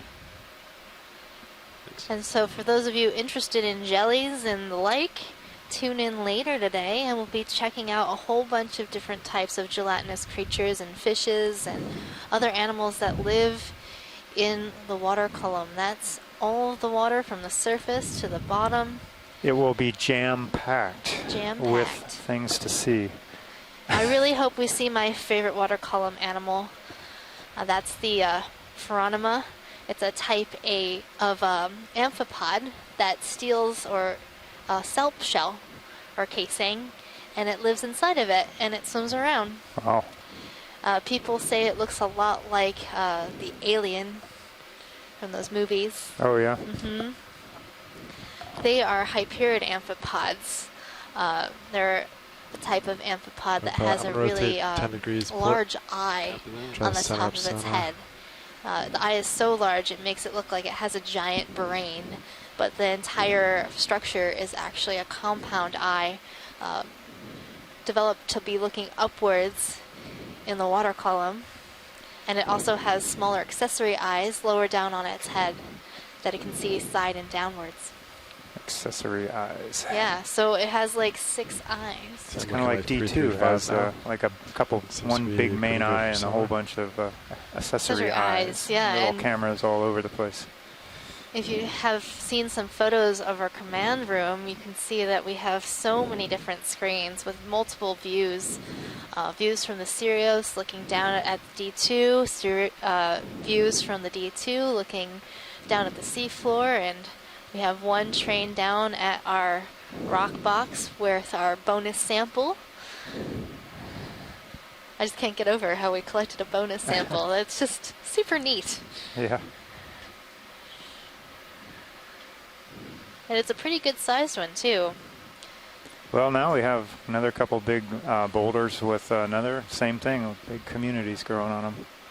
Anything here we need to look at? Well, I'm seeing, yeah, that's a sponge stock, so probably one of these Bolosomini, but the head has thus fallen off, and it now has beautiful ophiuroids just wrapped around the stalk.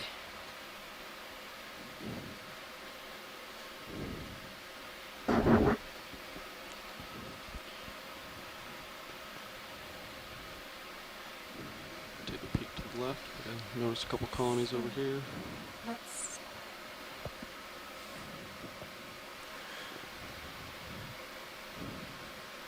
see what this rock has in store for us. Pilot's nav.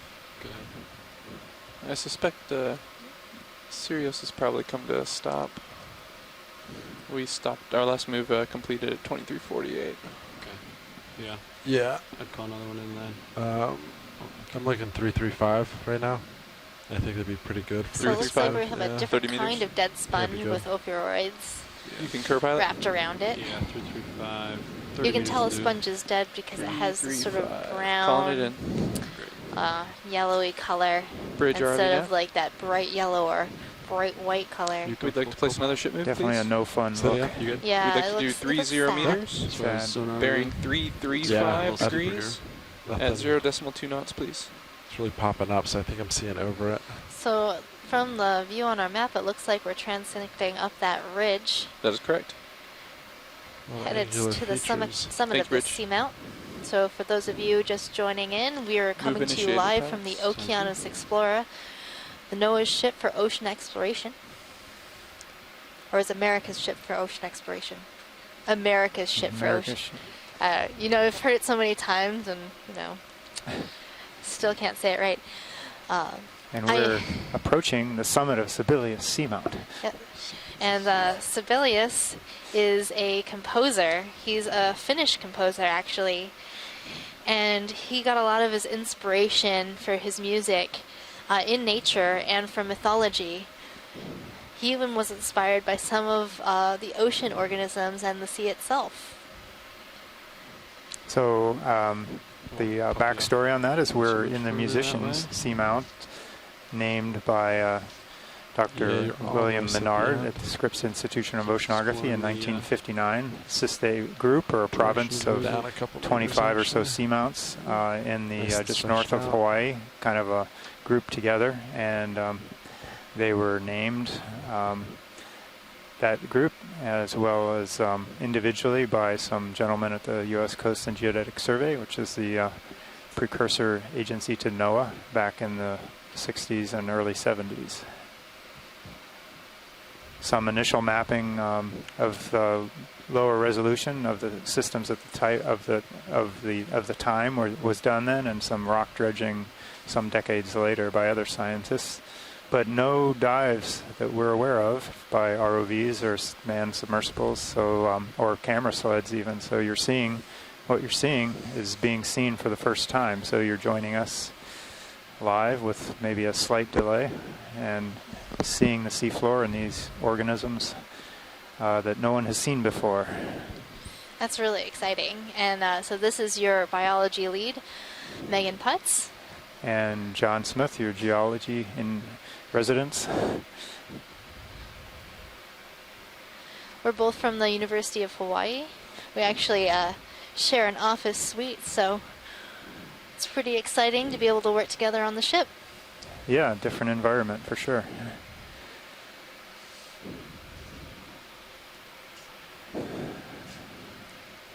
Putting our two brains together to figure this out, plus all the support we have from the onshore scientists.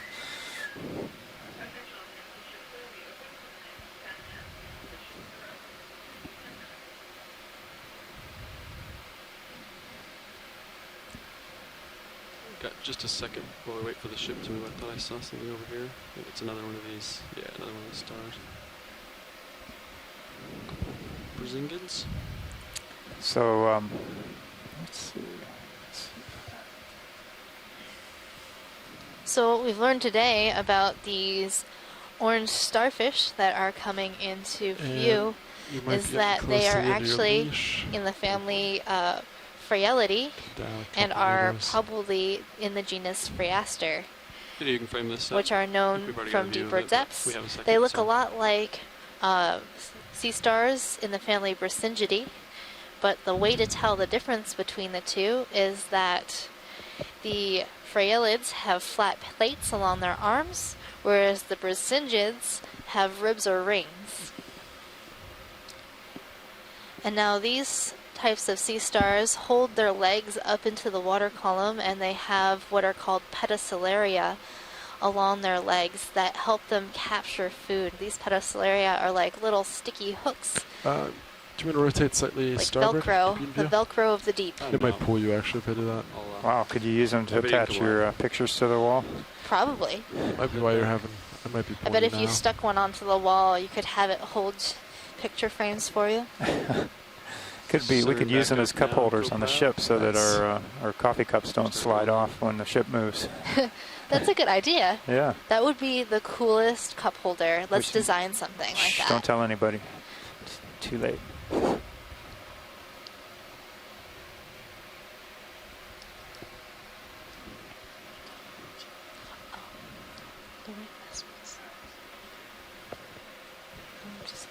Go ahead, watch sleep.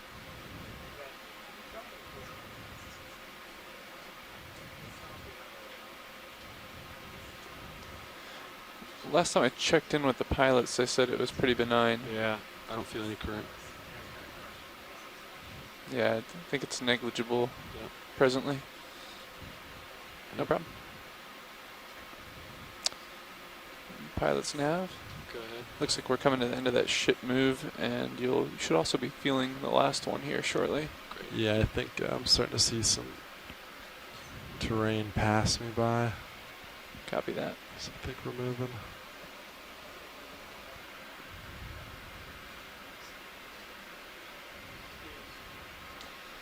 And we'll still have just shy of 200 meters, I think, once this move is complete.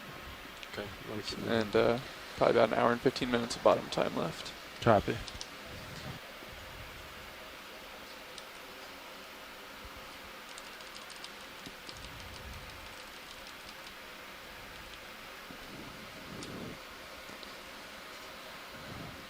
So right now we're at a depth of 2,464 meters, and the current today has been coming out of the south headed north. And we've seen that we've had denser communities on the western faces of these rock formations, indicating that, and those coral fans tend to be oriented in that direction. And that suggests that perhaps the current is usually coming from north to south or south to north on a regular basis. Yeah, I was just checking with our navigator, and they were saying that today, while we've been going on our dive, that the currents have been pretty negligible. But that, you know, this changes with the dominant tides and the kind of the internal waves that are sweep through the ocean. So that would probably, since these are all lined up, that would over time indicate that they are lined up in the dominant direction of the current.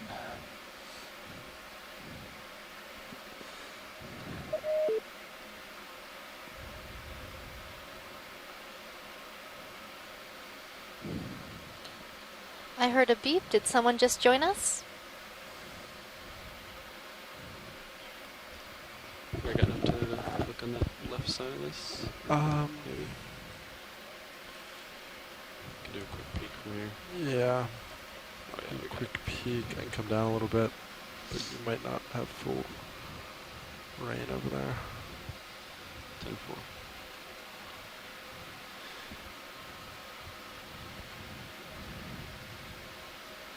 Based on those numbers I provided you guys with, I think we'll need to be moving close to half the time based on the current speed of the moves we've This been is a making. beautiful Copy view that. of a dense community of hemicorallium and So if we do it every 10 Chrysler minutes, one move every Gorgets, 10 minutes, along with so we some just start doing that. Yeah. I think well, that's I don't probably see any good. sponges in view, but there are a bunch of crinoids perched on top Keep of this most of these honest. corals. I will do my best. There are some black corals. I see a Bathypathes. Pilot, can we zoom in on the brown coral to Yeah. the right of the lasers? Absolutely. Video, go and frame it Go up. ahead, Bridge.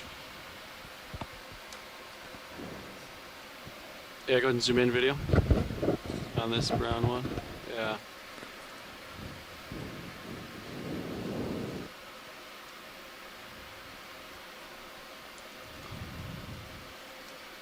Copy that.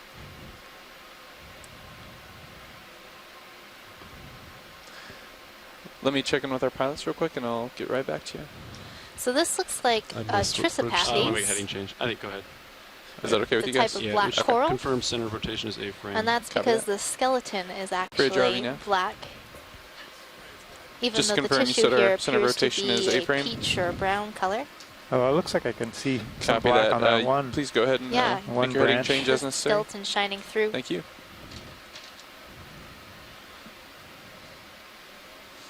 Was that a good zoom?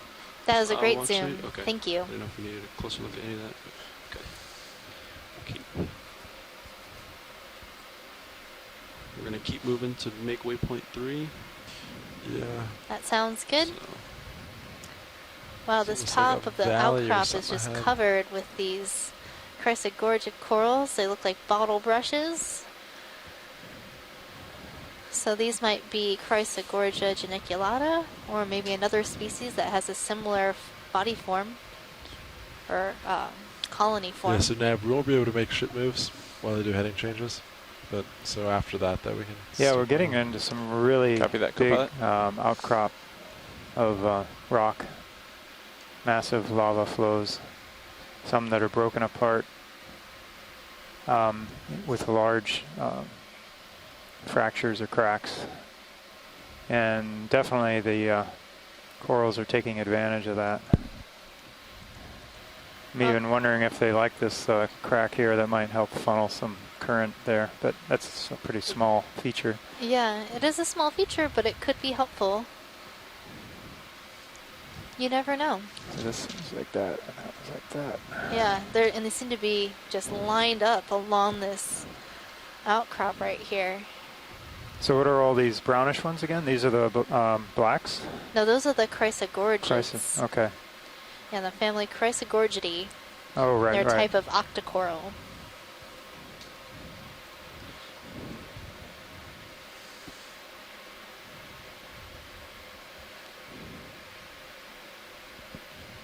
Wow, it's like a garden.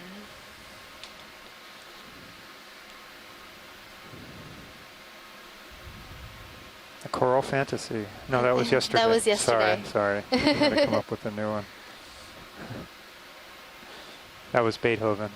Yep, Beethoven's Choral Fantasy. It certainly was yesterday, and this is really getting into some nice dense communities.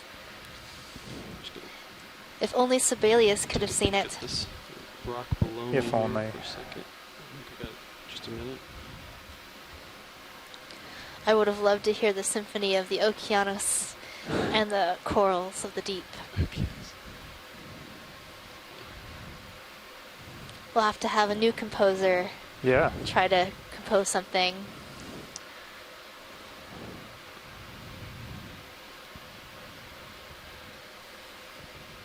See if there's anything else underneath this rock.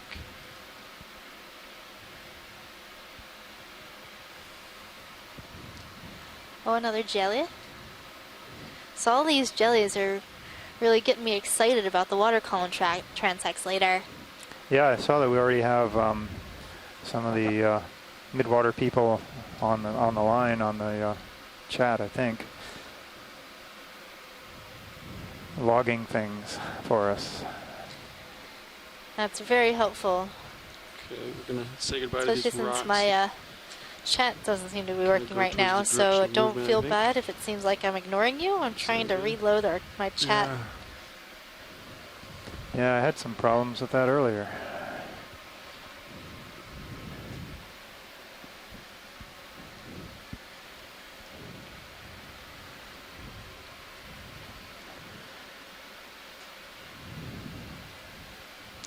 Pilots, I think we'd like to put another ship move in as soon as they're finished with their heading change.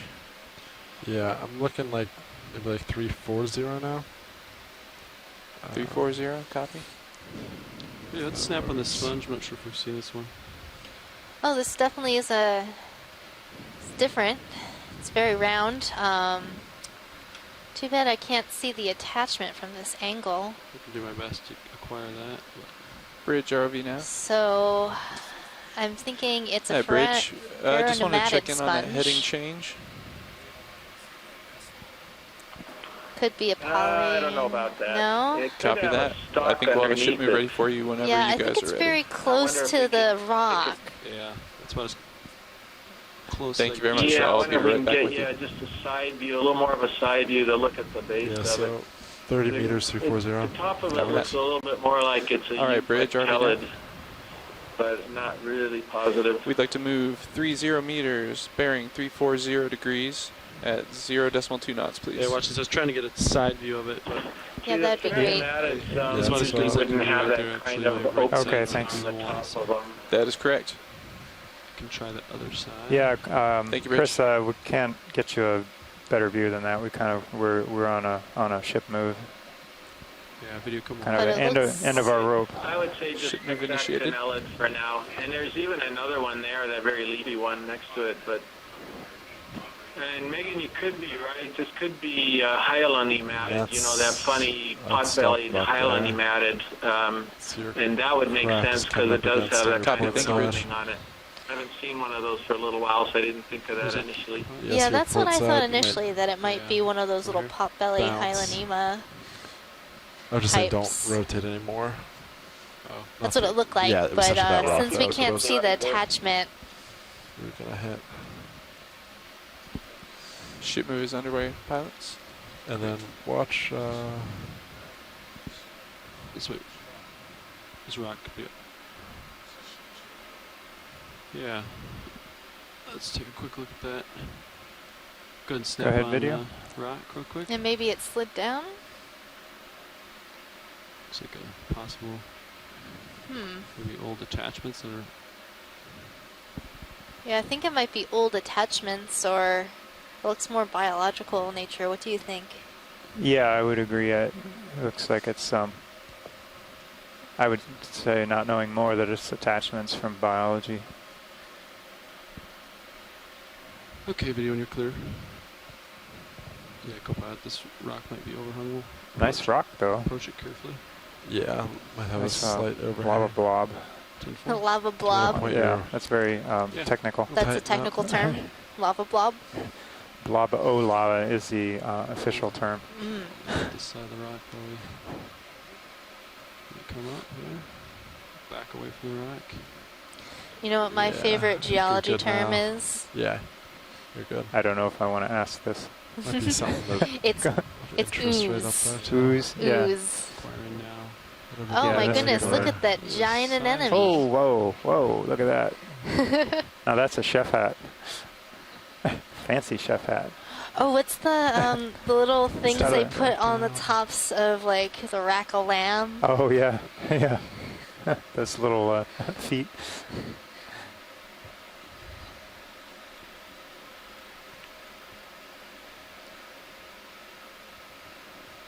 Probably get a quick peer out of it, and then we'll move on.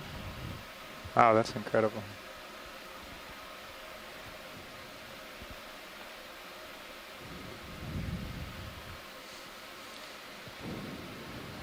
So we used to call this Exosilactus, but we're now pulling back and calling it actinostolide, quote-unquote, bulb.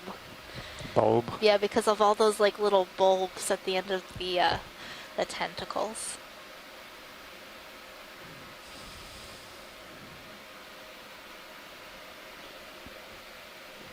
Wait, wrap around the other side of this rock and then we'll move on. Copy. And I think we've seen this type before, this anemone. It's really interesting. But we don't have a better identification than that. Did you need a closer look at it or not? Actually? I think we're okay. We've got some good images of Yeah. that type before. There's not that much information, and having the wide view, we'll be able to count the tentacles and the mesenteries.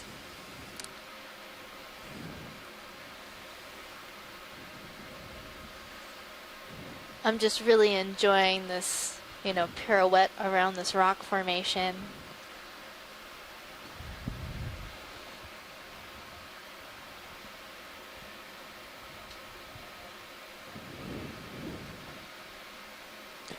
Yeah, as a plug to the program here, Les Watling, coral expert at University of Hawaii, says, I think what is really amazing is that after all these years of participating in Okeanos dives, we can still be amazed by sites like this.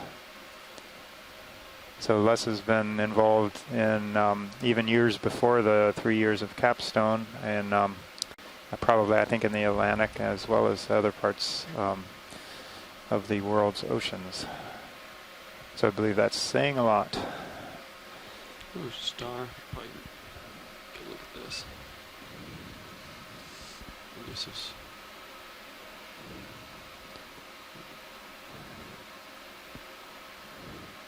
So we're moving up slope, we kind of have a I'm mix. seeing another one of those stars that we tried to collect earlier. Okay, video, you can frame it up. Let's take a nice good zoom of this. Yeah, absolutely.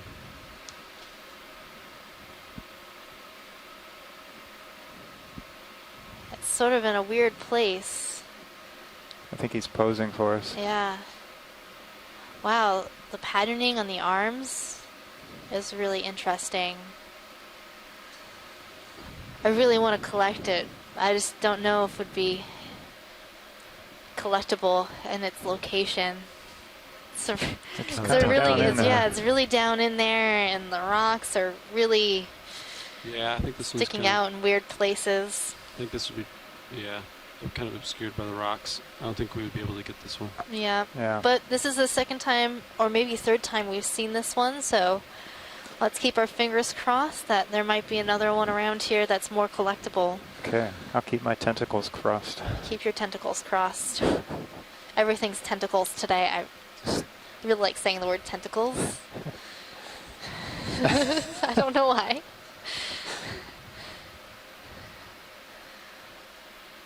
But that's a beautiful star.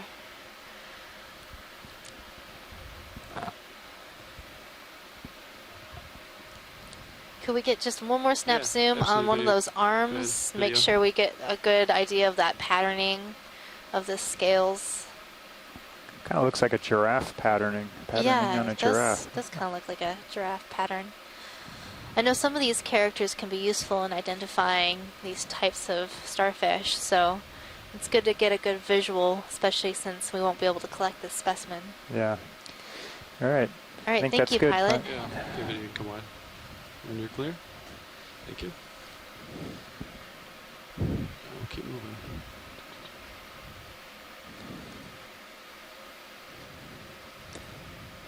So as I was starting to say, we have a lot of interesting landforms here, a lot of intact lava flows with a lot of relief, and then with some big boulders, yeah, massive they've chunks moved. It looks like they're near the end have of it. fallen away, and a lot of smaller of this talus We may broken wanna rock in initiate between another move sediment here shortly. in the pockets in between those rocks, and a whole they are. jumble of things here. Nice.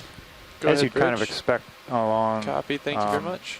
the base or moving up It a is complete steep pilots. slope of a feature that has in the past had a lot of activity volcanically and probably seismically. Just take a peek to the right.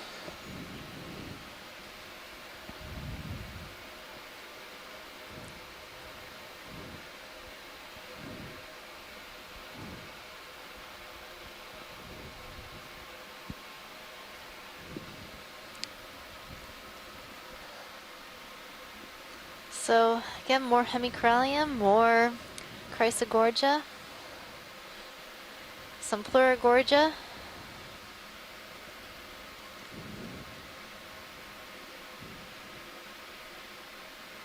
I see another Alternati pathes, a pair of them actually on this rock. Alternati pathes are a type of black coral.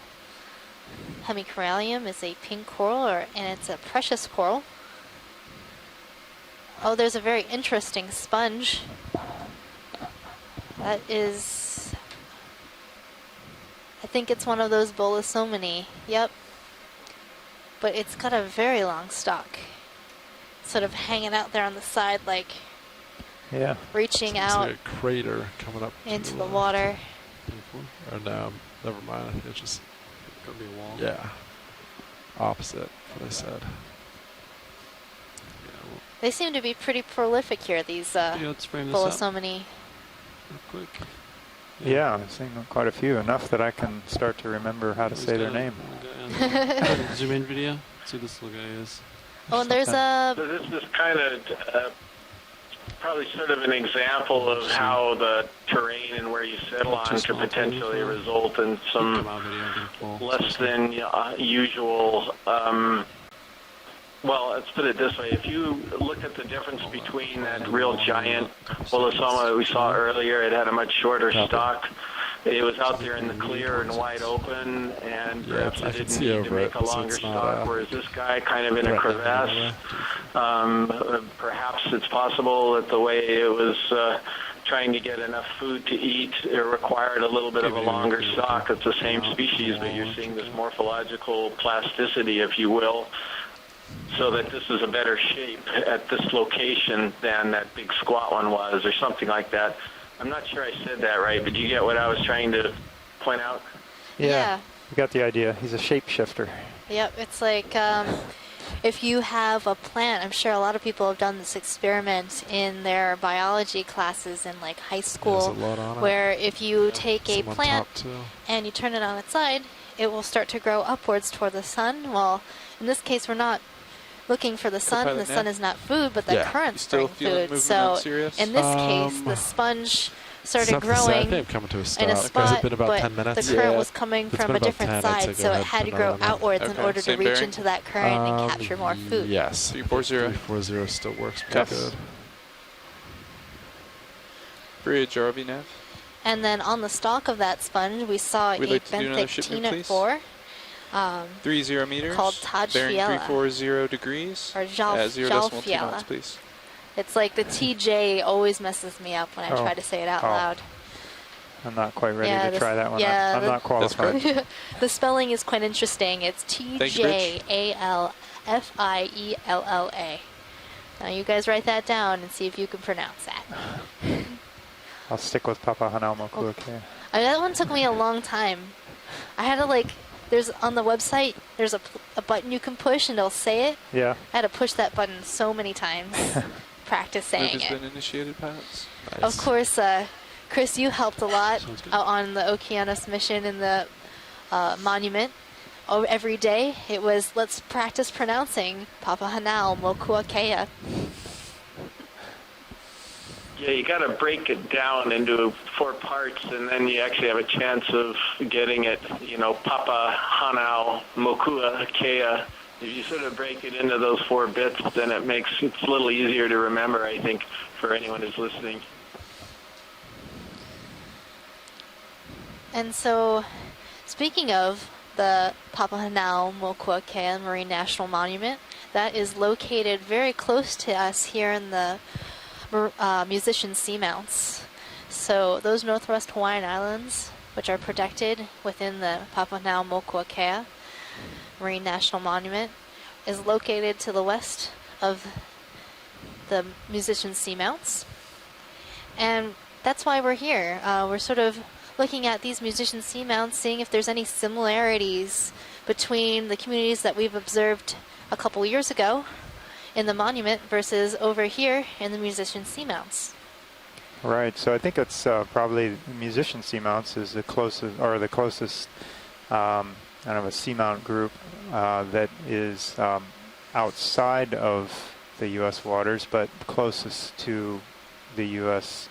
Territories, the northwestern Hawaiian Islands and the main Hawaiian Islands, of course, properly part of the U.S. There's some other older seamounts to the south, but those are also included within the EEZ, or the 200-mile limit, the exclusive economic zone of the U.S. So this is our chance to kind of get one group that's very close by, but just outside in the high seas. And the ocean knows no boundaries. So within the ocean, there might be connectivity between these different seamount chains and island chains that are not exclusively related to which boundaries humans have drawn. That's right. The larvae don't have passports that need to be checked. So. Which is quite fortunate. That's right. That would be quite the job, trying to check those passports for every larvae that passes by. Yep. This is the most lemon yellow sponge I have seen. Makes me want one of those Italian ices down in the ice cream freezer. Ooh. Doesn't that sound delicious? I don't know. It's a little cold in here. I Right know, now. it is cold in here. Maybe some coffee.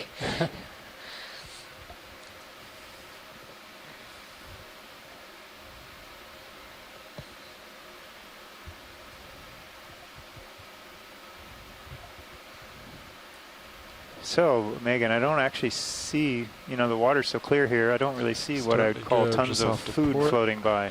So what are these corals and sponges actually going for? Are these little pieces of things we see in the water column? Or yeah, it's like these little, sort of specks of dust that are passing by. They're not actually dust, but that's what it looks like, and that's what we call marine snow. That's productivity that is made at the surface and that has fallen down to these depths.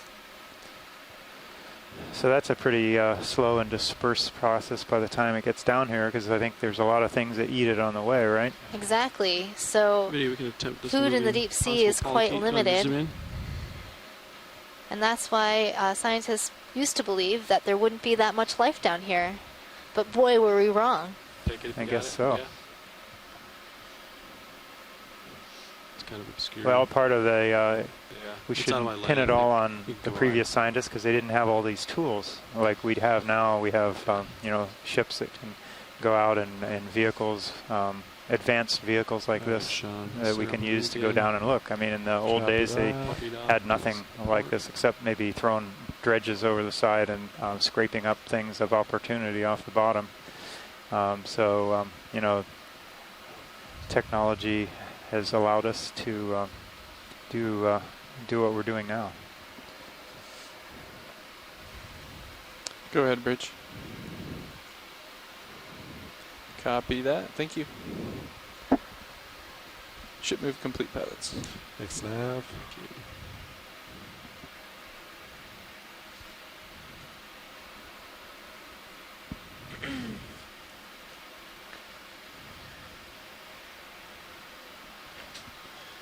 Ooh, another big sponge. Yeah, some very large ones around here. I also think it's really interesting how the community here is relatively consistent. We see, some diversity, but we're consistently seeing similar species. So we're seeing a lot of Hemicorallium, a lot of Chrysler Gorget, a lot of these Bolosomini sponges.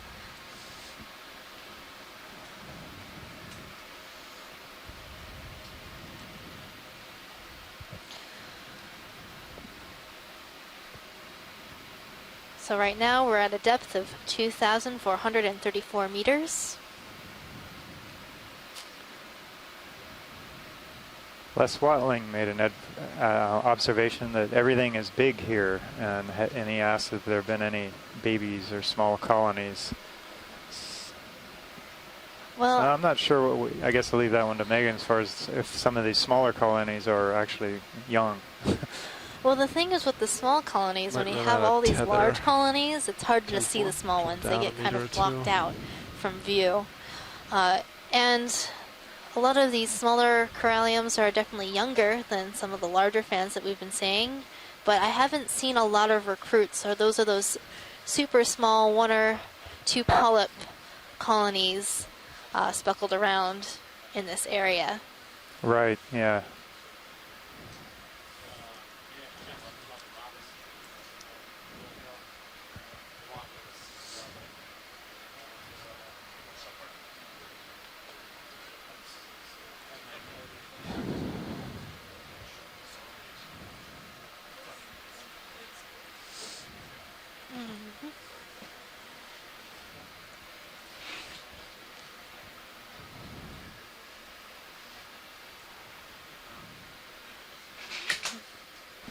Sean? Hey, Dan. So what's the scoop here? Just kind of going up slope. We fell a So it little looks like behind, we're going so through a pilot change, so we'll be keep floating our, here for just a moment. moves pretty Please steady. enjoy the beautiful view of these Bolosomini I think I have about 2 minutes to swing left. Okay. Yeah. And by that time, we might want to put another move in. Okay. What's the direction on that? We've been moving about 340. It's been about the last couple moves. Okay. It might start to rotate more west eventually. But so far 340 has been pretty good. Let's see, you got bio samples. I think both inners. Both inners are taken? Yeah, and I think both outers are open. And then you got a rock in your port forward. Okay. Double check with nav though. All right. And we have a piece fell into the forward starboard rock box. Can I There's see a that? bio sample. Are you trying to keep that, I imagine? Or is it part of what's already in the bio box? It's something different. Oh. Okay. So that'll come down to wash So for leads. those of you just joining us, Carl said this he is might be a Megan couple Putz, minutes your late. biology He's at the lead. ops meeting, but he should be here soon. John Smith, your geology lead. We're coming to you live from the Okeanos Explorer. We are So, currently yeah, that's at a that. depth of And 2,400 they're looking for an orange sea meters, star. diving on Sebelius for an seamounts orange in the sea star. Musician We've Seamount only chain actually seen it twice, I located think, north now. of the Hawaiian Okay. Islands. One we couldn't get to, and the other one didn't quite get it. So if there's an easy opportunity, we might. We're they might seeing wanna try some to take great it. communities of Chrysler Gorget corals, hemicorallium or corallidy corals. So the ship has stopped, but you think you're finishing up your swing? Bolosomini, Yeah, so it stopped at glass 27. sponges. So another minute, they'll get 5 minutes after. So for about This looks like Okay, a so very 5 dense minute delay or so. community. yeah. Okay. It's about 5 minutes for the move, 5 minutes delay. So about I'm trying to do every 10 minutes. Seems to be keeping us on pace pretty good. It's pretty flat, but just rocky. Yeah, it got steep for a while, but now it's not as steep. I Just think I'm rocky. seeing another Yeah. one of those Echinoderm bulb anemones on that large rock in front of us. Oh, like that big one we just saw? Yeah, like that big white one we just saw.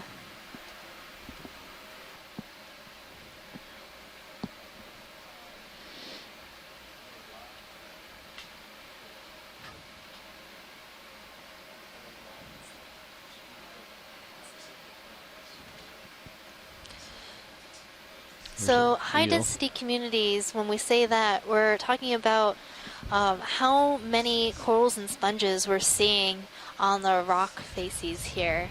So in a high density community in the deep sea, we're not calculating percent cover the same way we would do in a shallow coral community located in coral reefs, but more like... Got a fish down there. Oh yes, we do have a fish or eel. Take a quick look. All right, we can go for partial zoom. But we're looking for high density, when we say high density communities, we're Hold looking there. for something where we're seeing a lot of different types of coral or a lot of the same type of coral, going tighter. all in a very small Hold there, area. please. And in that area, you have a lot of coral. I think we're blinding him. He's trying So to get this away. is a either a Iliophis or, yeah, I think it's a Iliophis. It's a type of synaptobranchid eel. So an eel in the family Synaptobranchidae. The common name for this type of eel is arrowtooth eel. Next to a shrimp. Go in tighter if you And that want, is if you a, can. let's see, I think it might be a Nematocarcinus shrimp. Okay, is that enough for you, watch lead? Yes, that's a great view of the seal. So what do they eat? Do you know? You can pull out. I'm assuming they would eat small crustaceans. Thank you. Like that shrimp Pilot there. snap. Yeah. He just swam by the shrimp. So it looks like Maybe he's not that's hungry. 6 minutes Yeah. since we stopped moving. And Okay, that let's go shrimp ahead looked a bit big for since this eel. ship stopped moving? Maybe Yes. he just doesn't like seafood. Okay. Maybe yeah, not. I I don't they were know if saying he has much 340, choice in does the that matter agree with since he what does Hypack live in the sea. estimates? It looks like it. And if he was a Yeah, I little would bit closer say, to the surface, During the pass maybe off, that eel Sean could just pointed enjoy out some that of our in my sonar I should probably scraps turn, that go turn to port overboard 10 or after 15 to meal port, time. yeah. Okay. So Maybe. IPAC showing 314 to the waypoint. 314. Yep. Yeah, but actually you can see that, like, A couple if it were days centered ago, on we the ridge, saw it would a be there, really Yeah. awesome shark well, I can and try. its You're already over there associates anyway. Why don't I turn to center you? Sure. swim So by when centering the on the ridge ROV would be was being recovered. 300 approximately. Okay, that might be I've got some exactly. There was an returns oceanic white on tip my shark. sonar. And it was accompanied by some pilot fish 3330, and yeah. mahi-mahi. Why don't we try that? Yeah, I believe that will, no, I'm at that's in one of the daily videos that 320 will lines me eventually up. soon 320, probably yeah. be Okay. posted on Yes. our website. So It's not 320, already. should we do it? We've It's been doing probably 30 meter that'll- moves? Yeah, if not today or Yeah, in a sure. couple days, will be Okay. posted on our website. 30 meter move at 320. All right. I'll call it in. Sounds good. And Carl, we're looking for a small orange starfish, apparently. Gotcha. Okay.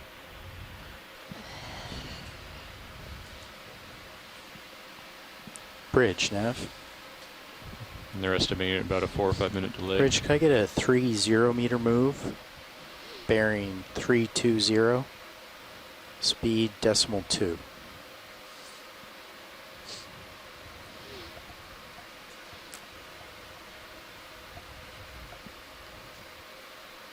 Good copy, Bridge. Thank you. I'm coming down a bit, Carl. Gotcha.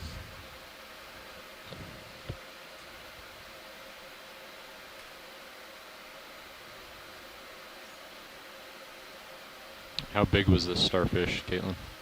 The starfish Megan. was Bridge, Nav. about 10 centimeters. Okay. So with the lasers.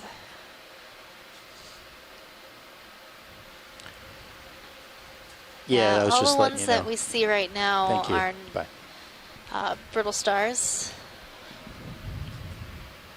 We're looking for cookie star that's orange. It seems to like to keep the ends of its legs sort of curled up just a bit. Chris Mall called in earlier. He thought it might be a new family that we have not seen. Or maybe a new species of goniastrid. We've seen, I think, 2 or 3 this dive, so we're hoping to find one in a more opportune place to be collected. Sorry, Nav, did you call that move in, or were they? Yep, we're moving. We're underway. Cool. And that was at 00337? That was a 320. These Right. brittle The stars seem time. quite Just common curious. in this area. Oh, 36. 36, okay, cool. Oh, Oh, there's one. is that it? Yeah, I think that might be it. Let's do a quick zoom and verify.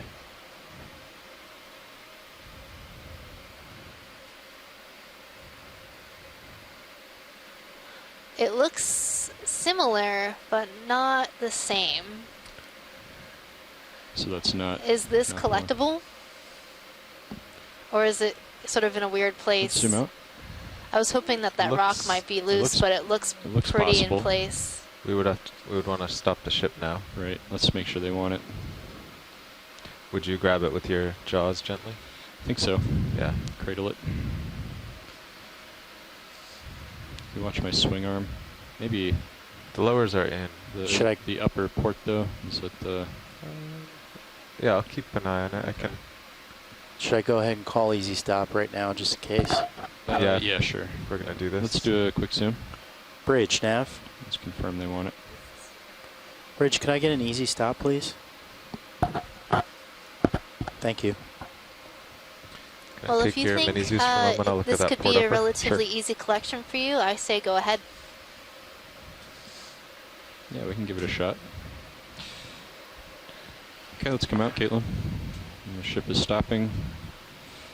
So is this one of the ones that he identified as being a potential new species, Megan? Or I don't know which one this is, do you know? Or is it just the sea Pilot, star so the and you ship want to moved grab a 15 sea star? meters. That's fine, this might be a potential new species, and then the orange one we were seeing before might be a new family. Thank you. Should put me out just overhead. But this one looks sort of like in between the two that we've seen so far.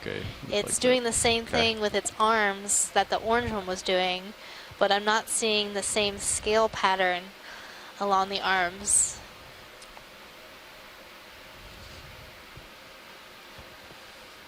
Of course, Chrisma was saying that the Goni asteroid, or cookie stars from this depth, aren't very well known, and pretty much the identification for them at this point is just a family. Okay, hydraulics are on. I'll get your mini Zeus back.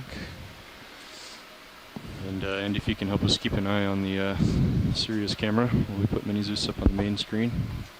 Copy. So I'm not gonna be able to open the drawer. No, you'll have to. So I have to cradle it and then come up. Yeah. And then I think both inner boxes are taken. Yes. Probably go for port outer. Is there anything in the port bio box, Megan, that you're afraid will swim away or float away if we open that box? The port has the first coral we collected. I don't think it'll swim away. Is it but a floater? It was quite large, and when we closed the box, it did sort of bend a little bit. So open it slowly, I would say. Okay. Get the binder. I think it was brittle, not floating.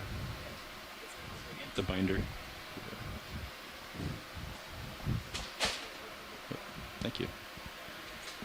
Okay. Thanks, Andy.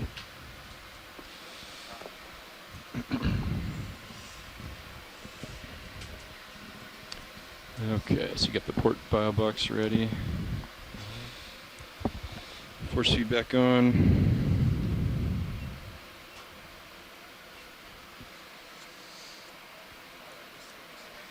Go ahead, Bridge. Pots look stable. Yeah, I was really hoping one of these stars would be on a rock. Copy that. So how much are you hoping to change? A klepto rock. Klepto, yeah, well, he'd probably vacate 250, the rock. so that's a 25 degree change. Mix out, hydraulics come on. Stand by, Bridge, for one moment. What did they say? They want to swing 25 degrees. About the A-frame? Yeah. That's fine. Bridge, nav. You can go ahead with that rotation. Please verify that you're swinging around the A-frame. That's a little guy. Copy. Thank you. There it is. Okay.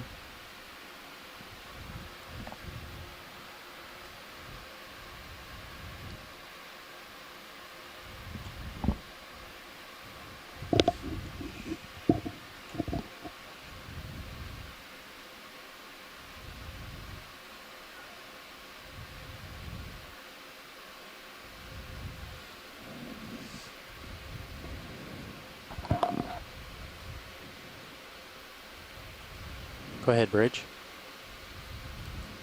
Copy that.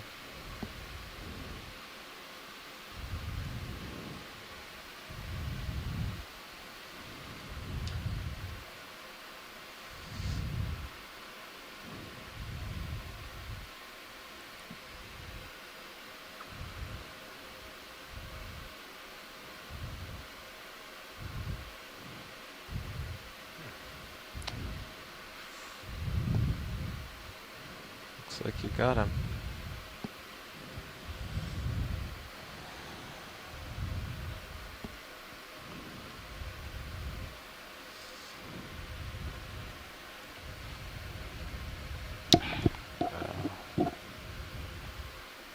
Oh, I'm gonna tilt you down. Sure. Oh. I think we can get him. I'm just might need to pinch him a little bit. I was hoping not to, but yeah, I think we're gonna have to. Do you want to back up a little bit? Yeah.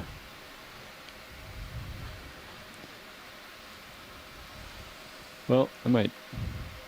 Yeah, might try it. From Yeah. there it looks okay. It's basically where the pull cord is. Yeah.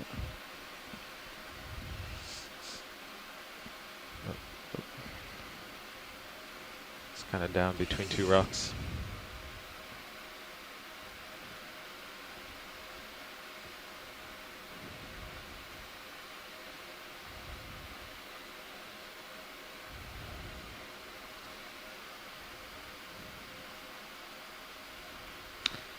That got him. I did that to one once, and when he came back up, he actually wasn't harmed at all. Okay. He was squishy. He was resilient. Let's see. Okay. I'm just gonna get the arm kind of in position. If you could follow me over with the minis just a bit. I was just gonna ask. There you go. Thank you. Get it more or less in position here. Okay, leave it there. Okay. Alright, if you could help me keep an eye on that boulder to the port side, Andy. I'm gonna come up. I'm gonna try to come up well above it, so you might need to come up on Sirius as well. Okay. Do you want to go to Sirius view to navigate you around? Sure. Yeah. Okay, coming out of autos. I'll leave auto heading in actually. Come up off the bottom. Delta 21. Okay, coming up.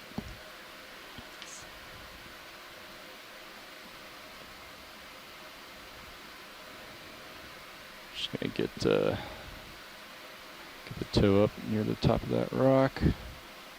Yeah, it looks like you're about clear now. Clear? Okay. I'm gonna tilt your camera up. Sure. Alright, put it out of depth. Let's try out of XY, see how that holds. Well, you might want to get a little bit more altitude because it looks like it's kind of drifting towards it a little bit.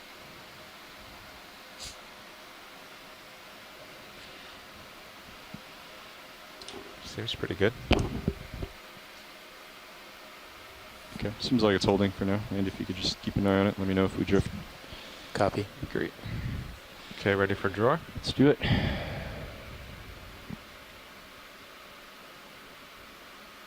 Let me tilt down to watch the sample in there. There we go. Yeah, there's a little bit sticking out there.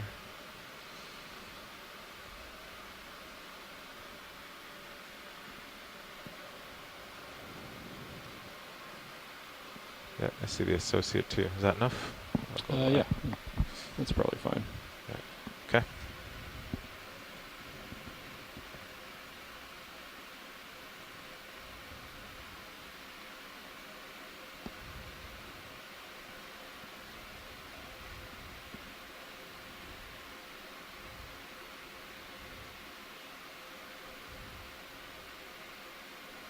There it goes. Okay, close them up. You're starting to drift a little to port, pilot. Okay, thanks. Alright. Retracted. Okay, if you could bring Menezes over to stow the arm. Oh, right. Go ahead, Bridge. Great I'll just collection, bump up guys. in elevation a bit. Thank you, Bridge. Just a bump up. Yeah, good job. When there's an opportunity, can we go for a rock? My sister says this is crazier than sports.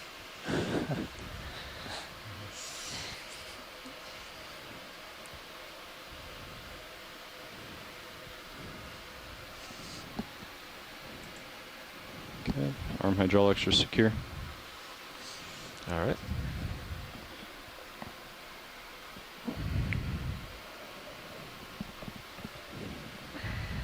Thanks, Andy. Yep. All right. So Chris, are you still on the line? And I'll take my cameras back. Yep, still here. Okay. So my sister had a question for you. She wanted I'm to gonna know push out why ahead these here. sponges are yellow. We're at 320, which you're about lined up with. Just getting your upper swing arm. Sure. There. Yeah, still on the line. Hey, Megan. Hey, John. Hey! Did you Hey, like the Chris. star we collected? I came back from dinner and I'm just now seeing it happen. I think that anything collected from the steps, from this family, will be new in some way. So, Pilot's nav. Go ahead. and So I think we should be settled I'm out just from now that seeing move. the door open, so Okay. Well, I think they want to rock. Yeah. Yep, it's a goniastrid, in this and area? we were able So to we collect have it 25 successfully. It minutes looks to left be on in bottom. pretty great shape, even though we had to pinch it just a little bit to make sure it wouldn't fall out. It fell out of the claw the first time we grabbed it, but it was very that's okay. well done. The identifying characters can be made off of one of the Rocks down five. here, maybe. 23 minutes left, co-pilot. Echinoderms is to mess up 1/5 of it. As long as you don't mess up 1/5 of it, 4/5 Kind of of it, 1/5 of cemented. it can be used to identify the rest. So it's pentaradial after all. But I think the last time something like this happened, they bent it a bit and it was fine. So and I guess that's Dan on the stick. And D2 is 8-9 Yep. meters from the waypoint. Yeah. 8-9. So thank you, Dan. I appreciate it. And as always, excellent job. Thank you very much. Yeah, you're welcome. Yep. I'm glad we were able to grab one for That's you. pretty I well hope we cemented. see one of those orange We ones could again. do, if we did 30 meters, maybe on the way we would see We a did really see good another one, but spot. it was in a Right. crevice. Yeah, we can go ahead and put up a. There's, like I said, Okay, so there's a still surprising 320? diversity of new animals at this That's my depth. heading. I Looks good. was not Yeah, looks good. Okay, I'll call one entirely in. expecting that, and so this is a pleasant So surprise. lowers are in, Something your that has uppers been are new to me extended. ever since Thank you. we Hydraulics began are Bridge, surveying nav. these areas more often. They're far and few between, but Bridge, there's can I get a surprising 30 number meter of move? new animals Bearing that occur at 320, this depth. And, speed decimal 2 I'm, knots. kind of happy to be the one to sort of not just observe them alive, but Good to copy, be able Bridge. to document, even if it's only from a picture in some cases. But there are some from Okeanos dives that go back about 2 years, and we've seen them after that. So it's not like they're completely cryptic. They Thank you, do Bridge. show up, albeit infrequently. So I'm very happy that you're keeping an eye out for it. Also, I have a Zoom note past here. the You skid, mentioned Caitlin. you asked earlier about the brittle stars, and a lot of the brittle stars that you find at this depth that are on the coral and also out on the open belong to the Okeacantidae. That's kind of a large species group. They occur all over the world. There's a bunch of genera. They're very strange in many ways. But there are at least 2 species that you Mosey encounter. off to the side here so we get can to find this a rock. habitat. So the ship's the underway, ones that are pilots. on the Thank you. coral, as many of your pilots have You said we're about observed, 90 meters from waypoint 2 or I waypoint think 3? That's right, So this will co-pilot. get us 60. And they will often Yeah, so the speed over coral ground will on the be approach 0.125. I think that it might be the Get light it or the moving. vibration. Yeah, Okay. But Might get there. they seem to What's do the that speed as we're soon doing as now? they come into Point- view. 0.2. There's Okay. a second species, possibly even a second genus, Coming down a little of bit, Carl. Okeacanthus that's Okay. larger. They live out in the open. There's And some so you're seeing, candidates. I saw a bunch of those just a moment ago. Maybe. And so there are 2, I think conservatively speaking, there are 2 different species which live in different habitats So we'd have to use out the on port the rock open, box. and others which live on the Sure. as associates on the Yeah, the coral, starboard on the is... octopus. There's a coral in there. And they probably live in quite Maybe you want to different, weigh it down, though. ways. You want to do a quick zoom here, Caitlin? A lot of diversity in brittle stars Yeah. in this area. A lot of it you're not able to really appreciate until You want a closer have, look, Megan, or? sort of the Yes, animals in please. front of you Okay. sort of finer detail. Is that the one we were looking for? I think that is the one we're looking for. So, Chris, just in a few moments, you'll be seeing another one of these sort of orange Should we do an easy stop with the stars ship? that we saw earlier. I think I need a little more. We're going to get a closer view for you. Well, I guess you're up pretty high. It looks like I'm far ahead of you. Yeah, but I'll have 4 minutes of swing. The starfish are loving us today. Yeah, so far we moved 15 They look rather meters. inviting. Okay, let's do it then. All right, I'll call it an I'm easy sure stop. they're saying these are not the sea Bridge, stars you're Nav. looking for. Bridge, could I get an easy stop, please? Thank you. There's, I think as they noted on the last cruise, an inverse relationship between my presence and the frequency which you So discovered. I turned to face you a little more. And I had stepped away. The moment I've come back, I'm sure they'll just go scurrying back. Co-pilot, Yeah, the like log you went to lunch and indicates then that there's a geo sample Chris in the had to run port down and try to forward. grab you. Oh, is there? We saw a star. It should be. Everybody hang on. So yeah, you're a little far out there now, but I think after that The fact 15 that meters. happened yeah, so I regularly should move was 15. almost kind of painful. Yeah, it was like almost every day.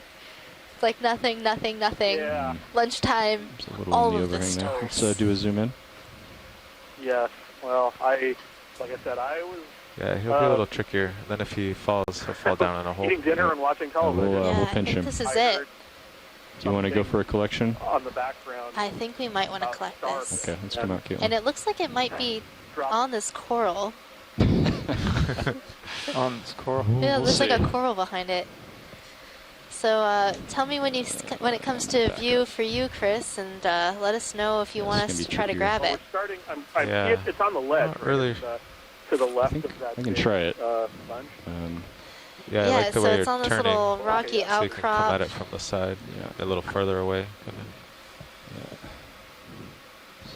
And it's that orange one that we saw that you said might be a new family. And it has these really, it has these really long arms, and there's a interesting scaling pattern on the arms that looks really different to me. So we'll go for the starboard outer box, and we'll have to do the same thing and come up. Well, I see the animal Okay. you're looking at, but I'll take your mini. obviously, Okay. so Hydraulics are on. All right. Oh, starboard outer. Oh, you're gonna tuck it under there? I'm gonna have to. Yeah, that's the only one open. Unless, I mean, I could put it in the port with the coral. I mean, or yeah, with the I mean, other star. the two stars can live together. They can. Okay. Yeah. Okay. We'll find out what they're doing. On the surface. They can be friends. Okay. I don't think they'll eat each other. That's good. Okay, so I'll do monitor right. Is that okay, Chris? If we put the two stars next to each, if we put the two stars together. Yeah, the only time two stars don't get along is if one of them is a philasterid. Okay. What did Chris say? You get a sun star. You see these occasionally, but they're... He said that they should get along just fine. Okay.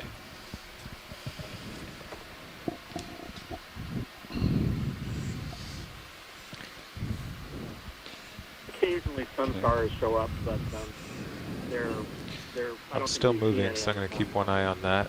Okay. I'll come up slowly as I get towards you. Sure. Yeah, since we're going to be staying underwater a bit longer, since we have midwater transects today, I want to make sure that our specimens Hydraulics stay on. happy until they reach the surface. Okay. I'm trying to. I guess you're getting into position for a better zoom. Yep. Yeah, we'll kind of run silent for a while, mostly, while they collect. Okay. This looks like something that is known already. This is, and there's a coral I need underneath you it. to zoom in a bit on Called Mini-Zeus. Crysler Gorget. To be honest, I'm not sure if this is the same thing you saw earlier, simply because I didn't get to see the other one. Let me know if you want me to go left. Clearly. But this is one of the more common coral predators that you encounter at this step. And in fact, if you look closely below it, it was feeding on what looks like I want to say Chrysler Gorget or something. There's coral underneath it. And so I'll wager that its stomach is extended and it's probably having its dinner. Didn't want to cut him. Feeding on Maybe I should've. this coral Oh, that is actually, just below it. look at, he's kind of braced between the two rocks. So yeah, this one, unless you guys really feel compelled to collect a feeding event, we could move on. And he did just say we could move on if we don't. You have another sea star in mind, in view rather.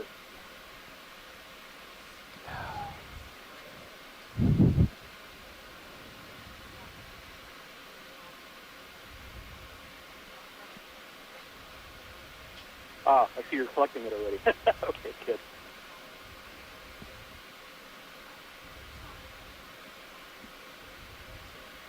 Nice. You just have one arm pinched.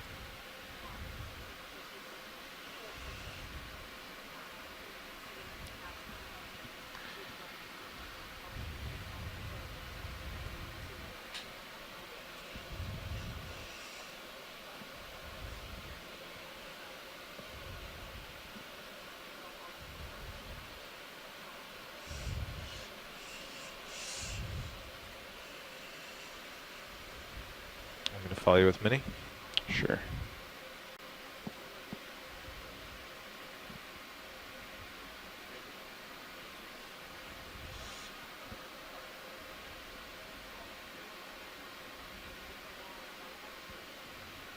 Okay, we'll give it right about there.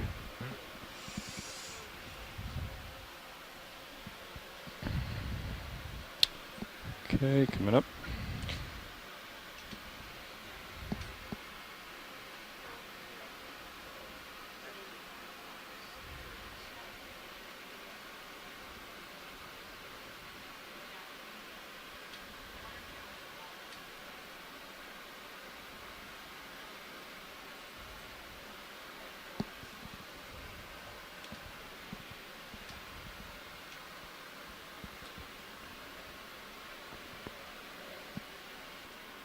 Alright. Ready? Hold on, let's let this settle for a second. I'll bump it up.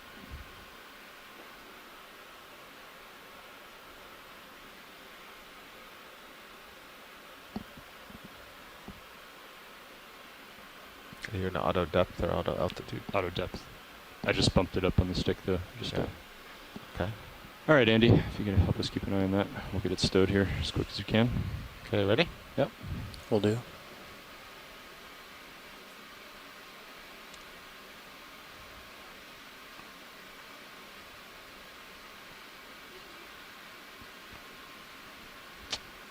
That looks good enough. There you go. Okay.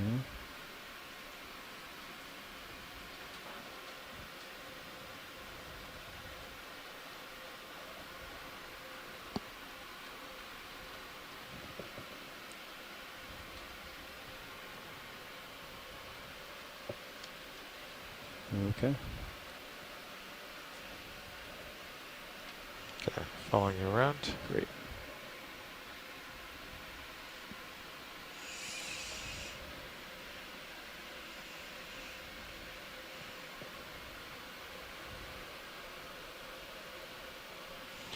Okay, thanks, Carl. Thanks, Andy. Nice job.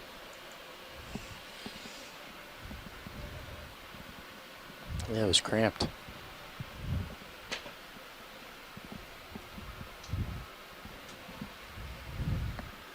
A little late reading here.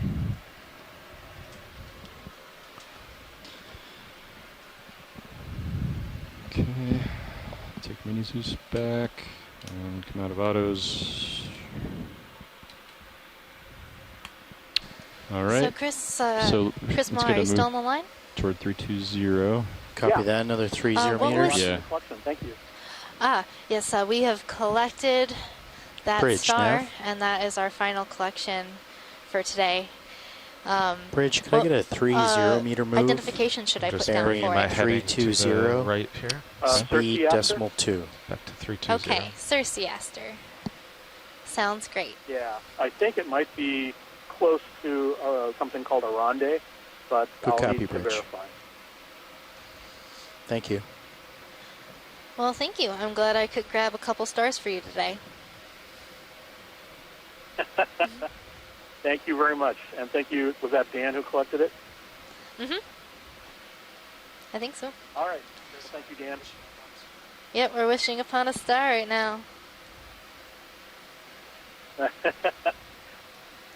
Thank you very much.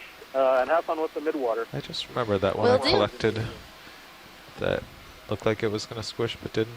I was actually promised a strawberry rhubarb pie for doing that. Rhubarb season is long over and I never saw this pie. Huh. Well, maybe it was figurative. I took it literally.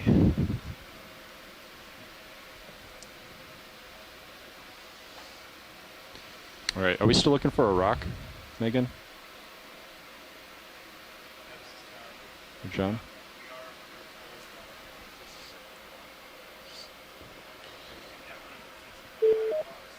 If it fits in the bio box.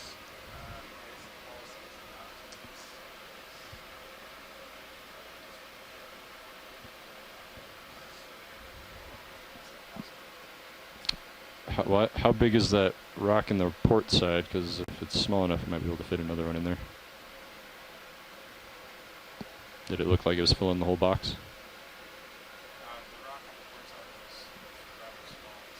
Yeah. Well, we could try to find another small one. Having a rock on top of that bit of coral though might keep it from floating out in the surface waves. That's true. That's true. Could be beneficial for the coral. The starboard outboard, I think, is empty. So Carl just had a good point. He said putting a small rock on the coral that's in the starboard side might help weigh it down when we get up into the surface waves during recovery. Otherwise, the waves, when we come out of the water, could, force it out of the box. But a rock might help hold it down. That's a good point. You see that fish to the left? It's about to go under the basket. Oh, there he is. Oh, there we go. We have a macrurid, or grenadier, or rat tail You partial. coming into view. I think Hold this there. might be Crinoid genus.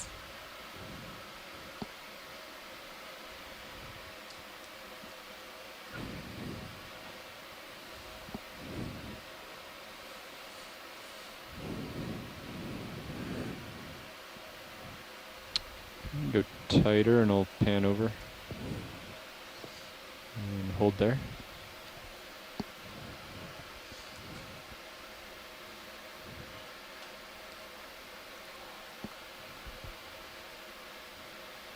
So on this fish, I'm seeing a little barbel on the chin. He's got a little chin hair. And that's pretty typical of Crinoid. And he has both a large dorsal What's he gonna do? bumped into the coral. That is a Bathypathes black coral. It'd be nice if he would face us, this fish. He's kind of turning as I'm turning here. He's trying to get around to the front of him, but he is not cooperating.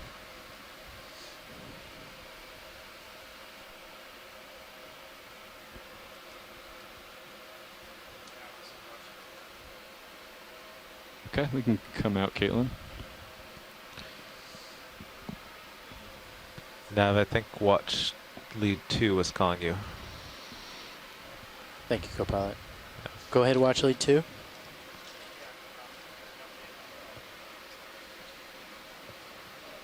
Stand by.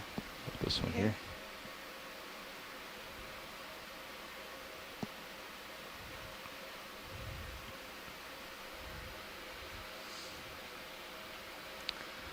Pilot, can we zoom on that yellow up in the left corner? I'm just gonna try to give this little rock a bump. Okay.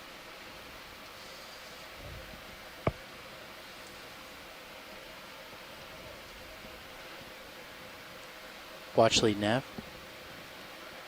So we have 4 minutes of bottom time left, and right now we are 62 meters away.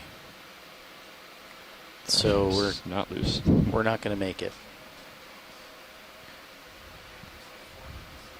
That's right, 4 minutes. 6-2. Can you hit it with more than 9,000 pounds? I can try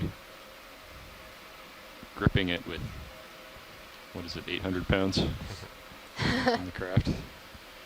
Some of these look a little bit loose. We can, we'll do some more bump tests. Go ahead, Bridge. Thank you, Bridge. Pilots, so we have 4 minutes of bottom time. Okay. And that move just completed. So Okay, Sirius is so- going to be swinging. Yeah, and that's about all I'll have for today. So I'm just going to try to find a loose rock here.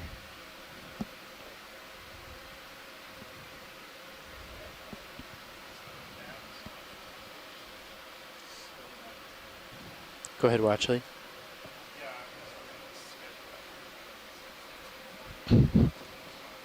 Nope. Oh, I just knocked a polychaete out. You want to zoom in? Say again, Watchley. So we're looking Nice. at a swimming polychaete. It's going It's off. using its little kitty to swim away. It might be Stand in by. the Let me genus, investigate that, Watchley. swimmer. Thank you for bringing that to my attention. And there's a relicanthus, that anemone sort of shaped animal that just is in the screen. So, It's not actually an anemone. so Megan, I'm looking for rocks, but I'm happy to zoom in on any biology if we need to, but we're a little short on time. Okay. Yeah, enough. Yeah, I don't have I don't have the time at 50 meters. Was it 1830 today? 1830, yeah. I think now is correct, because it'll take us about 50 minutes to get to 900 meters. And then we have 10-minute transects and 10-minute ascents. Oh, copy that. So that's, 6 transects and 6 10-minutes. So that's 2 hours of, an hour of transects and an hour of ascents between them. So, yeah, that gives us about 3 hours total for the ascent and transects. Copy. So then we're still, all right, so we're still going to come off bottom right What have about we now. got here? Look at this giant to do the geologic transects. formation. I think. So right now we've got Pretty solid, 2 hours to get to 50 meters. but there are some crumbly rocks near the base. 3 hours, you mean? We're Yeah, hoping 3 to hours. pick up Counting another the, rock counting sample. the ascent at 30 meters a minute from where we are right How now. far away for our Right, final exactly. waypoint are we? Exactly.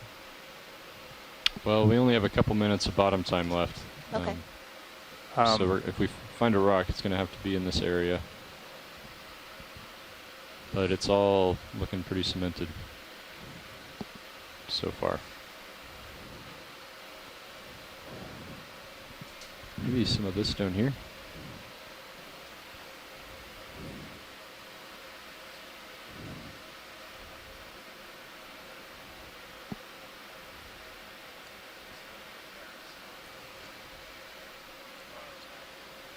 That dark one center looks good. Like down at 5 o'clock. There's the one on the right, or I'm sorry, the one on the left that looks loose too.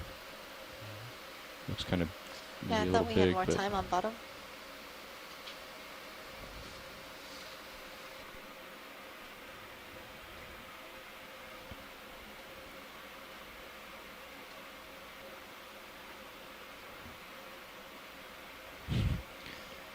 Hitting some other stuff in there.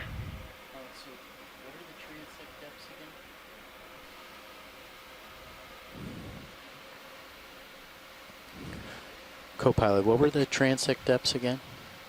9 to 3 every 100. But they were going to refine them with the EK60. But we have an hour to get to 900, so.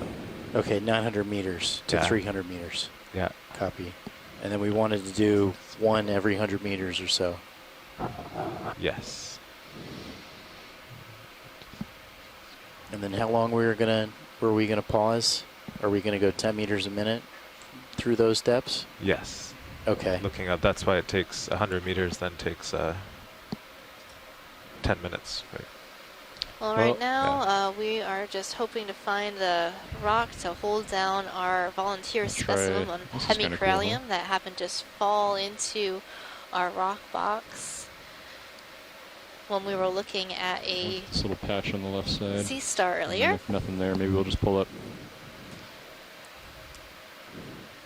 But we only have a few more minutes of bottom time left, and then we will begin our midwater transects.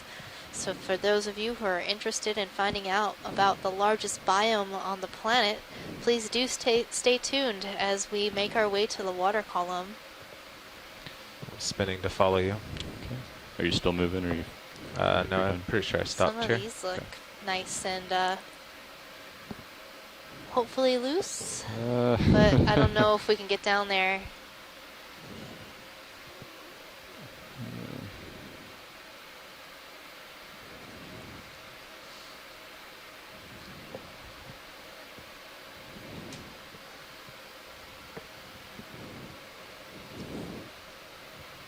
Try this one maybe.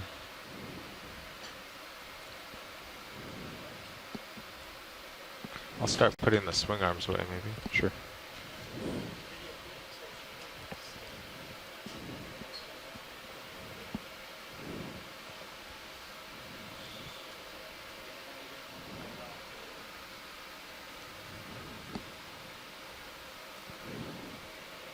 Watch lead, Nav. And I see a little Go ahead, polypede Nav. or worm So that was sort of we wiggling do near have the to come bottom. off bottom now because of the transects. So it's stuck. It's going to take us Yeah, let's get 51 you out of minutes to there. get from our Yeah. current depth to like all those 900 shadows. meters. And you're swinging still a bit. And then we're going to slow to Come 10 up. meters a minute from 900 to 300 meters, which is going to take an hour.